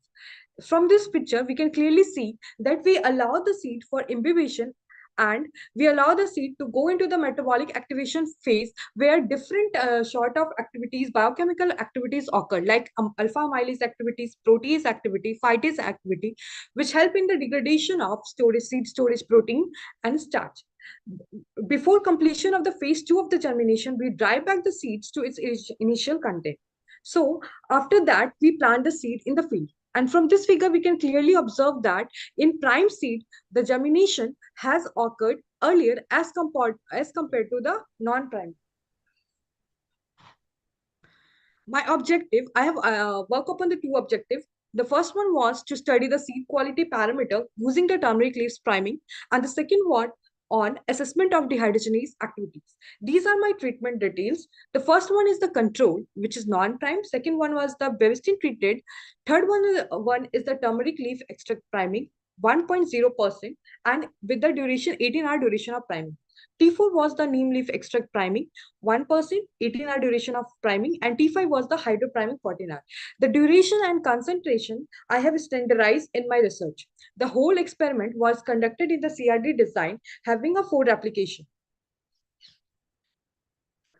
So in the first objective, I have prepared the priming material. For preparation of priming material, first leaves were surface sterilized. Then I have shade-dyed the leaves for 72 hours. After that, I have grind the leaves and make the powder form. From that powder, I have prepared the 1% stock solution and left the solution for an overnight, and then filter the solution. After the solution has been filtered, that treatment is used as a priming material. So after the seed were primed with turmeric neem for 18 and for 18 hour, and for hydro priming 14 hour, and then seed were controlled with the compared with the control. Then seed were placed in the paper towel, and I have put it for the germination in the germination chamber, having a temperature 20 to 22 degrees Celsius.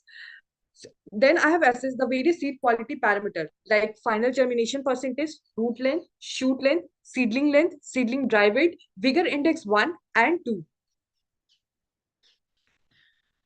And by doing all this observation, I have recorded this. From the first figure, we can clearly see that in germination percentage, T3, that is the turmeric prime, turmeric was doing best as compared to the hydro priming or neem priming. When it comes to the root length, we can clearly see that T3, that is the turmeric, is doing best as compared to the hydro priming and neem. But in root length, compared to control was also doing the best. In shoot length, the increase in shoot length was seen in the turmeric treated plant, whereas in case of seedling length, highest seedling length was recorded in the T3, that is the turmeric treated plant. From the seed dry weight, I have recorded that T3, that is turmeric treated plant, is having highest seed rate, followed by the neem and the hydroprime as compared to the control and Bevestin. When we goes to the vigor index 1, similar things we see, like T3 is showing the maximum vigor index as compared to the other control method. But in vigor index 1, hydroprime was doing best as compared to the neem priming.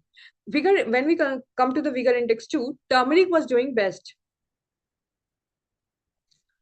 From this observation, my findings are that turmeric is the best priming material, and it shows the highest germination percentage, that is 94%, with having an average root length 18.16 centimeter, shoot length 13.7 centimeter, seedling length 31.93 centimeter, and seedling dry weight 0.6 gram. With having a vigor index 1, 2905.71, vigor index 2, 54.13, followed by the neem and the hydropriming.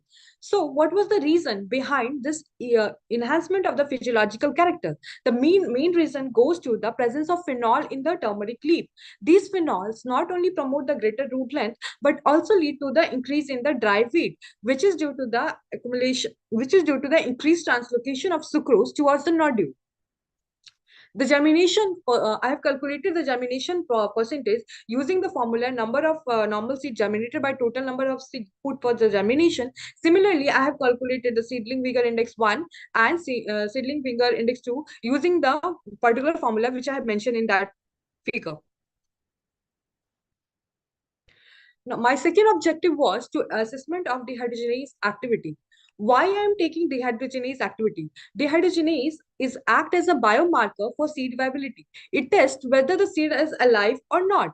Higher the respiration rate, higher will be the dehydrogenase activity in the seeds. So for assessing of dehydrogenase activity, I have assessed using the method of Kitoxan law. First, what I have done, I have taken the seed cotyledons and grounded it and soaked in the 0.5% of tetrazolium chloride solution. After that, I have incubated the solution mixture for 4 hours at room temperature.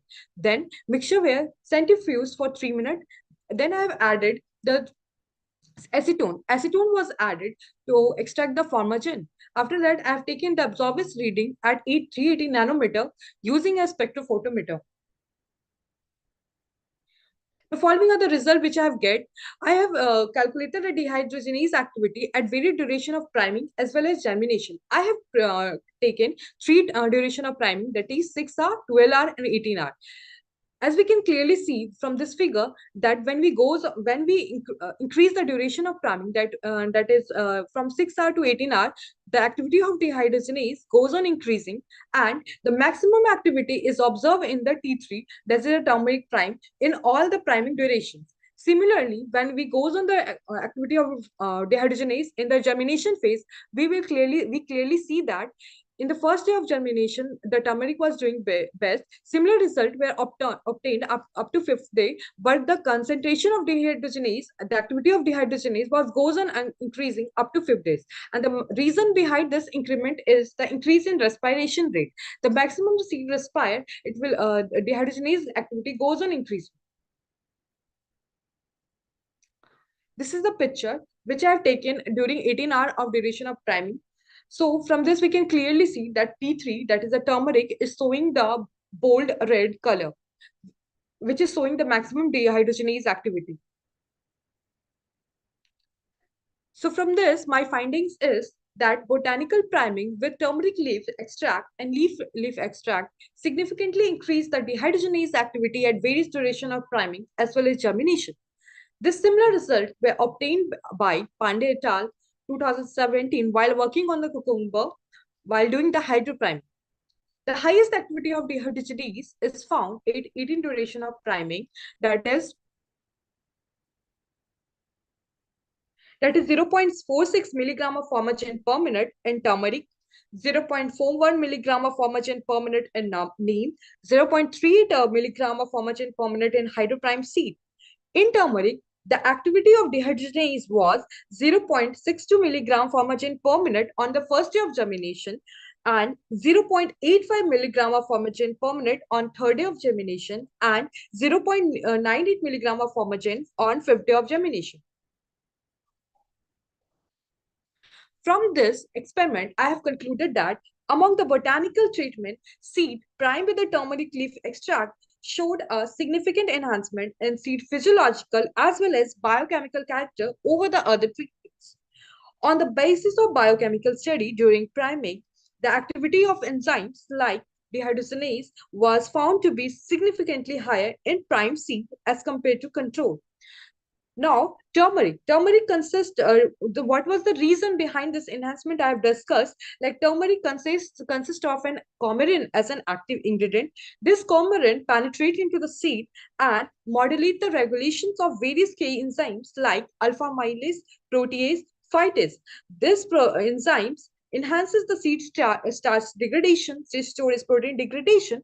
After a degradation, the whole material is provided to the germinating seedlings, and we see the early germination of the seed.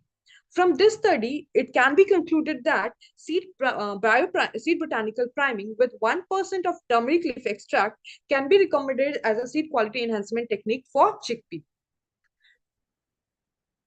These are my references. Thank you.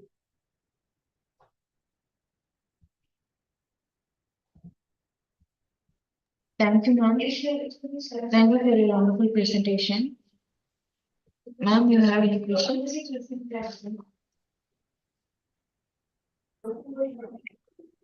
Nikita ma'am, Meenakshi ma'am.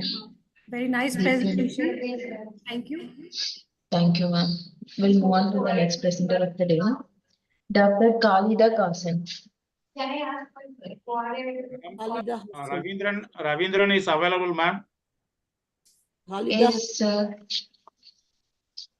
Dr. Khalida Hassan. Ravindran Chandran is in the right room, ma'am. Otherwise, I have to go another room. Sir, your presentation is at Hall A. Yes, yes. Not in the Hall A. So you can move to Hall A. Yeah, I am in Hall A, but I am in a right presentation mode, or No, sir, you are in main hall now. Main hall. This is the Please main move hall. to Hall A. Okay. how to shift the Hall A, Hall A, ma'am. Sir, I will assign you. I will assign you. Yeah, they are inviting. They are. Okay, sir, I will assign you. No problem. With the permission of the chair, shall I start? Yes, sir, you can start. Thank you, ma'am. Respected chairmen, organizing secretaries, and their participants, good afternoon.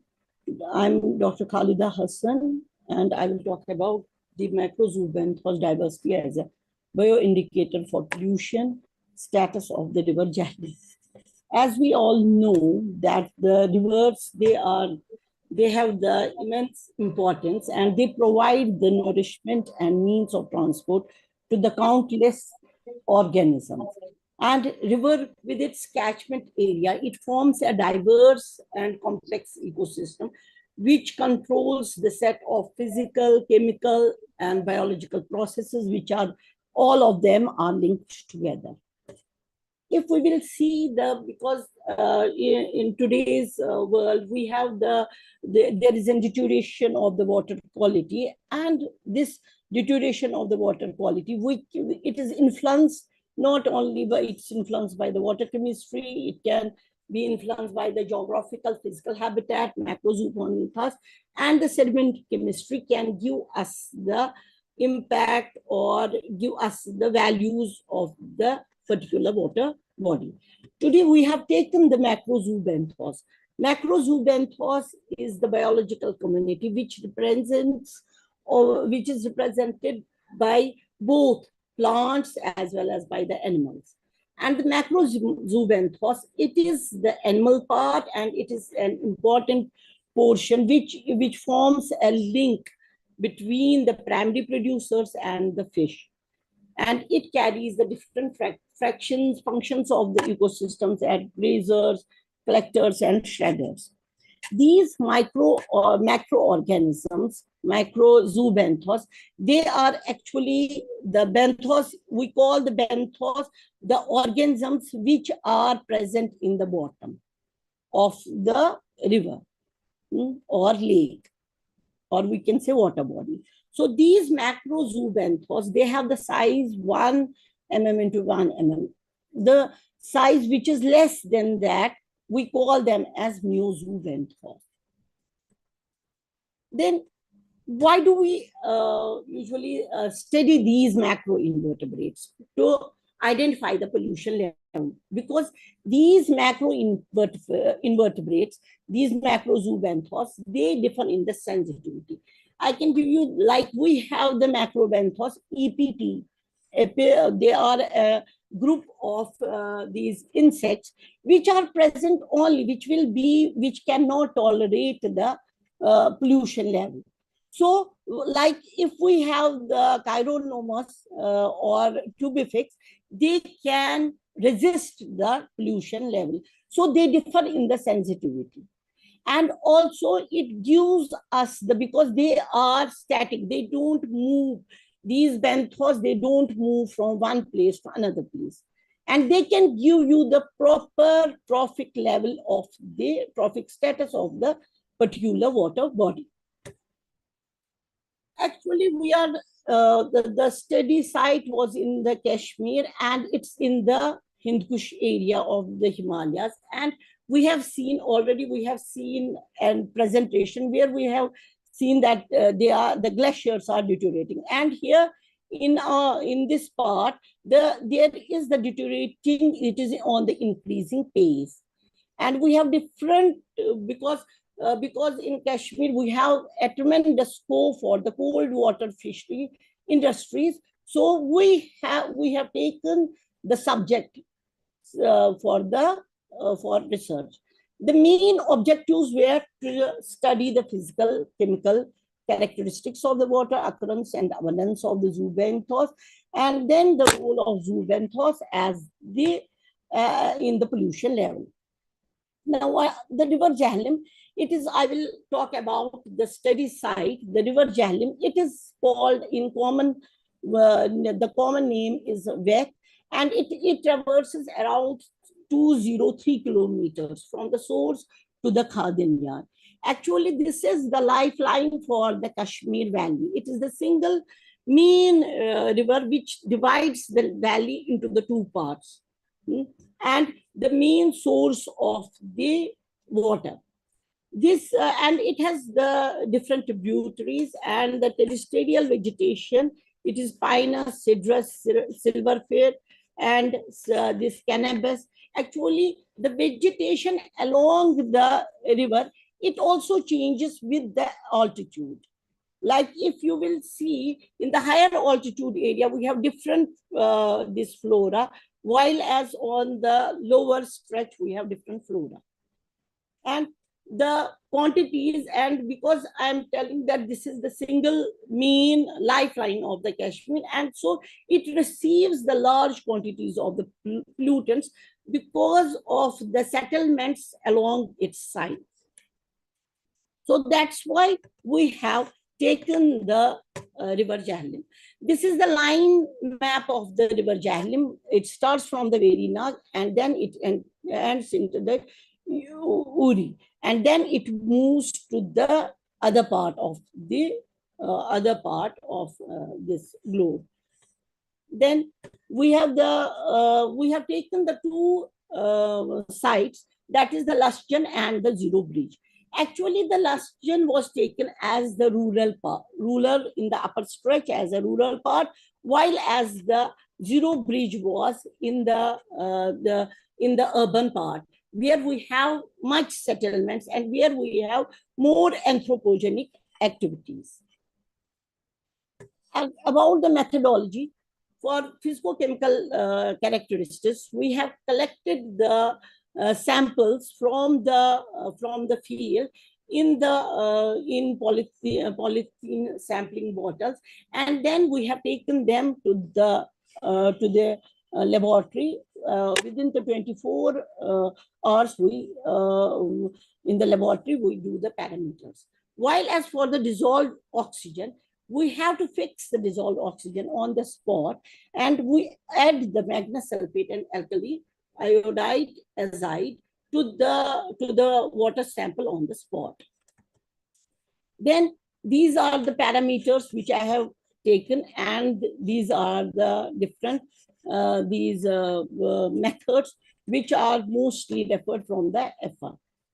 The biological parameter, we have taken the sediments from the Ackermann dredge, and 3 samples were taken at each site, and then the material was sealed, and the identified these macrobenthos were then identified mainly by the Pennant. This is the population density, the formula used for calculating the population density of the macrozoobenthos.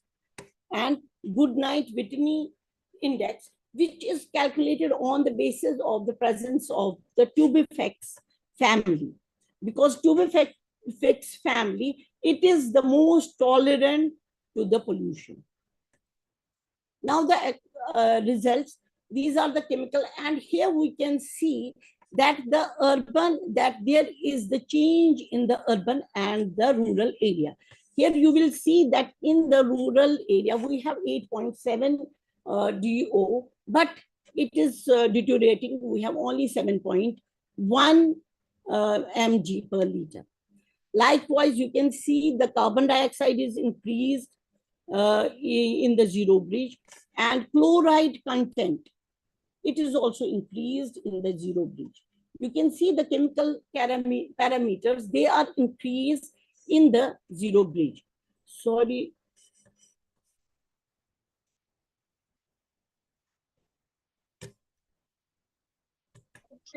Sorry, ma'am. Sorry. Now, about these macrozoobenthos, we have found the 6 number of these. The 6 genera we have found: Tubifex and Limnodrilus, Eroptilla, and Chironomus, Gammarus, and Diphtheria. The Annelida, 3 species were from the Annelida and 3 from the Orthopoda. This is the density, population density of these individuals, of these species at particular area, Then this I have already told you that Annelida, we have these are the samples, these are the pictures of the specimens which were collected. Now, actually, if we see in this graph, we can see the contribution of the different groups. And we have seen that blue, it indicates this rural area. And here we have seen that we don't get the Chironomus, Gammarus, and Diphtheria, because the Chironomus and Diphtheria, they are also taken as the bioindicators of these pollution, because Annelida, you have seen that the population density of the Annelids, they are more in the zero bridge area, which shows that they are dominant. The Annelids are dominant in the organically enriched waters, and which have the low oxygen content. And I have already shown that at this we have only 7.1, while as at this we have 8. So it also correlates that with the deteriorating this water quality, the distribution of the macrozoobenthos, it also varies. And the Chironomus, they are also due to the lutein, they are present in the waters which are more nutrients, rich waters.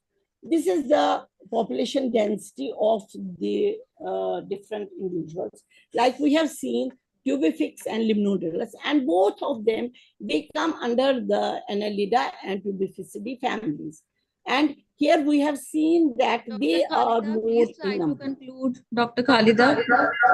Please try to conclude. Try to conclude. Okay, Bas, I have only 2 slides, and here you can see that we have this Goodnight-Whitney index, where it also shows the highest index is at the Lusgen site, while as it is decreasing at the zero bridge side, which also indicates that with the anthropogenic activities, there we have there is a change in the water qualities, and we can say that it is, and these are the bioindicators of the pollution in water. And what are the recommendations? We can say that we must form in every water body, we must have a buffer zone where we should not buffer zone, so that there won't be a sewage entry into the water bodies. We should develop STPs. A fencing should be made at the particular points where the people drop the sewage into the water bodies. And we should remove the encroachment, and dredging should be done. And most important is that we should have the public awareness about the water bodies, how much they are important, and there should be strict laws enforced. Thank you, ma'am.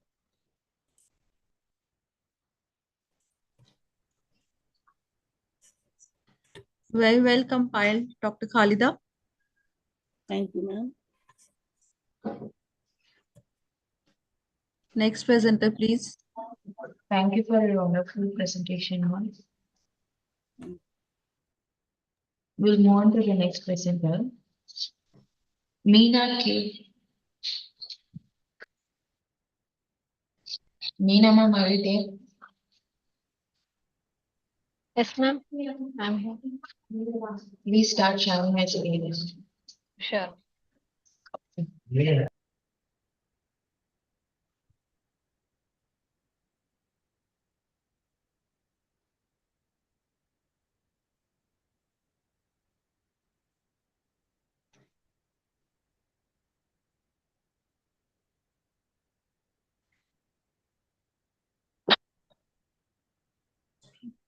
Good afternoon, everyone. I am Meena K from Madurai Kamarajar University. I'm a research scholar. And now I am presenting my research findings. Today I am very excited to share with you the fascinating findings of my research on microalgae. The microalgae is a versatile photosynthetic organism, and its application in various industries we use. Then our major research objective was the primary explore the potential of microalgae, especially in Atelia species, in producing carotenoids under different stress conditions. Now we are moving to my presentation. First, this is our graphical abstract for overview of our work. Then isolating and identification of our microalgae. First, the image is shown in image of Atelia texensis species. Then we go for screening and isolation of our algae, and we confirm the algae by 18S rRNA Sanger sequencing. Then we construct phylogenetic tree. Then we analyze the growth pattern of our Atelia species for estimate based on the chlorophyll content. Then we go for the microalgae media optimization for pigment enhancement using response surface methodology. Then we subjected Atelia species for different stress condition we give. That was nitrogen starvation and phosphate limitation and colchicine stress conditions for leading and result in the enhancement of carotenoids. Then our experimental results demonstrate that 3 stress factors significantly improve the production of carotenoids in Atelia species. Then in the response surface methodology, run 8 yielded a maximum pigment content of approximately 23.13% increase in compared to the control. Then we go for qualitative analysis of carotenoids obtained from Atelia species grown in optimized media. Then we go for characterization using HPLC analysis of carotenoid. Especially we focus on lutein pigments. Then we go for the scaling up process of carotenoids. This is our control medium and optimized media. In scaling up We go for response surface methodology, optimize media for up to 15 liters in outdoor cultivation. Then we go for carotenoids such as nutraceutical applications. Moving beyond industrial application, we delve into nutraceutical potential of carotenoids, especially on lutein. The oil red and Nile red image study reveals that reduction of lipid bodies in obese elegans treated with lutein in 25 and 50 microgram per ml. Then our research novel findings is media optimization revealed that the different parameters of sodium nitrate, potassium, and colchicine, it's yielded a 23.13% in run 8 than the unoptimized media. The extracted carotenoids exhibited for anti-obesity potential in high-fat diet fed with C. elegans. Then we conclude. In conclusion, our research highlights the immense potential of microalgae in providing environmentally friendly pigments for various applications, the optimization process and nutraceutical applications. It's opened up new avenue for a sustainable practice in industry and health. This is our overall view for my presentation, ma'am. And thank you and question. Thank you for your attention. Then I would like to thank my research supervisor, Dr. Varalakshmi ma'am, for her entire support for this research findings. Thank you so much, ma'am.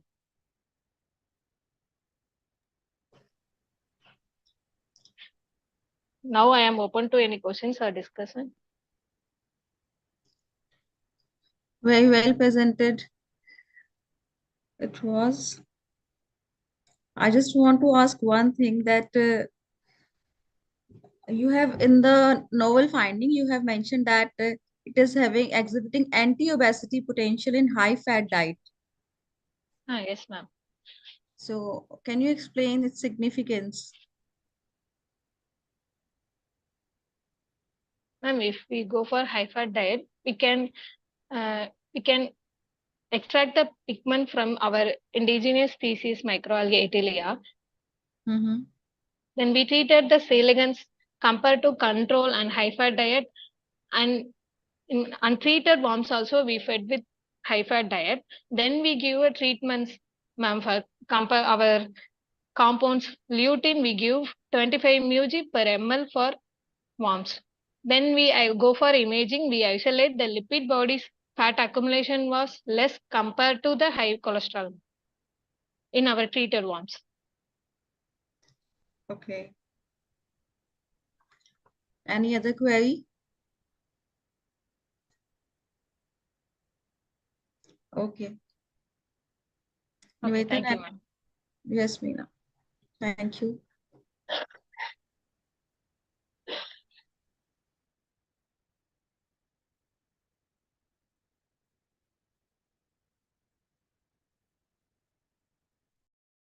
Thank you, ma'am. Thank you. Thank you for your wonderful presentation.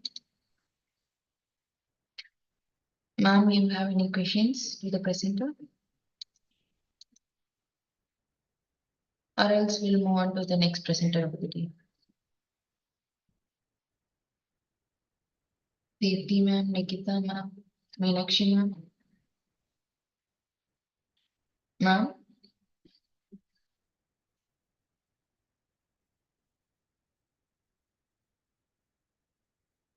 Nikita ma'am, are you there? Hello? Hello?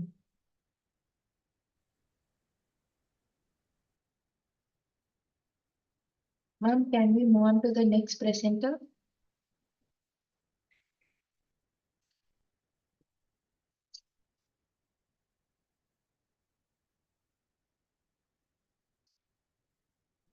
Good afternoon, ma'am. Deepika ma'am, Deepti ma'am, Nikita ma'am.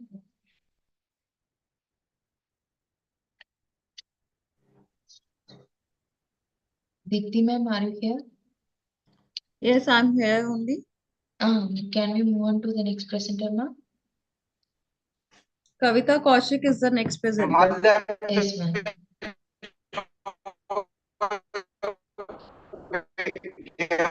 The next presenter of the day, Kavita Kaushik. Yes. Am I audible? Yes, ma'am, you are audible. Please Okay, start I'll be sharing sharing your my screen. screen. Yeah. Just a second. Yes.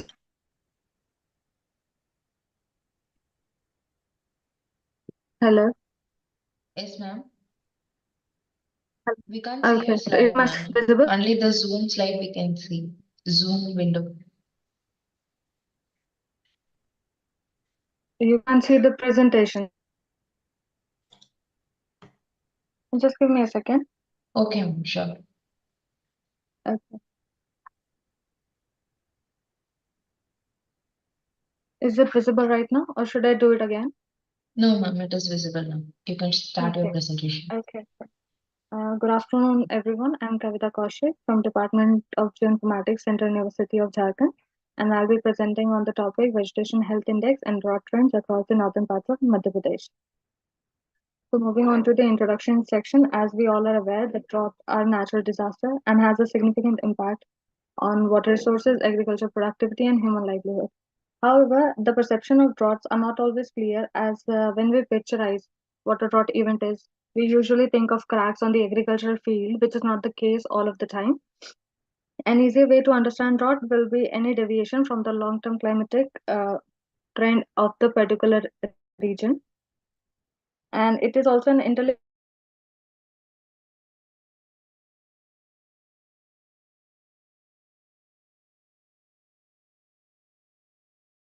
region, which will lead to the impact on its agricultural productivity, that will be the agricultural drought, and more pressure on the groundwater will be regarded as the hydrological drought.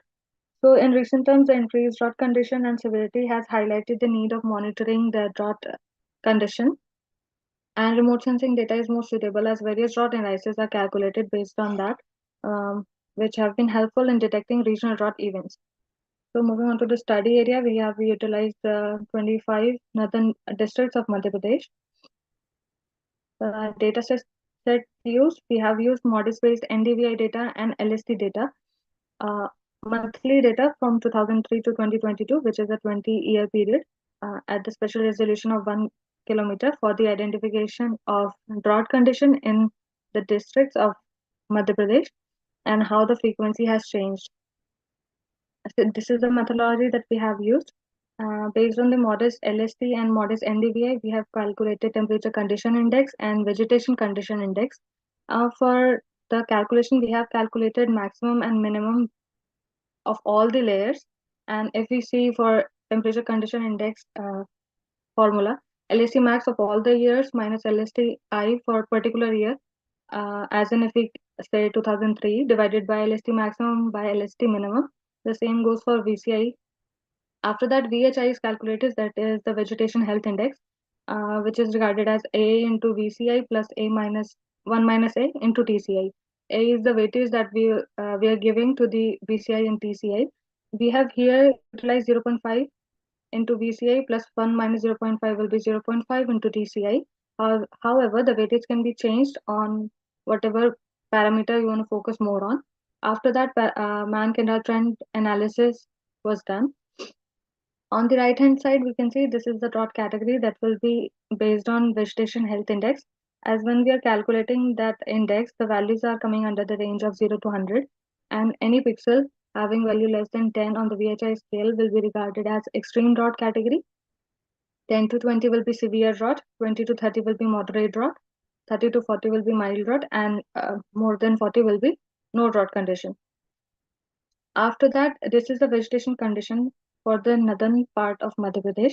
As we can see in the districts, the vegetation health is not so good, and all of the years are showing a poor vegetation health. However, the major impact was, or major, we can say the years where the impact was more prominent was 2006 to 2008, 2015, and 2017. If we move on to the temperature condition index, it was observed that the temperature from 2005 to 2008 was the highest in terms of land surface of the particular district, and the same goes for 2015 and 2017. Based on these two indices, vegetation condition index and temperature condition index, we have calculated the vegetation health index for 20 years. As it can be seen here, the drought occurrence were not showing any special similarity in these consecutive years, bearing the drought event of 2005 or 2006, as we can see from 2006, 2007, and 2008. These three periods were consecutively drought prone. However, the special similarity was found in 2005, 2006, and 2007, basically in the districts of Bhind, Morena, and Gwalior. After that, the year 2011, 12, and 14 recorded severe to moderate drought condition with a VHI value between 10 to 30. And the condition of drought was worst in the year 2015. As we can see here, the drought most of the districts are affected, and the same goes for 2017. The recent years from 2019 to 2022 can be seen that the drought conditions have been getting better in the region, barring the year 2020. And moving on to the Mann-Kendall trend analysis. As we all know, Mann-Kendall analysis is done to find if there is a trend in the data or not. And after that, Saint slope is calculated. So Saint slope is identifies what is the magnitude of the trend. So based on that, it was observed that the increased drought conditions were found in the central parts of Madhya Pradesh, including the districts of Sagar, Damoh, Chhatarpur, Panna, Tikamgarh, where the value decreased up to -4 on the VHI scale, and the western districts of the state have shown a decrease in drought events with a calculated value ranging between +1 to +3 as compared to the other parts of the state. Here, if you will see that value decrease of -4 will be estimating as in if a pixel is recording a value of let's say 13 in a particular year, and then that will be considered in severe drought category. If the value is decreasing with the level of -4, then the current value is 9, which is coming under the extreme drought category. So to conclude these results, I would like to say that the vegetation conditions were very poor in parts of Madhya Pradesh in the year 2006, 8, 12, 15, and 2017, and the land surface temperature was highest during the years 2005, 8, 2015, and 17. There were major drought years that was observed where the extreme drought category were recorded were 2005 to 2008 in continuation, 2015, and 2017 and 18. Based on the Mann-Kendall and Saint slope analysis, a positive trend of more than +3 on the VHI scale was observed in the districts of Gwalior, Morena, Bhind, Datia, Rewa, Bhopal, Raisen, and lower parts of Vidisha, most of which lie on the northern boundary of the state.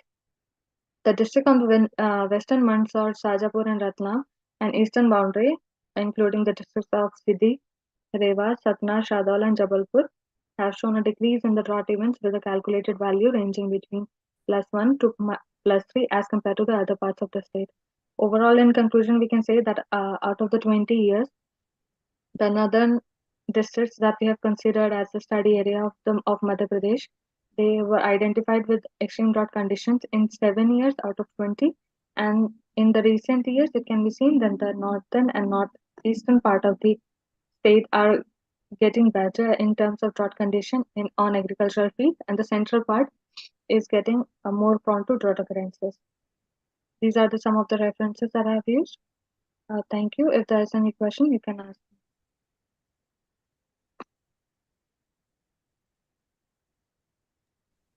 Hello. Very nice, Kavita. Yes, ma'am. Thank you so much for your presentation. Kavita, can you tell me that what are the factors on which vegetation health condition depends? Vegetation health index depends. Actually, we have used temperature and vegetation parameter here. As you can also see in my vegetation condition slide, I've shown that most of the area was covered with poor vegetation. As we also are aware that Madhya Pradesh, or the northern boundary of Madhya Pradesh, is basically where the agriculture is not very good. So the vegetation health index uses both vegetation condition and temperature condition to identify the drought. You cannot base drought condition on a single parameter. So here it is using temperature and vegetation. No, precipitation doesn't play any role in this? Actually, precipitation is mostly used in meteorological drought condition. If you're saying, I'll explain it. As I've said in the first introduction slide, that if there is low precipitation for a month or two, for 1 or 2 months, it will be regarded as meteorological drought. It is also, after 3 months, it has an impact on agricultural productivity that can be identified using NDVI. So we have done here VCI based on the NDVI data. If there was any problem regarding the rainfall or parameter of that situation, of that particular region, it will have an impact on the NDVI as well. Okay, fine. Next presenter. Okay, wait, I'll stop sharing. We'll move on to the next presenter of the day. Dr. Niveta, can we reduce the time of their presentation up to 8 minutes? Okay, sure. Okay. We'll inform the participant from next. Dr. Shushin Kadekar. Sir, are you here?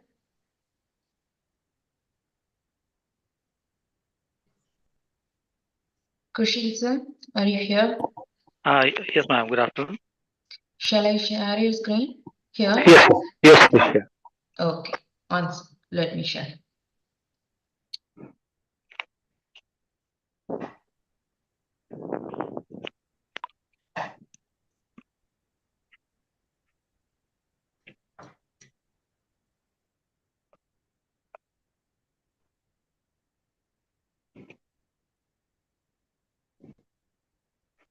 It's visible. So good afternoon, it's visible. One sec, sir. Let me share your screen first.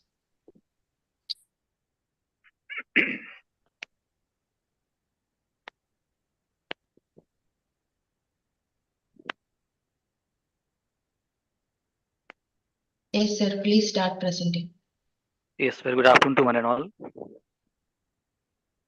It's audible? Yes, sir. It is audible. Sir, Okay, please finish in 8 minutes, sir. Yes, sir.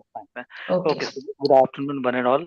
On this 9th GoGreen Summit, the theme which is based on the refreshing the earth with the means technologies. So first, I would like to give thanks to the chairperson, Dr. Dipti, ma'am, then Dr. Meenakshi from the Kurukshetra University, and I would like to give thanks to the GoGreen management that they are given with the this thing on this the dais for this presentation. So kindly give me a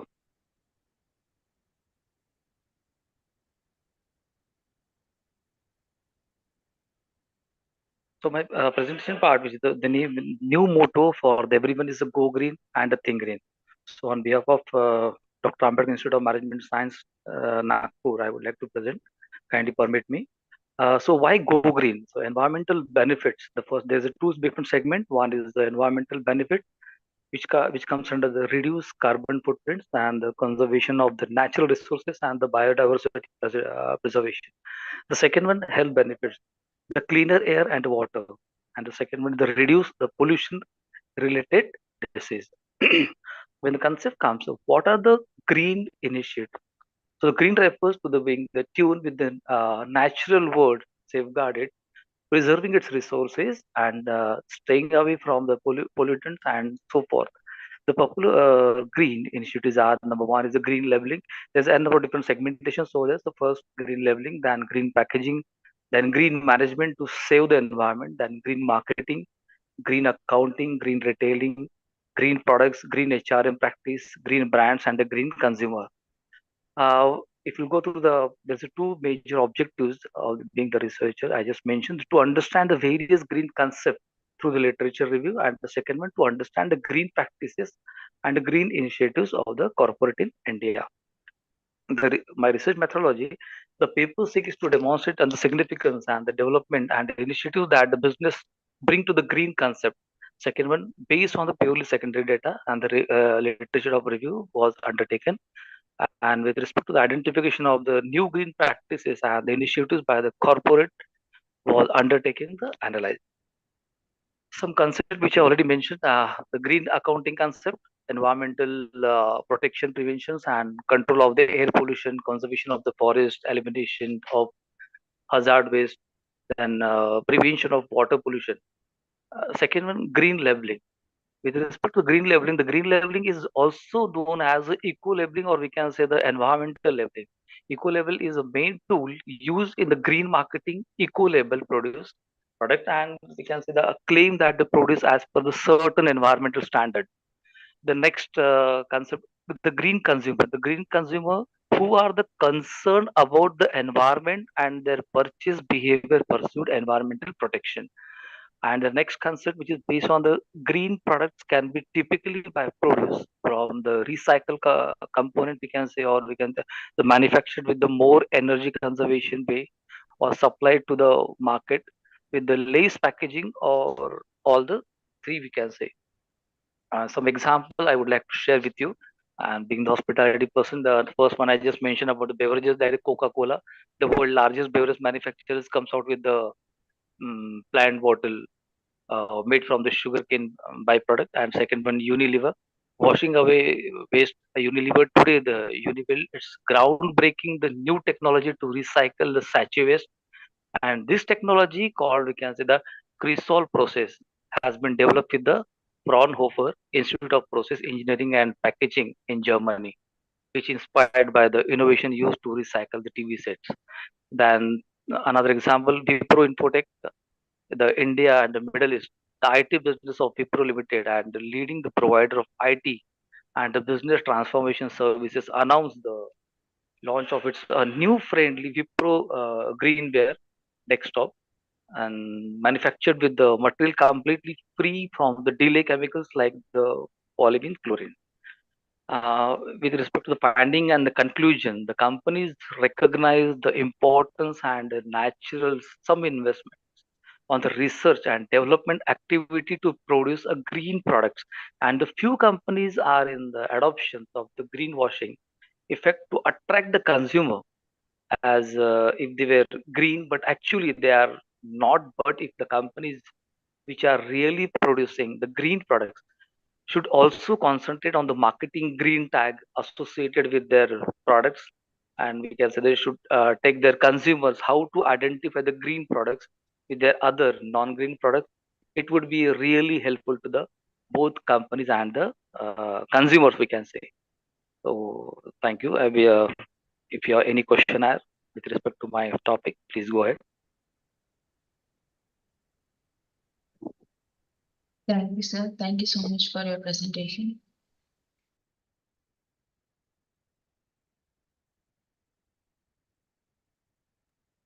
Next presenter, please. The next presenter of the day, Rezwan Ahmed Mahidi. Thank you, ma'am. Thank you. Rezwan? Yes, yes, ma'am. Am I audible? Yes, you are. Okay, Can you ma'am. please start sharing your screen, please? Okay.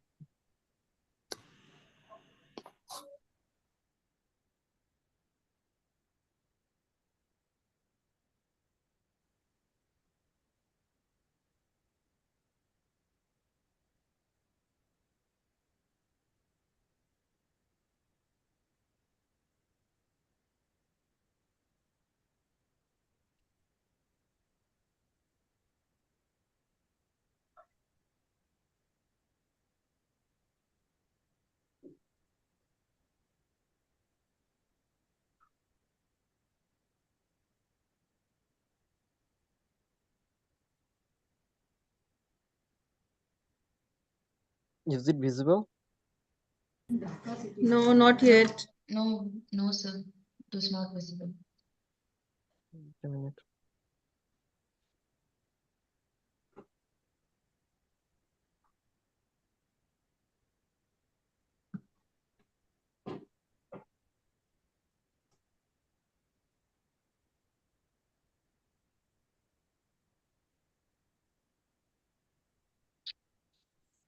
Now it is visible. No, sir. It is No, not Rezwan. visible.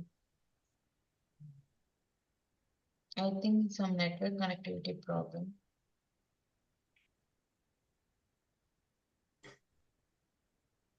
Sir, can you present next? We'll move on to the next presenter. Yes, sure. In the meantime, you can fix your connectivity, sir. Okay, ma'am. We'll move on to next presenter. Mehta Nirali. Yes, ma'am. Am I audible? Yes, ma'am, you are audible. Okay, just a second. Okay, sure.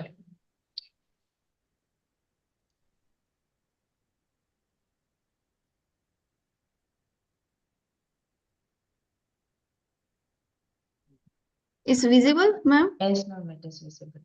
Please start presenting. Okay, 1 second. Could you please share in full screen now? Yes, yes, sir. Sure. Thank you.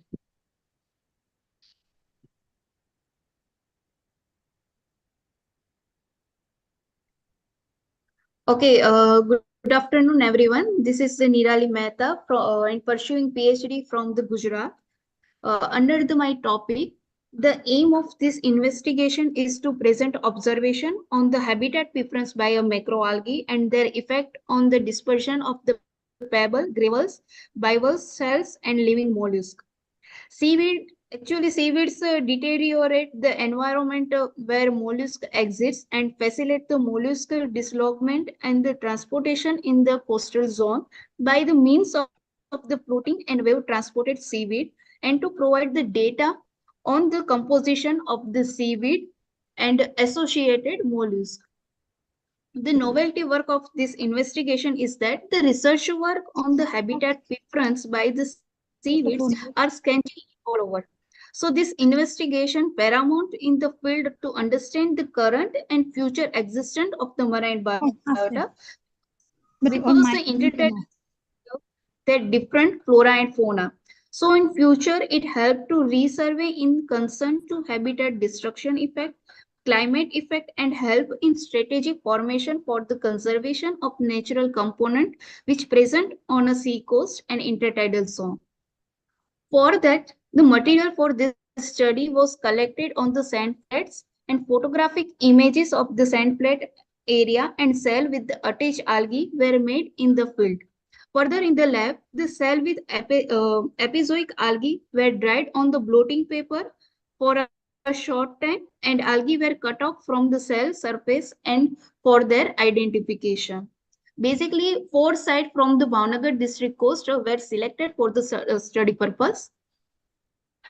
Majority, the Bhavnagar district coasts are the muddy to rocky. Majority time, the coast occupied by the thick mud layer where the rock were not found. So that time, the pebbles, gravels, sand particles, and cell of the mollusk used by the algae as a substratum. Here we can see that the site C is belongs to rocky coast and other side consists the mud and the thickness of mud was the average 73%. So in that case, along with the rock, macroalgae prefer to settle on hard or mixed substrata like the mangrove surface or specialized pneumatophores, sand particles, pebbles and gravels, mollusk shell, and other surface like the fabric or fishing nets.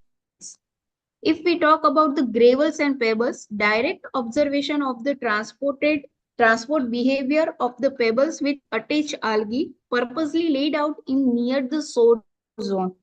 And it showed that they can be easily transported by oscillatory water movements. But in case of the mollusk, preference of the mollusk, there are 8 species of seaweeds use the mollusk for their substrata, and there are 7 species of mollusk used by the seaweed. Here we can see that different kind of the seaweeds and mollusk cell is used by the seaweed for their substratum and development. So macroalgae carrying attached carbonate material and empty cells serve as a supplementary substrate for the seaweed in the sandy or muddy sand bottoms, thus promoting the development of algal growth and the local distribution. If the cells are attached firmly to the bottom, the algae have a chance to survive against the storm and to reach the stage of sporulation. This kind of things, especially the attachment of the seaweed with the mollusk or empty cells in the coastal zone, appear to be a taphonomic agent and play a similar roles as compared to birds and hermit crabs. But on the other hand, the presence of presence of the many cells available as the substrate may increase the abundance and the local distribution of algae. It also introduced the new variety of algae and mollusk species in an intertidal zone. Some species, this algae attachment is sometimes it give the benefit to mollusk species for the camouflage themselves to provide the protection against their consumers. And also this kind of the attachment give the benefit to the mollusk for their in a time of the food resources are scarce, or when the mollusk needs to remove needs to move in another location. But sometimes it happens some anthropogenic activities like a rapid cyclone, tidal current, tourism pressures, coastline erosion damage the structure of the rocky intertidal zone. That time this data add the importance in future investigation. Harvesting cell on a large scale can also disturb the ecosystem and negatively impact on biodiversity, also harm to overall health of the coastal environment, and it lead to decrease in the diversity of the both marine flora and fauna. So the outcome of this research is that the work encouraged the more research on the marine algae species that are susceptible to the environment changes, and prepare the data for future investigation to understand the effect of habitat destruction on the diversity. This data also play a key role into the understand the dispersion or migration of the marine biota and their sustainability, and for educate the people and students about the importance of the seashore and their elements. It also help in making the strategy for the conservation and awareness program. So basically this investigation is used for the future investigation regarding to climate change, the effect of cyclone, or to making the strategy to manage the coastline and coastal erosion. So this is my work presentation. Thank you everyone, especially Go Green Summit to having me on this platform. Thank you everyone. Thank you, ma'am. Thank you so much for your wonderful presentation. Ma'am, you have any questions to the presenter? Hello. Yes, ma'am. Yeah, if any question. Ma'am, any questions, ma'am? Deepti ma'am, Meenakshi ma'am, Nikita ma'am. No questions, but it was nice presentation. You have compiled your work very well. Thank you, ma'am. Thank you so much. Thank you. We'll move on to the next presenter. Rezwan, are you ready now? Rezwan. I think Rezwan is not there. Actually, he is in meeting, but not replying for me. Yeah, Rezwan is there. Okay. We will move on to the next presenter then. Jeet Sengupta. Jeet Sengupta. Hello. Hello. Yes, sir. Yes, sir, we can hear you.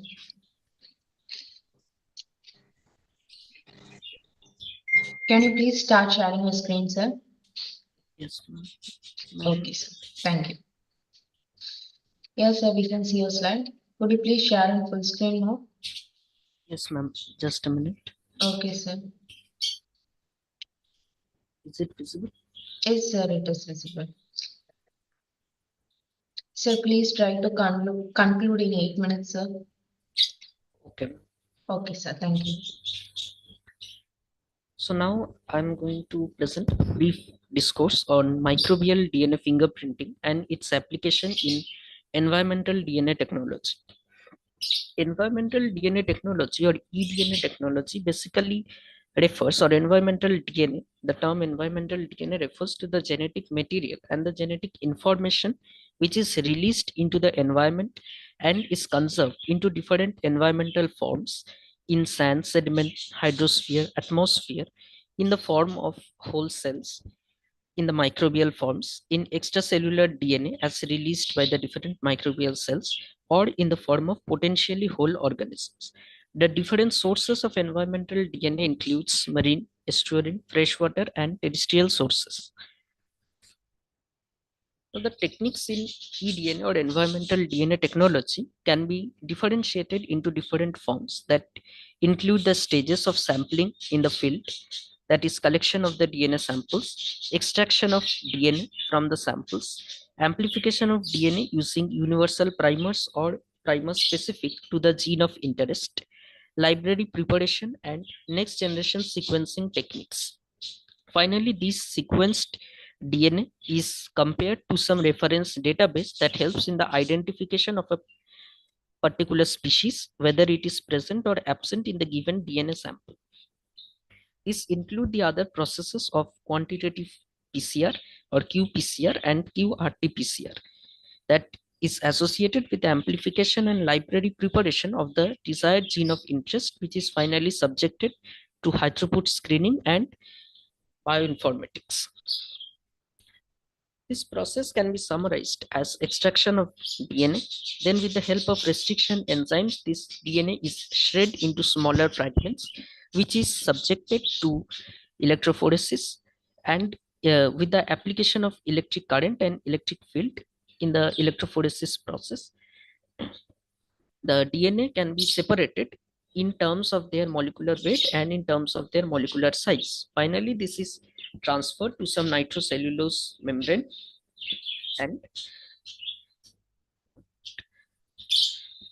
finally this is transferred to some nitrocellulose membrane and incubated with some labeled probe. This labeling can be with the help of some radioactive labeling or with the help of some dyes, and this is subjected into X-ray or UV trans illuminator to obtain the desired DNA fingerprint.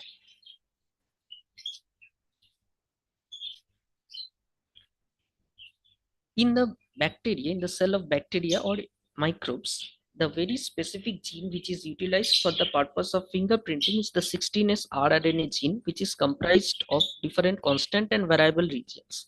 There are basically 9 variable regions, and specific to these regions, the bacterial species can be identified through analysis and amplification using PCR, which is further subjected to the process of barcoding and meta-barcoding to identify the presence of a particular species through its DNA fingerprint. Now, there are different electrophoresis processes which are associated with this stage of DNA fingerprinting that include DGGE, SSCP, TRFLP, and ADDRA. DGGE, that is denaturing gradient gel electrophoresis, is an electrophoretic method that helps to identify single base changes in a given specific segment of DNA or in a specific gene of interest. It utilizes the process of melting domains where a denaturing gradient is created and this increasing denaturing environment is applied. The combination of urea and formamide is utilized in this process to denature DNA into some specific segments of interest. Now, the processes of conformational polymorphism analysis is a simple and sensitive technique that is utilized for mutation detection and genotyping, where the technology of CRISPR-Cas is utilized. This CRISPR-Cas is used for the purpose of specific editing of a particular gene of interest, which is subjected to NHEG mutation, that is the non-homologous end joining, which leads to different mutation of addition, deletion, insertion, etc. And from this, PCR and denaturation leads to the formation of single-stranded conformation. This utilizes the process of DNA mobility shift, as we can see that in case of double-stranded DNA, the wild type and the mutant are having almost the same fragment length in case of double-stranded, and in case of single-stranded, the wild type are showing a specific fragment length, whereas the mutant fragment length is shorter in case of the first sequence and longer in case of the second sequence. The visualization of this electrophoresis is performed through incorporation of radioactive labeling or incorporation of fluorescent dye labeling with the PCR primers. The TRF-LP or terminal restriction fragment length polymorphism is utilized for the purpose of analysis of DNA fragment whereas the PCR is fluorescently labeled with 16S rRNA forward primer. There is a restriction digestion of the PCR product and recognition of the labeled fragments is performed. This method is basically performed in case of separating a particular specific DNA sequence from a community of DNA sequences, and this also provides the fingerprint of a particular DNA of interest. The amplified ribosomal DNA restriction analysis is utilizing the process of isolation of ribosomal DNA and restriction digestion, as a result of which the different restriction fragments can be obtained, and it is a pattern analysis comparison for microbial diversity and identifying a genetic characteristic. And further, it can be utilized as an extension of the RFLP in order to carry out the sequence-specific PCR amplification of a particular gene of interest. So this process is the total process can be summarized in the form of a wheel or a circular way that is called as the eDNA wheel. That is a sequential method of assorting different tools and methodologies that are associated with eDNA technology and with microbial fingerprinting. That includes sample collection, lab processing, sequencing, identification of data into bioinformatics, taxonomic assignments, databases integration, user product, and finally field campaigns, which can be utilized into different technologies and can be blended in form of other environmental technologies. This graph is an estimate that over the last few years there has been an increase in different types of publications and research oriented works in the field of environmental DNA technology over the few years. Jeet, try to complete. Yes, ma'am. You This are is the exceeding last the slide. time limit. Okay. Yes. Finally, I would like to conclude with the applications of environmental DNA technology in different studies of climatic change, archaeological studies, detection of invasive species, tracking of migration and evolution of a particular species, wildlife conservation, aquatic studies, and biodiversity. Thank you.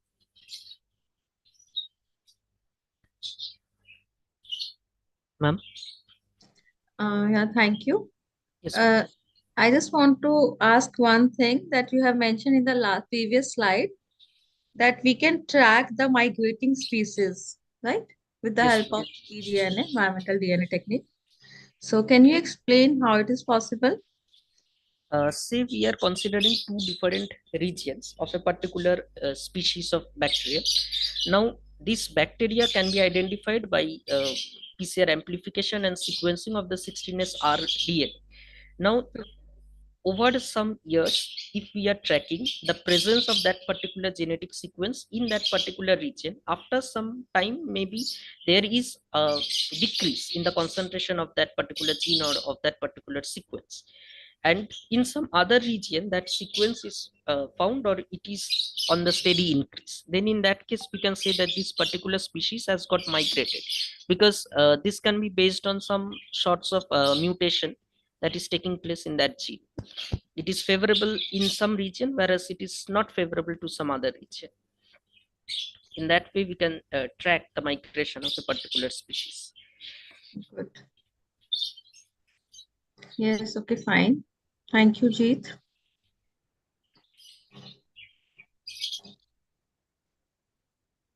Thank you, ma'am. Next presenter, please. The Ma'am, next can I? presenter of the day. Hello. Hello. Hello, Rezwan ma'am. Can I? Yes, ma'am. is, Can you I can share present it now? Your network is Okay. stable now? Yes, ma'am. Okay, you can present. Okay, ma'am.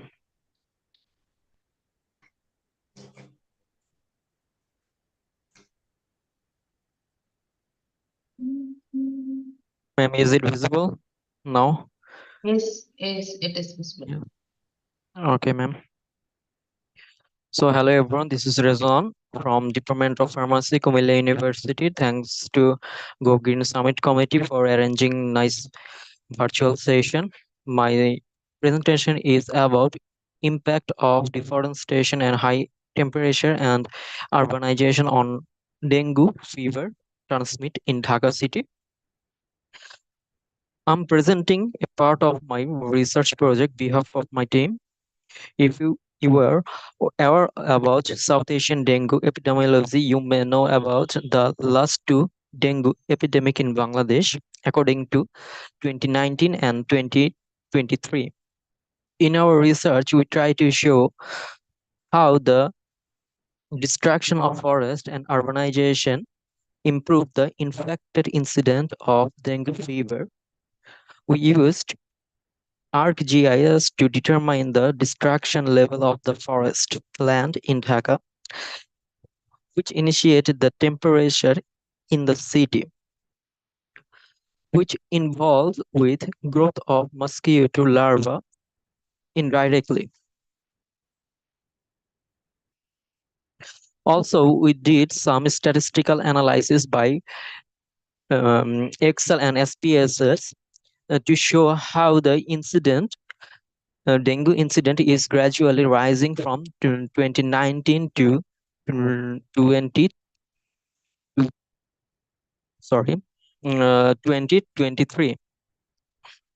In September 2019 dengue epidemic session, the dengue fever incidence was above 1600, whereas in September 2023, it was about 25,000.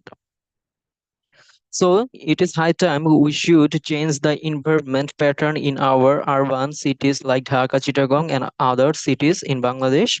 Also, dengue is the most infectious disease in modern cities of tropical areas like India, Bangladesh, and Malaysia.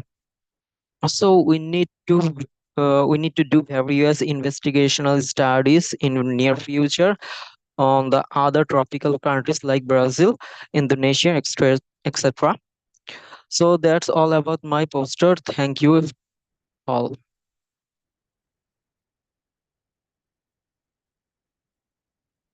Hello.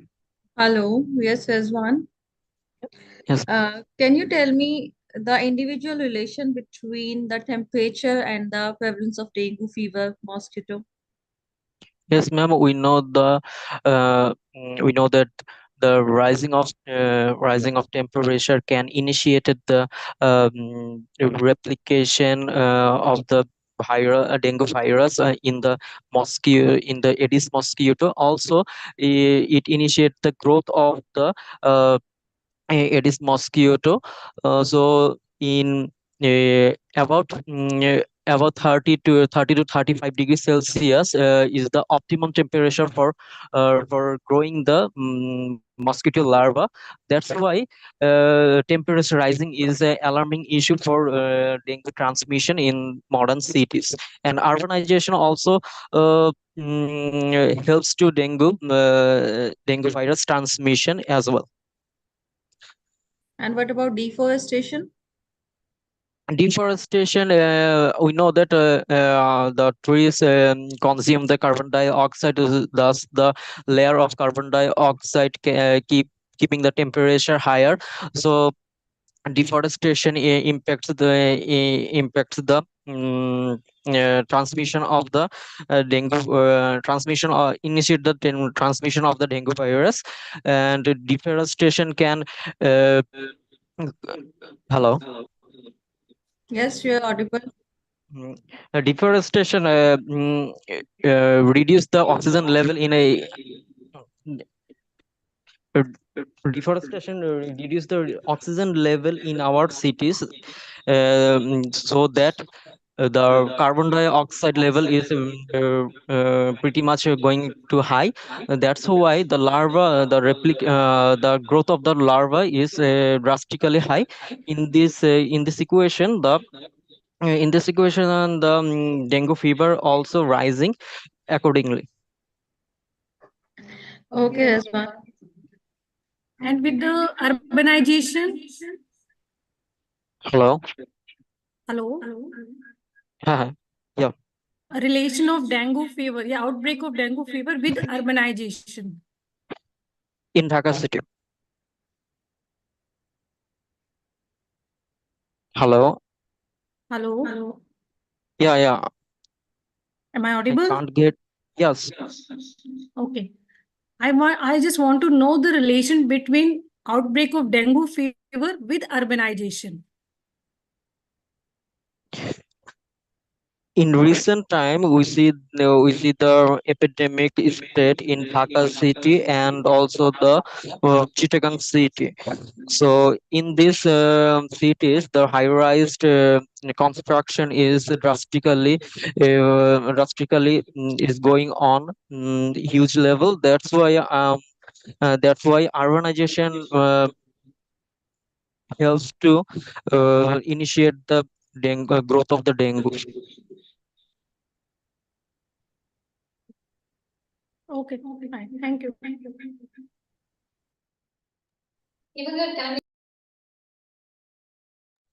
Thank you, sir. Thank you so much for your wonderful presentation. We'll go on to the next presenter. Mahak, are you here? Mahak.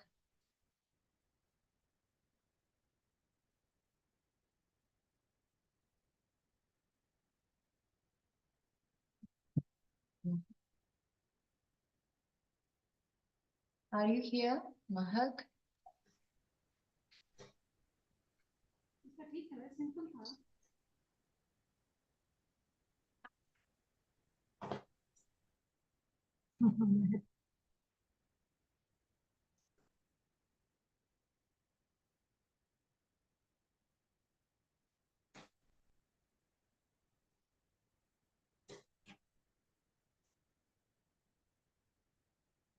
Rural areas में नहीं हो सकता ये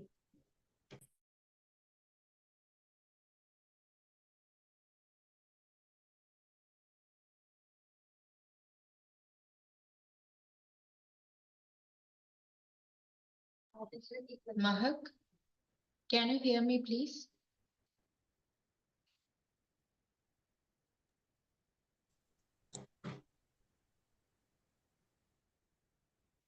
May I start presenting?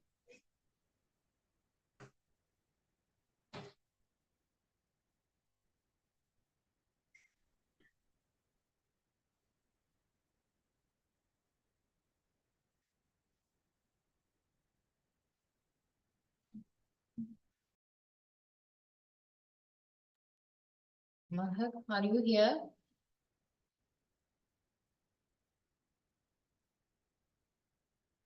We can't able to hear you.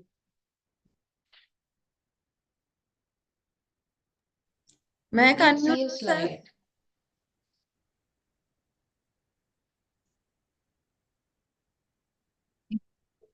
May I unmute yourself?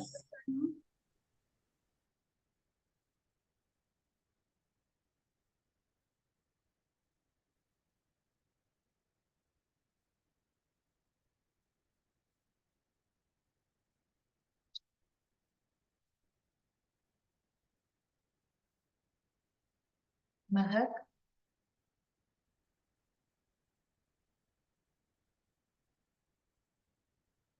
we can able to see your slide, but we can't able to hear you. Unmute yourself, please.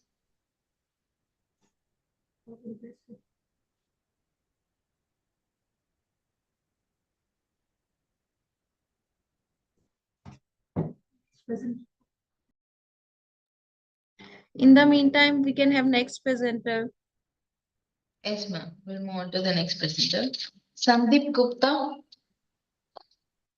Sandeep Gupta.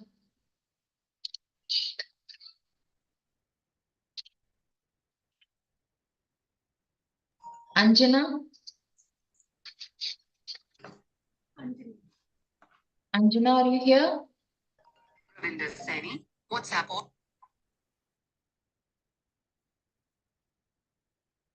Anjana, are you here? Gangagaran? Yes, ma'am. Shall I present?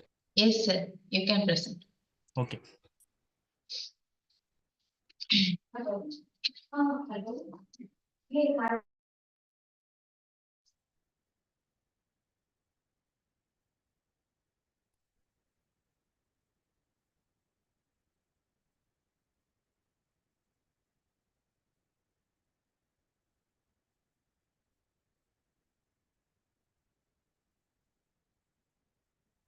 Is it visible, ma'am?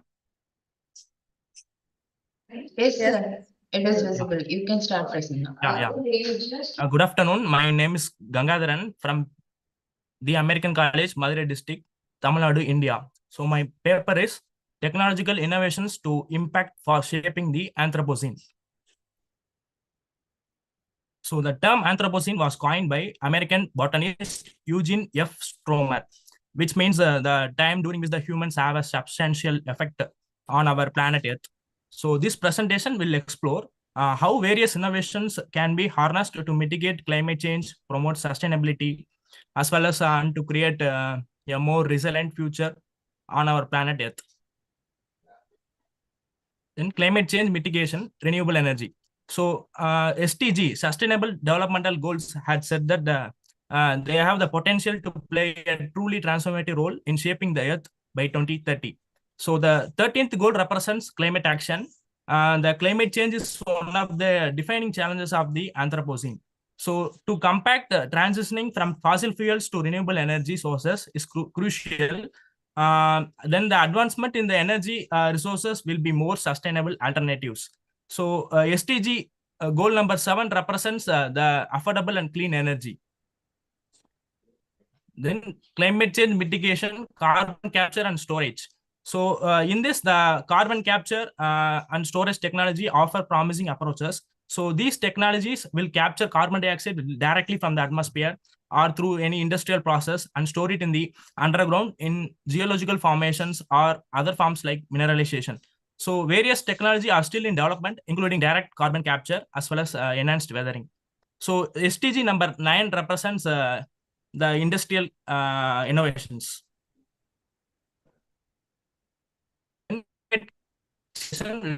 Agriculture. So farm the backbone of our country.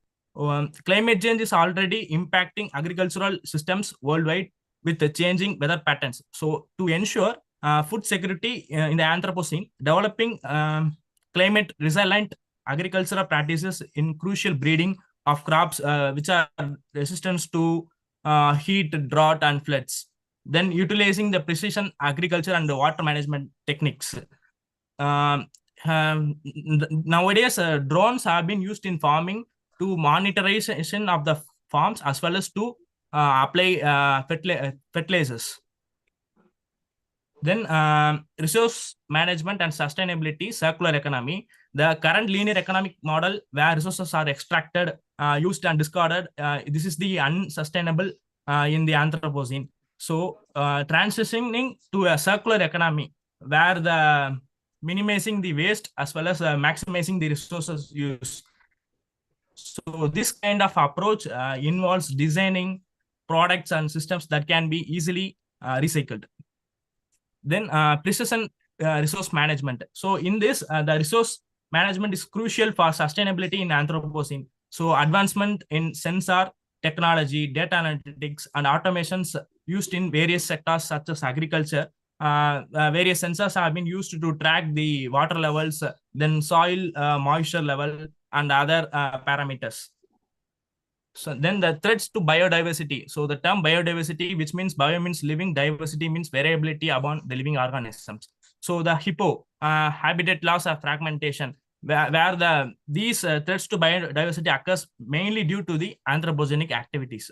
So majorly, if there is any disturbance in the habitat, some of the animals may get extinct or may collapse. Then invasive species, introduction of exotic species from one country to another country may create a problem to the indigenous species where the locally they are present. Then pollution, any undesirable changes in the surrounding is known as pollution. So then population, whether the population level increases, overconsumption may be occurs, then there may be problems in the biodiversity. Then I'm concluding that despite the challenges, global conservation efforts are underway to protect endangered species and their habitats. So innovations like biomonitoring, genetic analysis, and remote sensing are providing valuable tools for understanding and managing biodiversity. Then transitioning to sustainable practices like renewable energy, sustainable agriculture, and responsible resource management can help to mitigate biodiversity loss. So I'm concluding that use the resource wisely. So and then love and save natural resources for our future. Thank you. If you had any doubts, please go ahead. Thank you.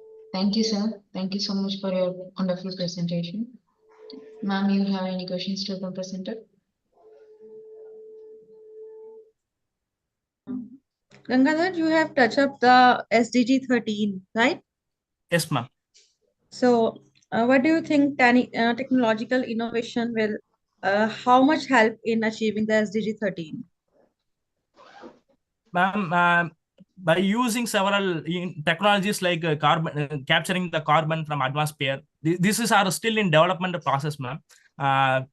Future maybe in the future by using AI technology, artificial intelligence, they will maybe create some impact to conserve the nature as well as to reduce the to reduce the carbon accumulations.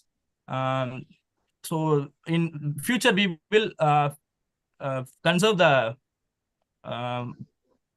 environment. Can Still you now, tell me, can you yes, tell ma'am. me 2 to 3 techniques of carbon capturing with help of technological innovations? Can you repeat again, ma'am? Can you tell me the carbon capturing techniques? Ma'am, in industries, in industries, the effluents may go outside, so they are trapping the carbon and storing it in the underground. So this may leads to the mineralization or geological alterations, ma'am. But still now, it is used. These techniques have been used in China. In India, several industries are maintaining these techniques to reduce the carbon level, ma'am. Okay, you need to study more.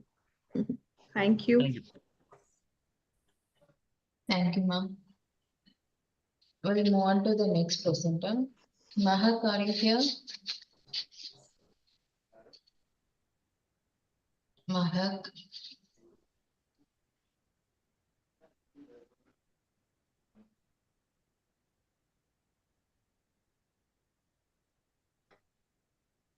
America. Yes, ma'am. I'm here. Yes, sir. Can you present now, please? Yeah, ma'am. Yeah. Okay, start sharing your screen, sir.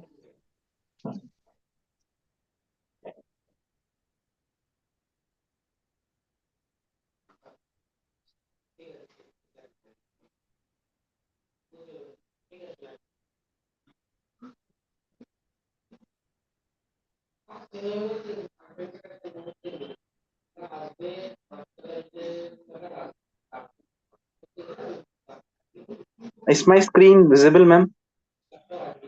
Yes, sir, it is visible. Am I clearly audible? Yes, sir, you are audible. Okay. So, a warm good afternoon to one and all present here. I'm here to present my work, An Insight to the Wetland Bird and their Diversity at Madakkalam, Madurai, Tamil Nadu, India. And I'm guided by Mr. M. Rajesh, Assistant Professor, the Department of Zoology, the American College, Madurai. So, the objectives of my study is to analyze the birds, the avian assemblages in the Madakkalam tank, in which we consider as a very huge tank here, and also to document the presence of different avian communities, the diversity of avian community on a checklist, and to assess their IUCN status, their relative abundance, and their feeding yield.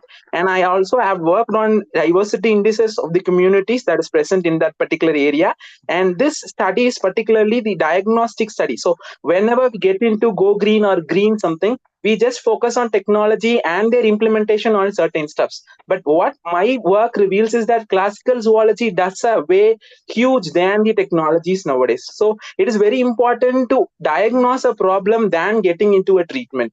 So the study site that I have chose is the Madakkalam tank in the Madurai district, and this is my tank over here. And this is the transect that follows, the bund that follows the whole stretch of the tank. And this is the general view of the tank. the materials and method is that I did this work in 2022 to 2023. So all the birds were identified up to species level, and all the photographic documentation was done by Canon EOS 1200D personally. And the observation was made using a transect method wherein we followed the whole bund throughout. And we moved along a pixel length of around 2 kilometers and started recording the birds. We also walked a bit extra. And the birds were identified using the field guides like the Birds of Indian Subcontinent by Grimmett and Salim Ali's Birds of India book as well. So the results and discussion of my study are, so during the progressive studies, actually we recorded around 77 species of birds that belong to 18 orders and 41 families. And this is the diversity in each month. So the numbers represent the number of species. So in June we had got 20, and July 25, August 29. It's number of species, not the number of individuals. So the highest number of species was recorded in the month of January, and then that was followed by December and by February. And the order-wise number was also tabulated. According to the order, the birds have been segregated, and in that, as usual, Passeriformis dominated, because these Passeriformis is nothing but the order which contains the common birds, like whatever we see around our houses are those birds that belong to Passeriformis. And then it was followed by Pelicaniformis, and my study also revealed that the wetland obviously gets more and more Pelicaniformis birds predominantly. And we also noticed the Acitriformis, that is the raptors in the study site. And I have also assessed the feeding yield particularly, and the feeding yield was actually the insectivorous were found to be the most. So why the insectivorous was found to be the most is that the tank also holds various plants, and also it hosts for hell a lot of insects, and mostly the damselflies, dragonflies, and all such insects. And we do also have a mountain range near the tank. That's why it was a huge choice for us to choose that particular tank, because that particular tank would hold a hell a lot of microbiota as well as the avian communities. So we have also assessed the Simpson abundance diversity, wherein it stated that in the month of February 2013 it was very high, and in the month of July it was 0.8624, and it was least in the month of July. And the Shannon-Wiener was also assessed, as that is for diversity, and this is for the abundance calculation. And the Shannon-Wiener showed high population in the month of February 2023, and least in the month of September. So the residential status was also assessed accordingly, as whether the birds belong to the category of residents that particularly survive in the same area for their whole life, or they do migrate. So we have around 10 winter migrants coming to that particular tank, and but generally we recorded many residents of around 67 species, and 10 of them were winter migrants. And these were these photographs that I personally took. The first one is the Indian nightjar, and the second one is the Oriental honey buzzard. The third one is the white-browed wagtail. The fourth one is the Baya weaver. And here it's the common kingfisher, the pheasant-tail jacana, short-toed snake eagle, and a cuckoo there. So the presence of a cuckoo will determine the richness of a particular species accordingly. So there were many cuckoos actually, and this was one of them. So why I chose this birds to be presented in this particular conference is that, as I already told you, people will go inside treatment. So prevention is better than cure. So nowadays what happens is the anthropogenic activities in that particular area harms most of the organisms, particularly birds over there. So birds are bioindicators, and they indicate the pollution level of a particular habitat. So they also play an ecological role. For instance, there are questions like, there are recent researches like certain tanks or certain bunds are getting evaded through. They are filled with mud, so no proper draining of water happens. That leads to hell a lot of disasters in future.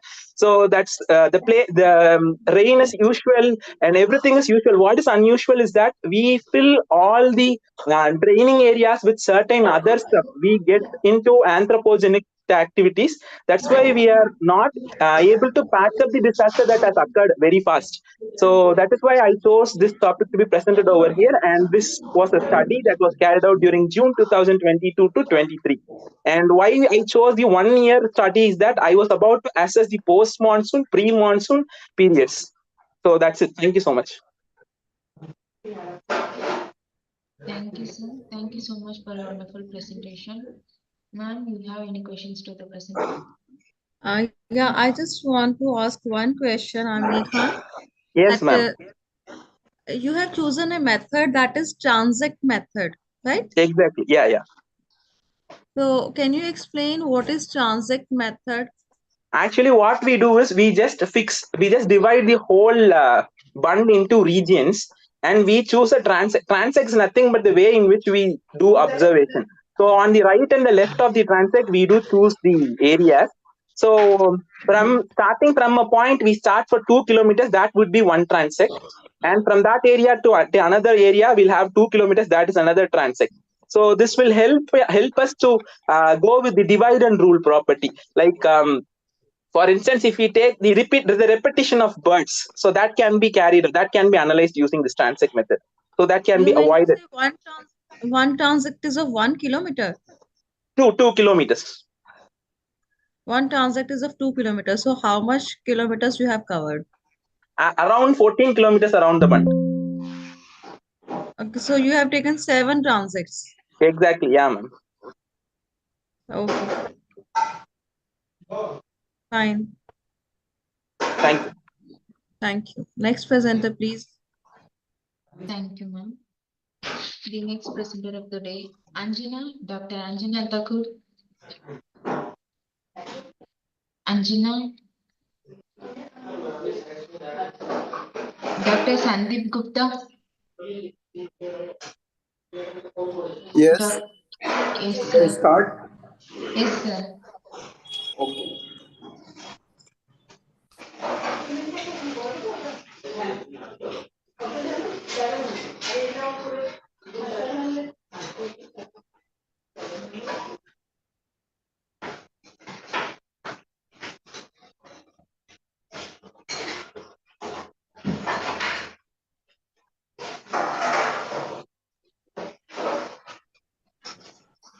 Please allow to open the presentation. Mahak, are you here? Mahak. Yes, sir. Now you can present.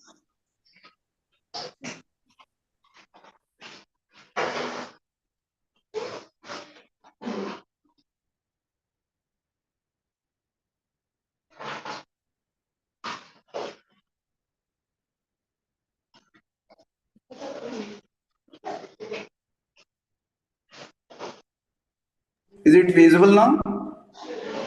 Yes, sir. It is visible. Okay.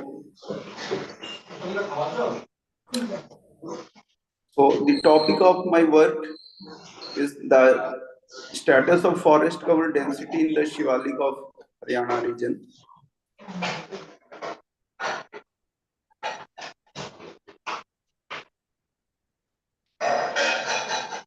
Yes.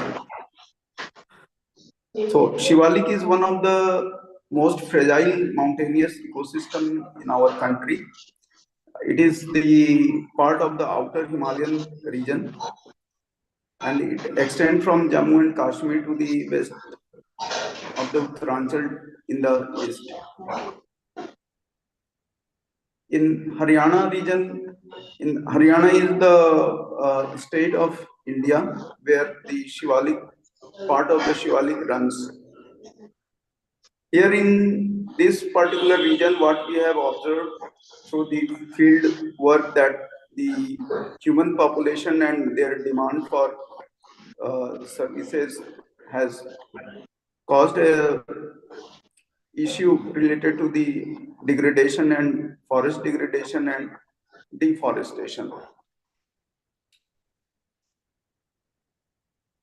The forest health is one of the major instruments through which we know the status of the forest degradation and the deforestation issue. And in this one, the forest canopy density is one of the indicator that reflect the health of the forest, and therefore we have used this forest canopy density model to estimate the forest health. We know that the satellite remote sensing is one of the tools and technique that provide the real-time information of the ground coverage, and therefore we have used this technology. In this, the Landsat 9 data has been used, of which the thermal IR sensor and land imager sensor. These two data sets from these two sensors has been used. FCD model is the model which has been given originally by Rikimaru et al. Yes. Mehak, unmute yourself. Okay. The Indian Forest Survey report of 2021 by Forest Research Institute of India classify the forest cover density into three classes, that is 10 to 40%, 40 to 70%, and more than 70%. So this relates to the moderately dense and very dense canopy covered forest areas. The objective of this study is to quantify the forest canopy density in the Shivaliks of Haryana using the Landsat 9 data and the FCD model. Here is the study area, the Shivaliks of Haryana. We can have a satellite view of the region. The geographic location has been given. The total area is 4,24,000 hectares. The total geographic area of the region, and of which the Shivalik contains the 42,575 hectare approximately. This is the methodological framework where we have used the satellite data and we have pre-processed through the geometric and spectral corrections. Then we have obtained the advanced vegetation index, bare earth index, shadow index, and thermal index. And then vegetation bare soil synthesis model and black soil detection model has been prepared.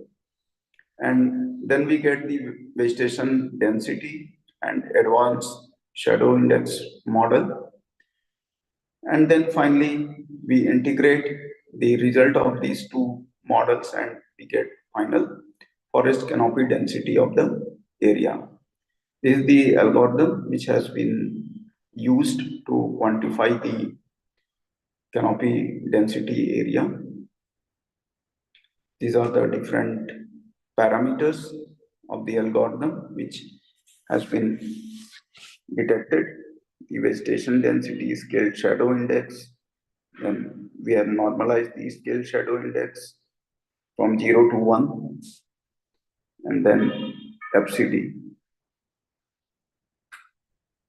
Here is the relationship between the vegetation density and different kind of features. Like we can see when the temperature lower down, then vegetation increases. Similarly, the bare soil and vegetation also has a inverse relationship. Means if the soil is dry, then the vegetation will be low naturally. Here is the result which shows the total FCD area in the Shivalik. The total area, as we have seen, that it was around 45,000, 42,575 hectare. out of which the total FCD area is 37,919.7 hectare. This is the total FCD area, and we have received the information in the three density classes is 1,002 hectare, 35,473 hectare, and 1,445 hectare. When we see this data, then we have observed that the density of the canopy is highest in the between 40 to 70% ranges. The very dense canopy forest area is very low, and the moderately dense is also very low. The percentage of FCD area is accordingly calculated. The affected tree species, when we visited the ground in the forest area, we have found that the khair, which is a commercial and medicinal importance, then sal, which is being used for furniture and plywood, shisham, furniture and plywood, and other commercial and medicinal species. They are the main affected species. A lot of illegal encroachment of the khair trees going on in the Haryana state of khair. So this is all about the work, the result, and these are the references. So that is the end of my presentation. If you have any query, then please feel free to ask. Thank you, sir. Thank you so much for your presentation. Ma'am, you have any questions to the presenter? Very well presented, Dr. Sandeep. I just want to ask one thing, that you have proved that Shivalik Haryana is in denser region, but how have you identified the affected tree species? That these are the affected tree species on what basis? Affected tree species that we have observed through the ground truthing. When we have did the field work, and then we have communicated with the locals and the forest department, they have conveyed that these are the major affected tree species. Khair is one of the most vulnerable species of the region because of its medicinal and commercial importance. Okay. Fine. Thank you. Okay. Thank you, ma'am. The next presenter of the day, Anjana. Anjana Taku, are you here? Mahak? Mahak, Yes, ma'am. your audio is okay now? Hello, can you able to hear me? Yes, ma'am. Okay, can you present now? Yes, ma'am. Okay, thank you. Sandeep sir, could you please stop sharing your slide, please? Sandeep sir. Sir, are you here?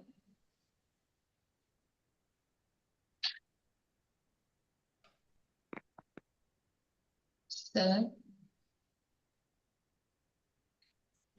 Dr. Sandeep? Yes, yes. Are you talking to me? Yes, Dr. Sandeep, please stop sharing. Okay, okay.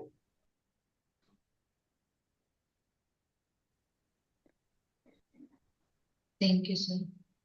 You can present now, Mahak. Okay, ma'am.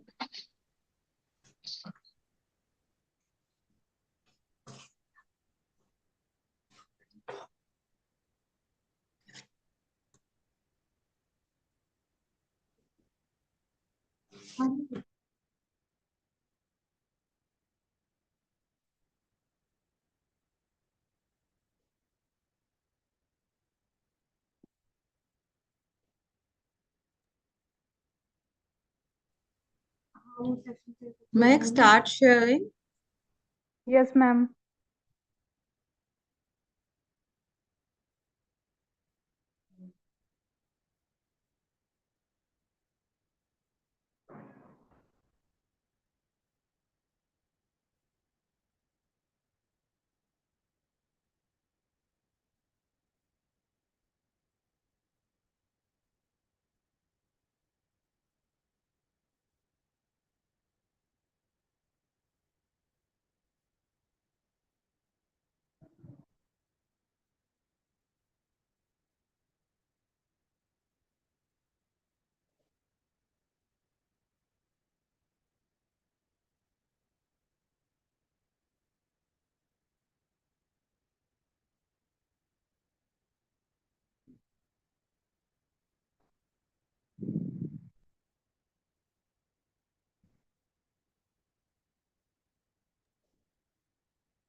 Mehak, is there any problem?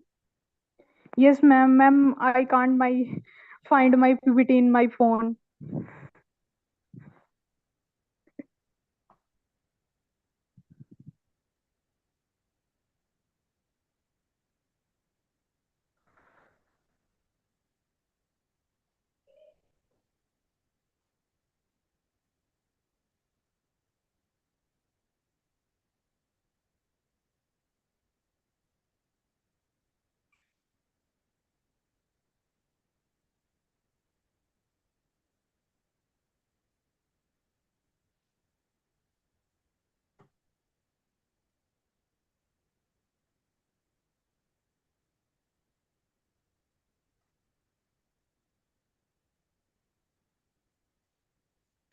Niveta, is there anybody else who is left?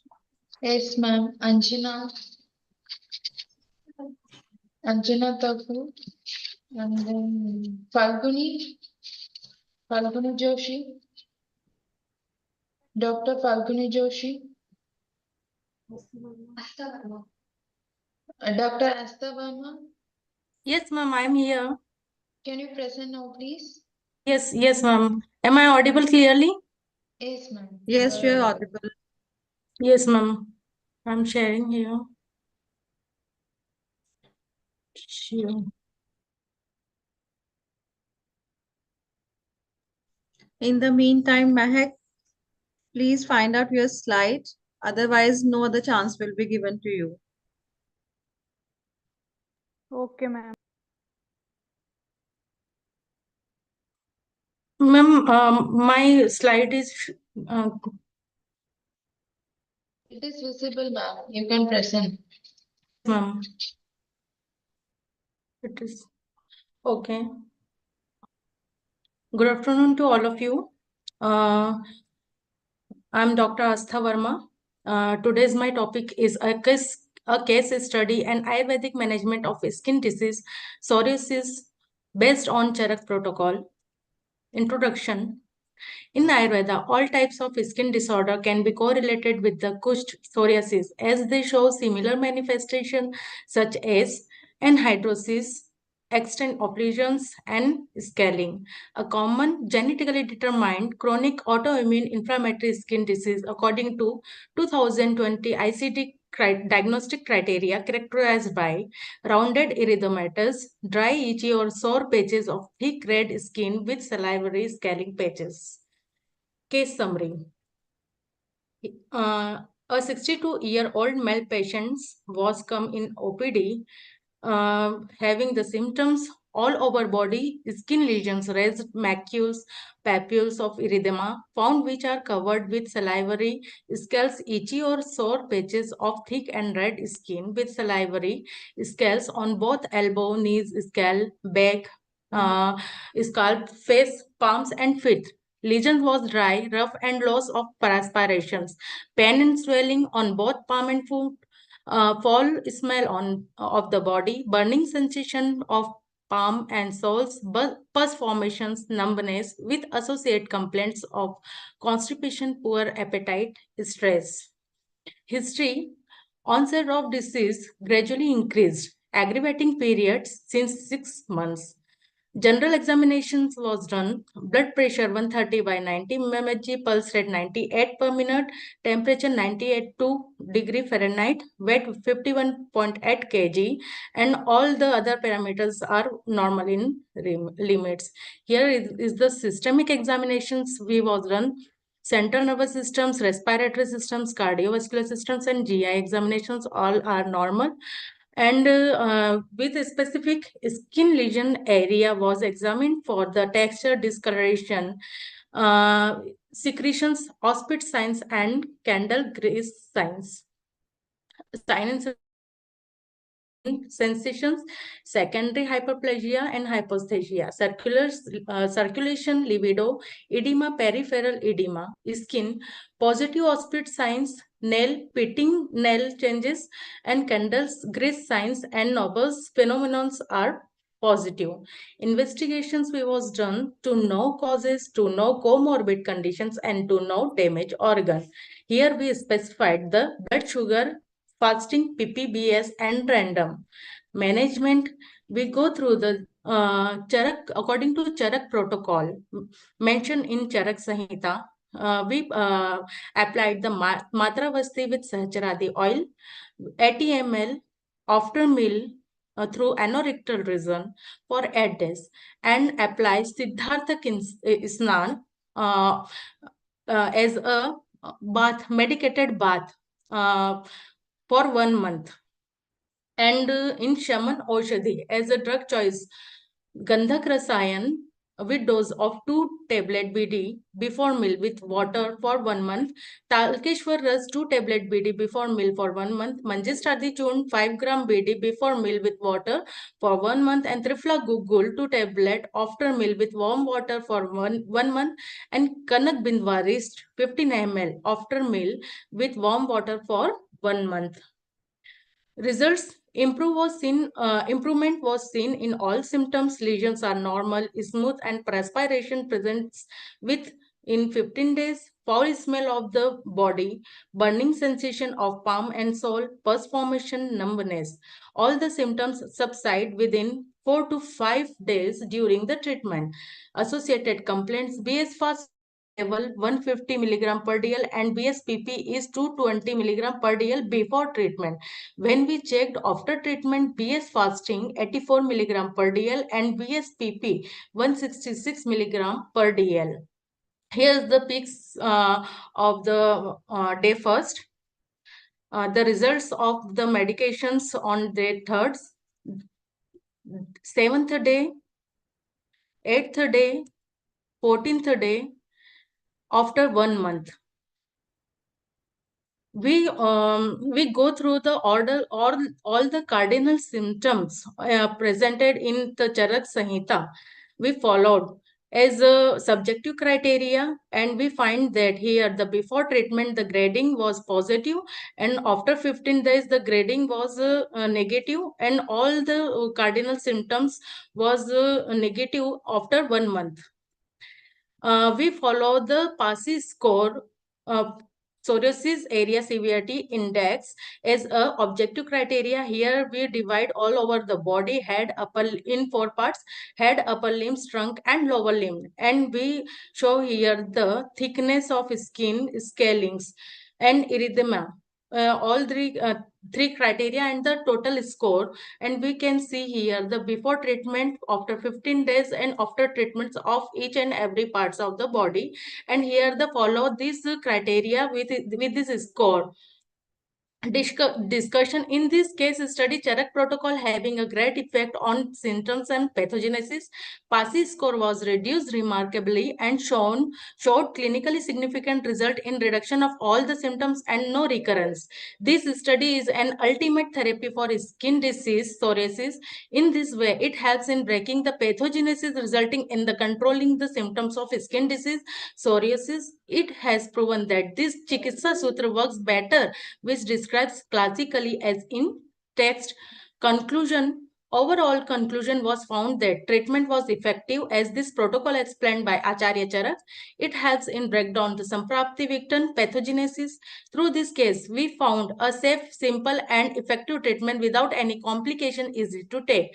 This condition impact a positive results on the economically active population, representing a significant healthcare cost burden as it is associated with the restricted activities or hospitalizations. Thank you. Thank you.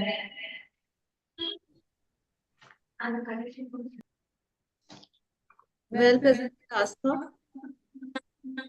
Ma'am, you have any questions to the presenter? I want to know, this treatment is affordable to everyone? Yes, ma'am. It is very cheap and very good. Or is there any side effect of this treatment? No, ma'am. There is no side effect because it is a herbal medicines and easy to take, because it is we can take in our healthy remedies, which is available in our home. Okay. Thank you. Thank you so much, ma'am. Thank you, ma'am. We'll move on to the next presenter of the day, Dr. Habzan Eva Binti Manzoor. Ma'am, actually, this person sent a video. We'll play the video now.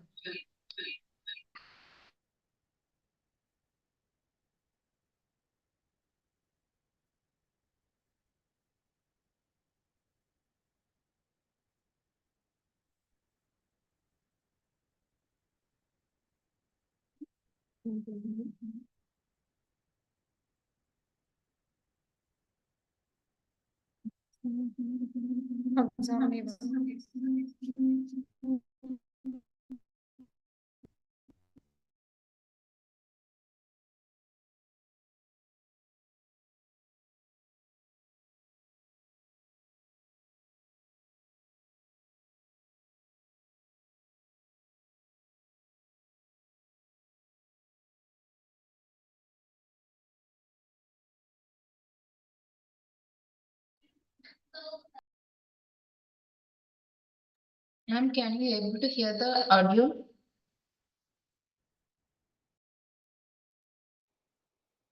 Nikita ma'am, Deepti ma'am. Yes. Can you able to hear the audio? No. Voice is not there. One sec, ma'am. Some network error. We'll play it again.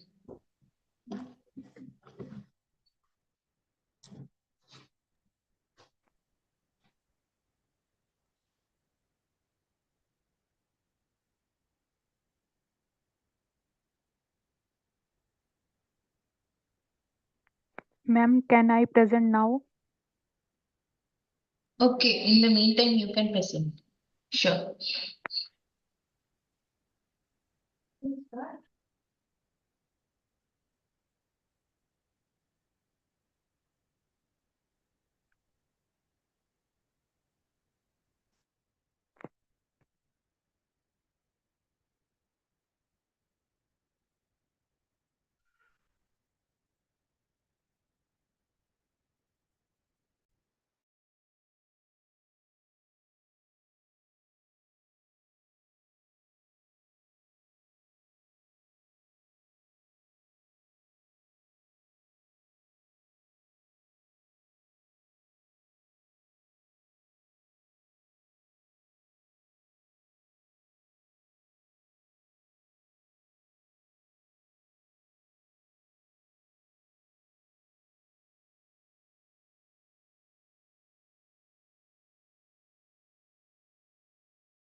Mahak.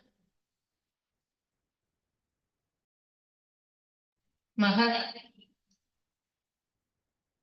Mahak, are you here? Please start sharing your screen.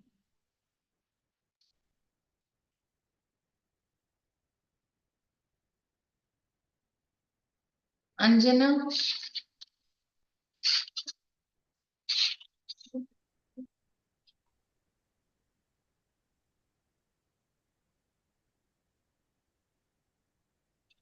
Mehak.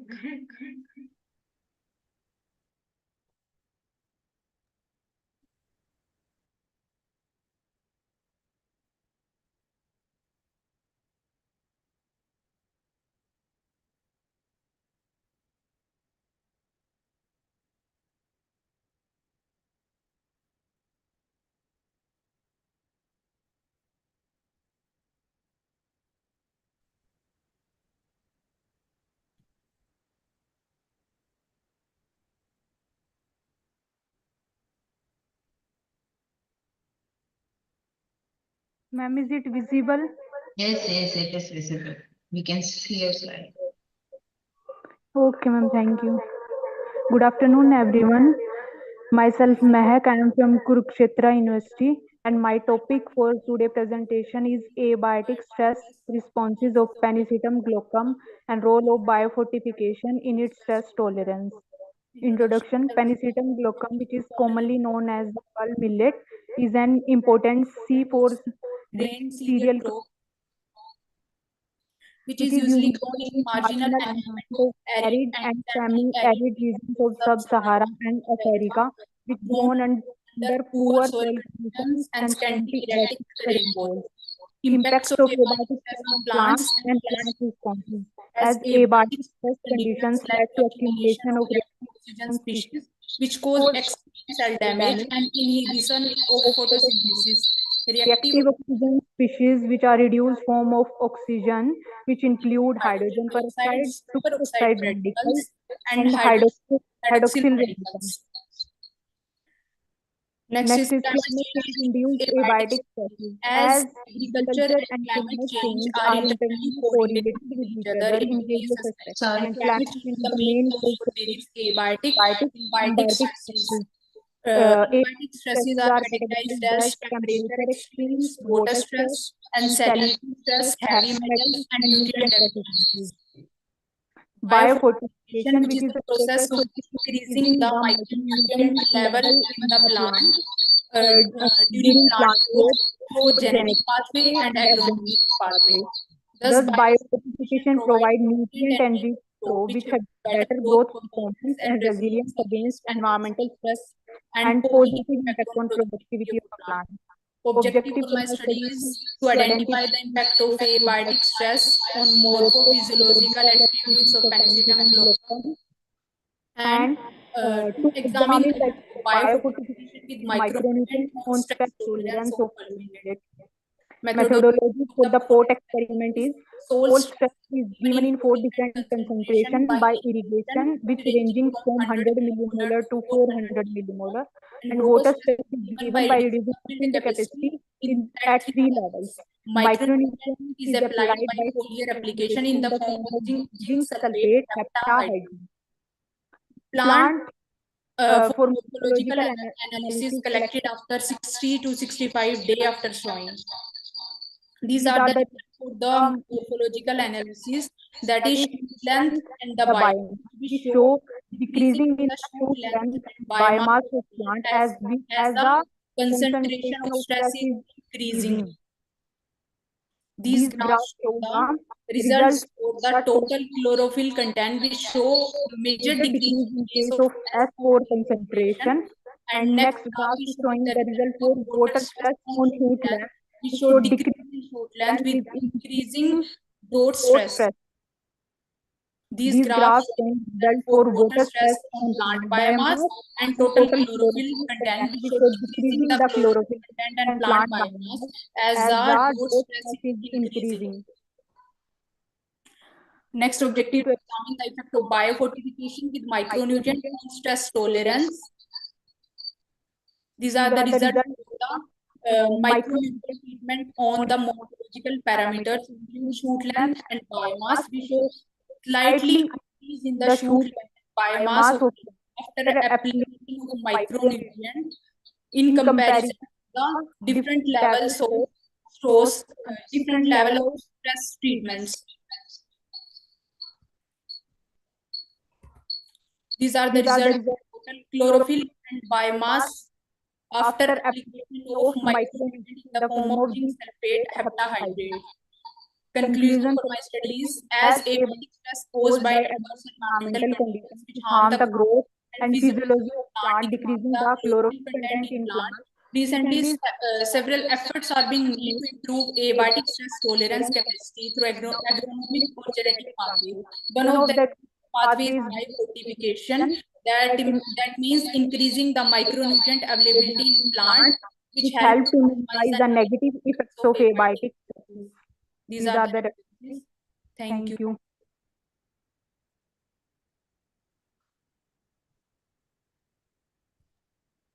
Thank you, ma'am. Ma'am, you have any questions to the presenter?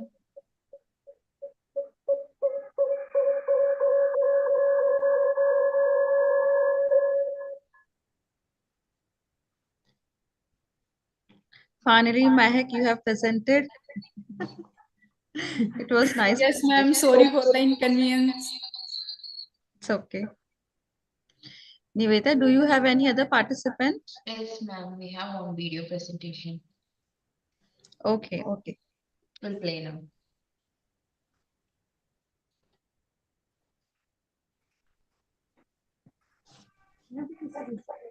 Video presentation.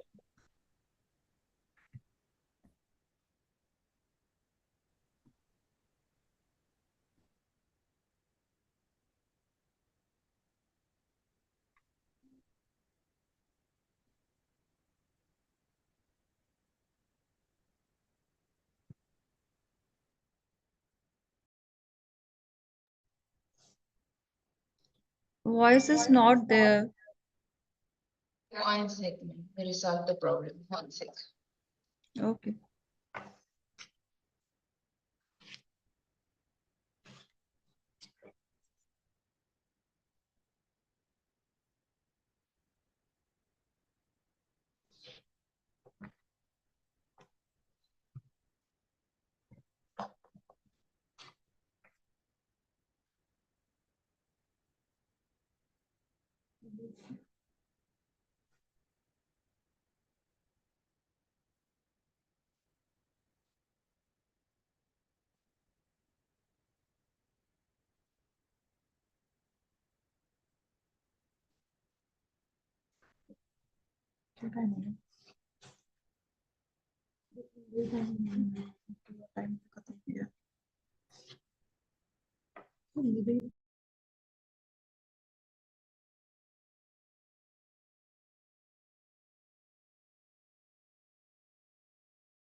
Located in Jeli and Dabung District, Kelantan, Malaysia.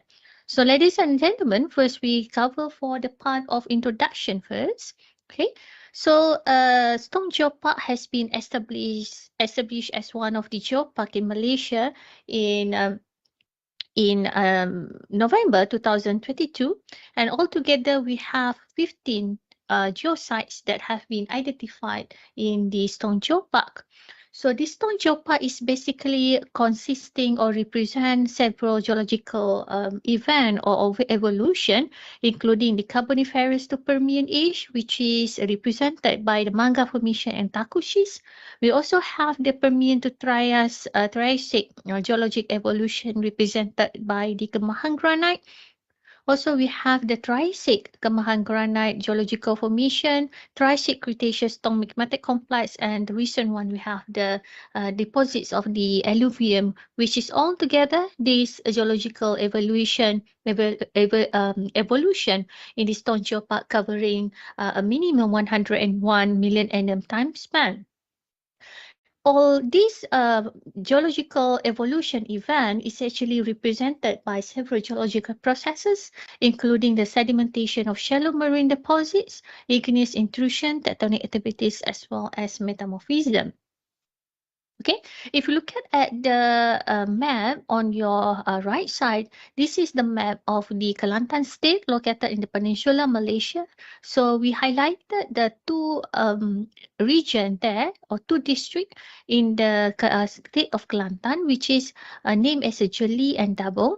So basically this Stone Geopark covering the overall district of the Jeli as well as the partial part of the Dabung area, another district that we have in the Kelantan district. So the total Stone Geopark areas encompassing more than 2 kilometers, or more specifically 2,131.99 kilometers square.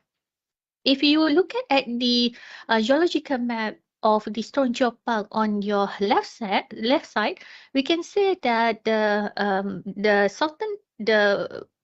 western part of the area is encompassing of the igneous rocks, which is in the age of the late Triassic to late Carboniferous, and on the eastern part of the geopark region encompassing of the Gomosang Formation, which is in the age of the Permian to late Triassic.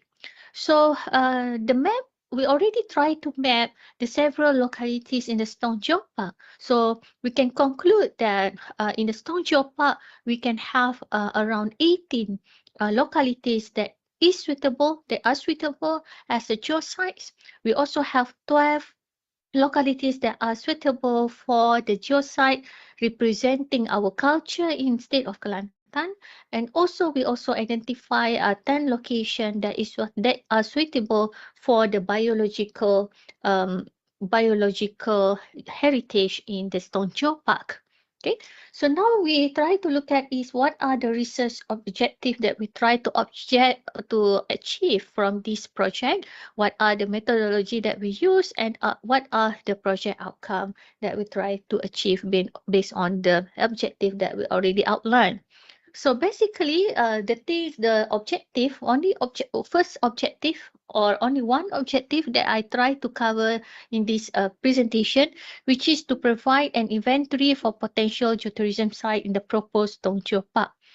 So for this objective, we do some sort of three basic methodology, including the field studies, which is we go to the field, we do the geological mapping, and also another type of mapping. For example, we also do some geomorphological mapping, structural geological mapping, as well as hydrotourism mapping. Okay, and then we also bring to our laboratory some samples for conducting petrographical analysis, and based on all the field studies data and laboratory data, we try to do some analysis including for geosite evaluation and petrographical studies. Okay, so for the project outcome, we try to achieve these several project outcomes, including to provide geological studies for each potential geotourism site. As what I mentioned earlier, we have altogether 15 geological sites.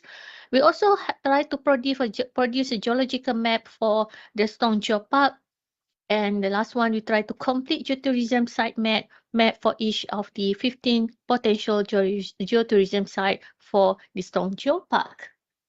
Okay, now we move to the result and discussion. For this part, we try to focus on two main results that we already achieved earlier. The first one, we try to look at what are the main geological event or geological processes that we have. And the second one, we try to see what is the result for the geosite evaluation, focusing on their characteristic in terms of stratigraphy and geosite characteristics. Okay, so for the part of geological evaluation, we can say that tectonically, the Kelantan state are consisting of three main regions. The western part of the Kelantan area consisting of the Sibu Mesu block. Okay, the central part of the Kelantan is consisting of Bentung Raup Sutura block, which is cover the western part of the Stone Geopark. And the Eastern Geopark is covering part of the Malay Eastern Bloc. Okay. All right. So now we try to look at what are geological formation that we have in the Stone Geopark. If you look at the stratigraphic column on your right side, we can say that we have the Manga Formation as our oldest stratigraphy in the Stone Geopark, which is in the age of Carboniferous. The second oldest one, we have the Takushis in the age of the Carbon to the Permian. We also have the Gua Musang Formation, age Permian to Trias. We also have Kemahang Granite complex, stomagmatite complex, age from the Triassic to Carboniferous. And the last one, or the youngest one, we have the alluvium deposits, okay, in the age of the Quaternary deposits. First of all, we try to look at the oldest formation that we have in the Stone Geopark, which is the Gunung Manga Formation, represented by the Gunung Ring. The picture there is the image of the Gunung Ring, it is actually a hill which is composing of limestone and metamorphosed limestone or marble, which is sitting on the intrusive body of granitic rocks and surrounded by quaternary alluvial deposits. These are the image of how we try to see the evaluation of geomorphological evaluation of the gunung ring until the formation of the gunung ring that we can see in the present day. The second one, or the second oldest rocks in the stone areas is the Taku schist, which is consisting of the metamorphic rocks. So the metamorphic rocks of the Taku schist can be seen in the Kampung Belimbing, which is consisting of the Mangga Formation as well as a good exposures along a Galas River. Okay, so there are all the pictures exhibiting the Taku schist formation around especially around the Taku schist, around the Sungai Galas River, as well as in the Jelly Hot Spring. The second one, we have also the Gua Musang Formation, which is represented by a good exposures of karst topography, especially in Jelly area and Gua Musang area. So these Gua Musang Formation are consisting of carbonates and marble, which is forming the karst topography that we can see from the aerial photograph, for example, in the Gua Setir and the Gua Ikan area. So actually the karst topography are formed due to the process of denudation and chemical weathering processes. So these are all the karst topography are representing the shallow marine deposit, which is in the age of Permian to Triassic, which is in the age of ranges from 280 to 220 million annum. This is some the area photograph taken by drone during our fieldwork studies. Okay, another one that we have here is the Stone Magmatite Complex. The most interesting part for the Stone Magmatite Complex, it is that it consisting of the youngest igneous rock in Malaysia.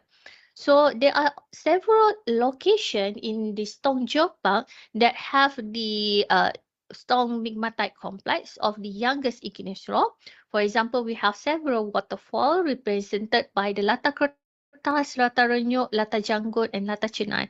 All are these 4 localities of waterfall have a very good exposures of the Stone Magmatite Complex, which is having the youngest igneous rocks in Malaysia. So basically, what is the age of the youngest igneous rock in the Malaysia? So it is already being determined that the age of this youngest igneous rock in Peninsular Malaysia is in the age of late Triassic to Cretaceous, which is around 220 to 65 million annum. So this Lata Renyuk, for example, is a good geosite that is consisting of very huge size of xenolite blocks or enclave of meta-sediment in the granitic rocks, which is represented by the Keneron lithogranite, reflecting several times of tectonic compression. This area can have a reflective of the geological event, for example, the post-orogenic processes in the age of the Jurassic to Cretaceous that can be used to interpret the Southeast Asia geological event. The Stone Magmatite Complex also represented by the Jalawang waterfall. We believe that this Jalawang waterfall is the highest waterfall that we have in the Southeast Asia. Other than that, this Jalawang waterfall is consisting of excellent biodiversity with various endemic species. Other than that, this Jalawang waterfall have international value. For example, have a very high aesthetic values, which is that I mentioned earlier. It is the highest waterfall in the Southeast Asia. Other than that, we also have mineralization processes, which is a good indicator for geological event or geological processes in the Peninsular Malaysia. For example, we have a gold mine, Kala gold mine somewhere in Kampung Kalai, and also we have also Kalai abandoned gold mine tunnel that we believe that it is happen or being very active somewhere during the British colony in Malaysia. Okay, so the last one, the youngest one, we have the Quaternary alluvium deposit. I put several examples of the alluvium deposit that we can observe in the Gunung Ring area. So this alluvium deposit can be a good indicators for the process of landscape denudation processes that lead to the process of the landscape of our hills, karst, and cave. Okay, now we come to the conclusion. We already come out with the preliminary table for these all the 15 geosite that we have. Okay, so we already group all these geosite on the basis of geological event, on the basis of geological evolution, and each of the 15 geosite we already put their rank. Either they have a potential as a regional geosite, or they have a potential as a national geosite, or there is only potential as a local geosite only, on the basis of what are the uniqueness or the speciality in terms of geological event or geological processes that they can be presented for. Okay. For example, we have some regional rank geosite that we have. For example, we have the complex magmatite stone represented by the intrusion of northern granite in Tubo waterfall. We also have the a huge xenolith in the Renyok waterfall. Also, we have the Jelawang waterfall. These are three localities are a good examples of geosite that have the uniqueness, that have the rank of regional rank. Other than that, for example, we have several localities for national rank. Okay, for example, we have the schist in the Taku schist along the Galas River. We also have the northern granite in the Lata Janggut waterfall. Okay, so they are all the things that we already put in the inventory as our conclusion for today's presentation. With that, I thank you. Thank you, ma'am. Thank you for your wonderful presentation. Thank you for your wonderful presentation. You have very well described. It was really very informative and also very interesting. You have discussed about various igneous rocks, mineralization process, evolution evidence, almost all the aspects you have covered about a geoheritage site. So one thing is there in my mind. Can you tell me which is the agency which recognized the geopark? It is a video presentation, ma'am. It is What? a recorded video presentation. Okay, fine. Okay. I hope now we have finished with the presenters. Yes, ma'am. I think we finished with the presenter. One more person alone left, ma'am. I'll call his name. If he is not responding, we'll wind up the session. Okay. Falguni Joshi, are you here? Dr. Falguni Joshi? No, I think she's not there. We'll wind up the session. Thank you, ma'am. One second. Let me check. All the participants done with the presentation. Yes, ma'am. All done with the presentation. I think we'll wind up the session now. Fine.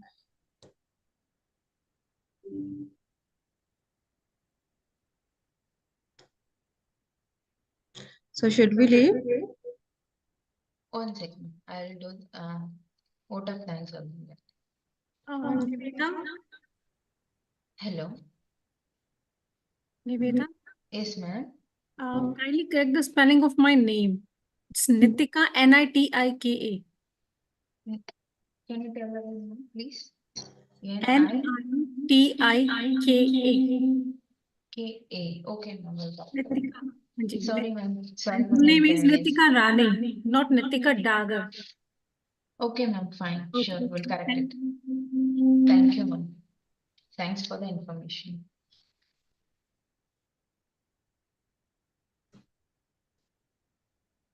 On the behalf of 9th GoGreen Summit, I would like to express my gratitude to our session chairs for time consideration and guidance throughout the session. I would like to thank all the presenters for their presentation in making this conference a very informative and interesting one. Thank you all. You may exit the room now. Thank you, ma'am. 1 second, ma'am. We'll take a conference gallery picture. I request every participant and session chair to turn on the video.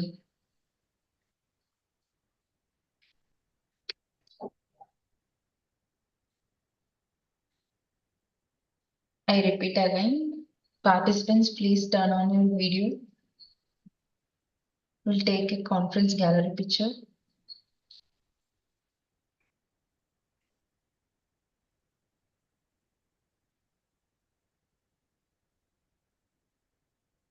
Participants, please.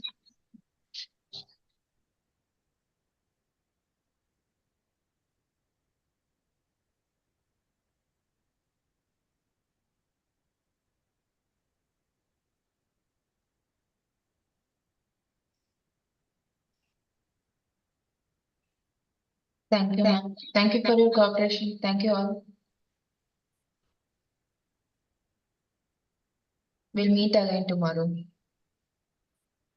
Thank you all.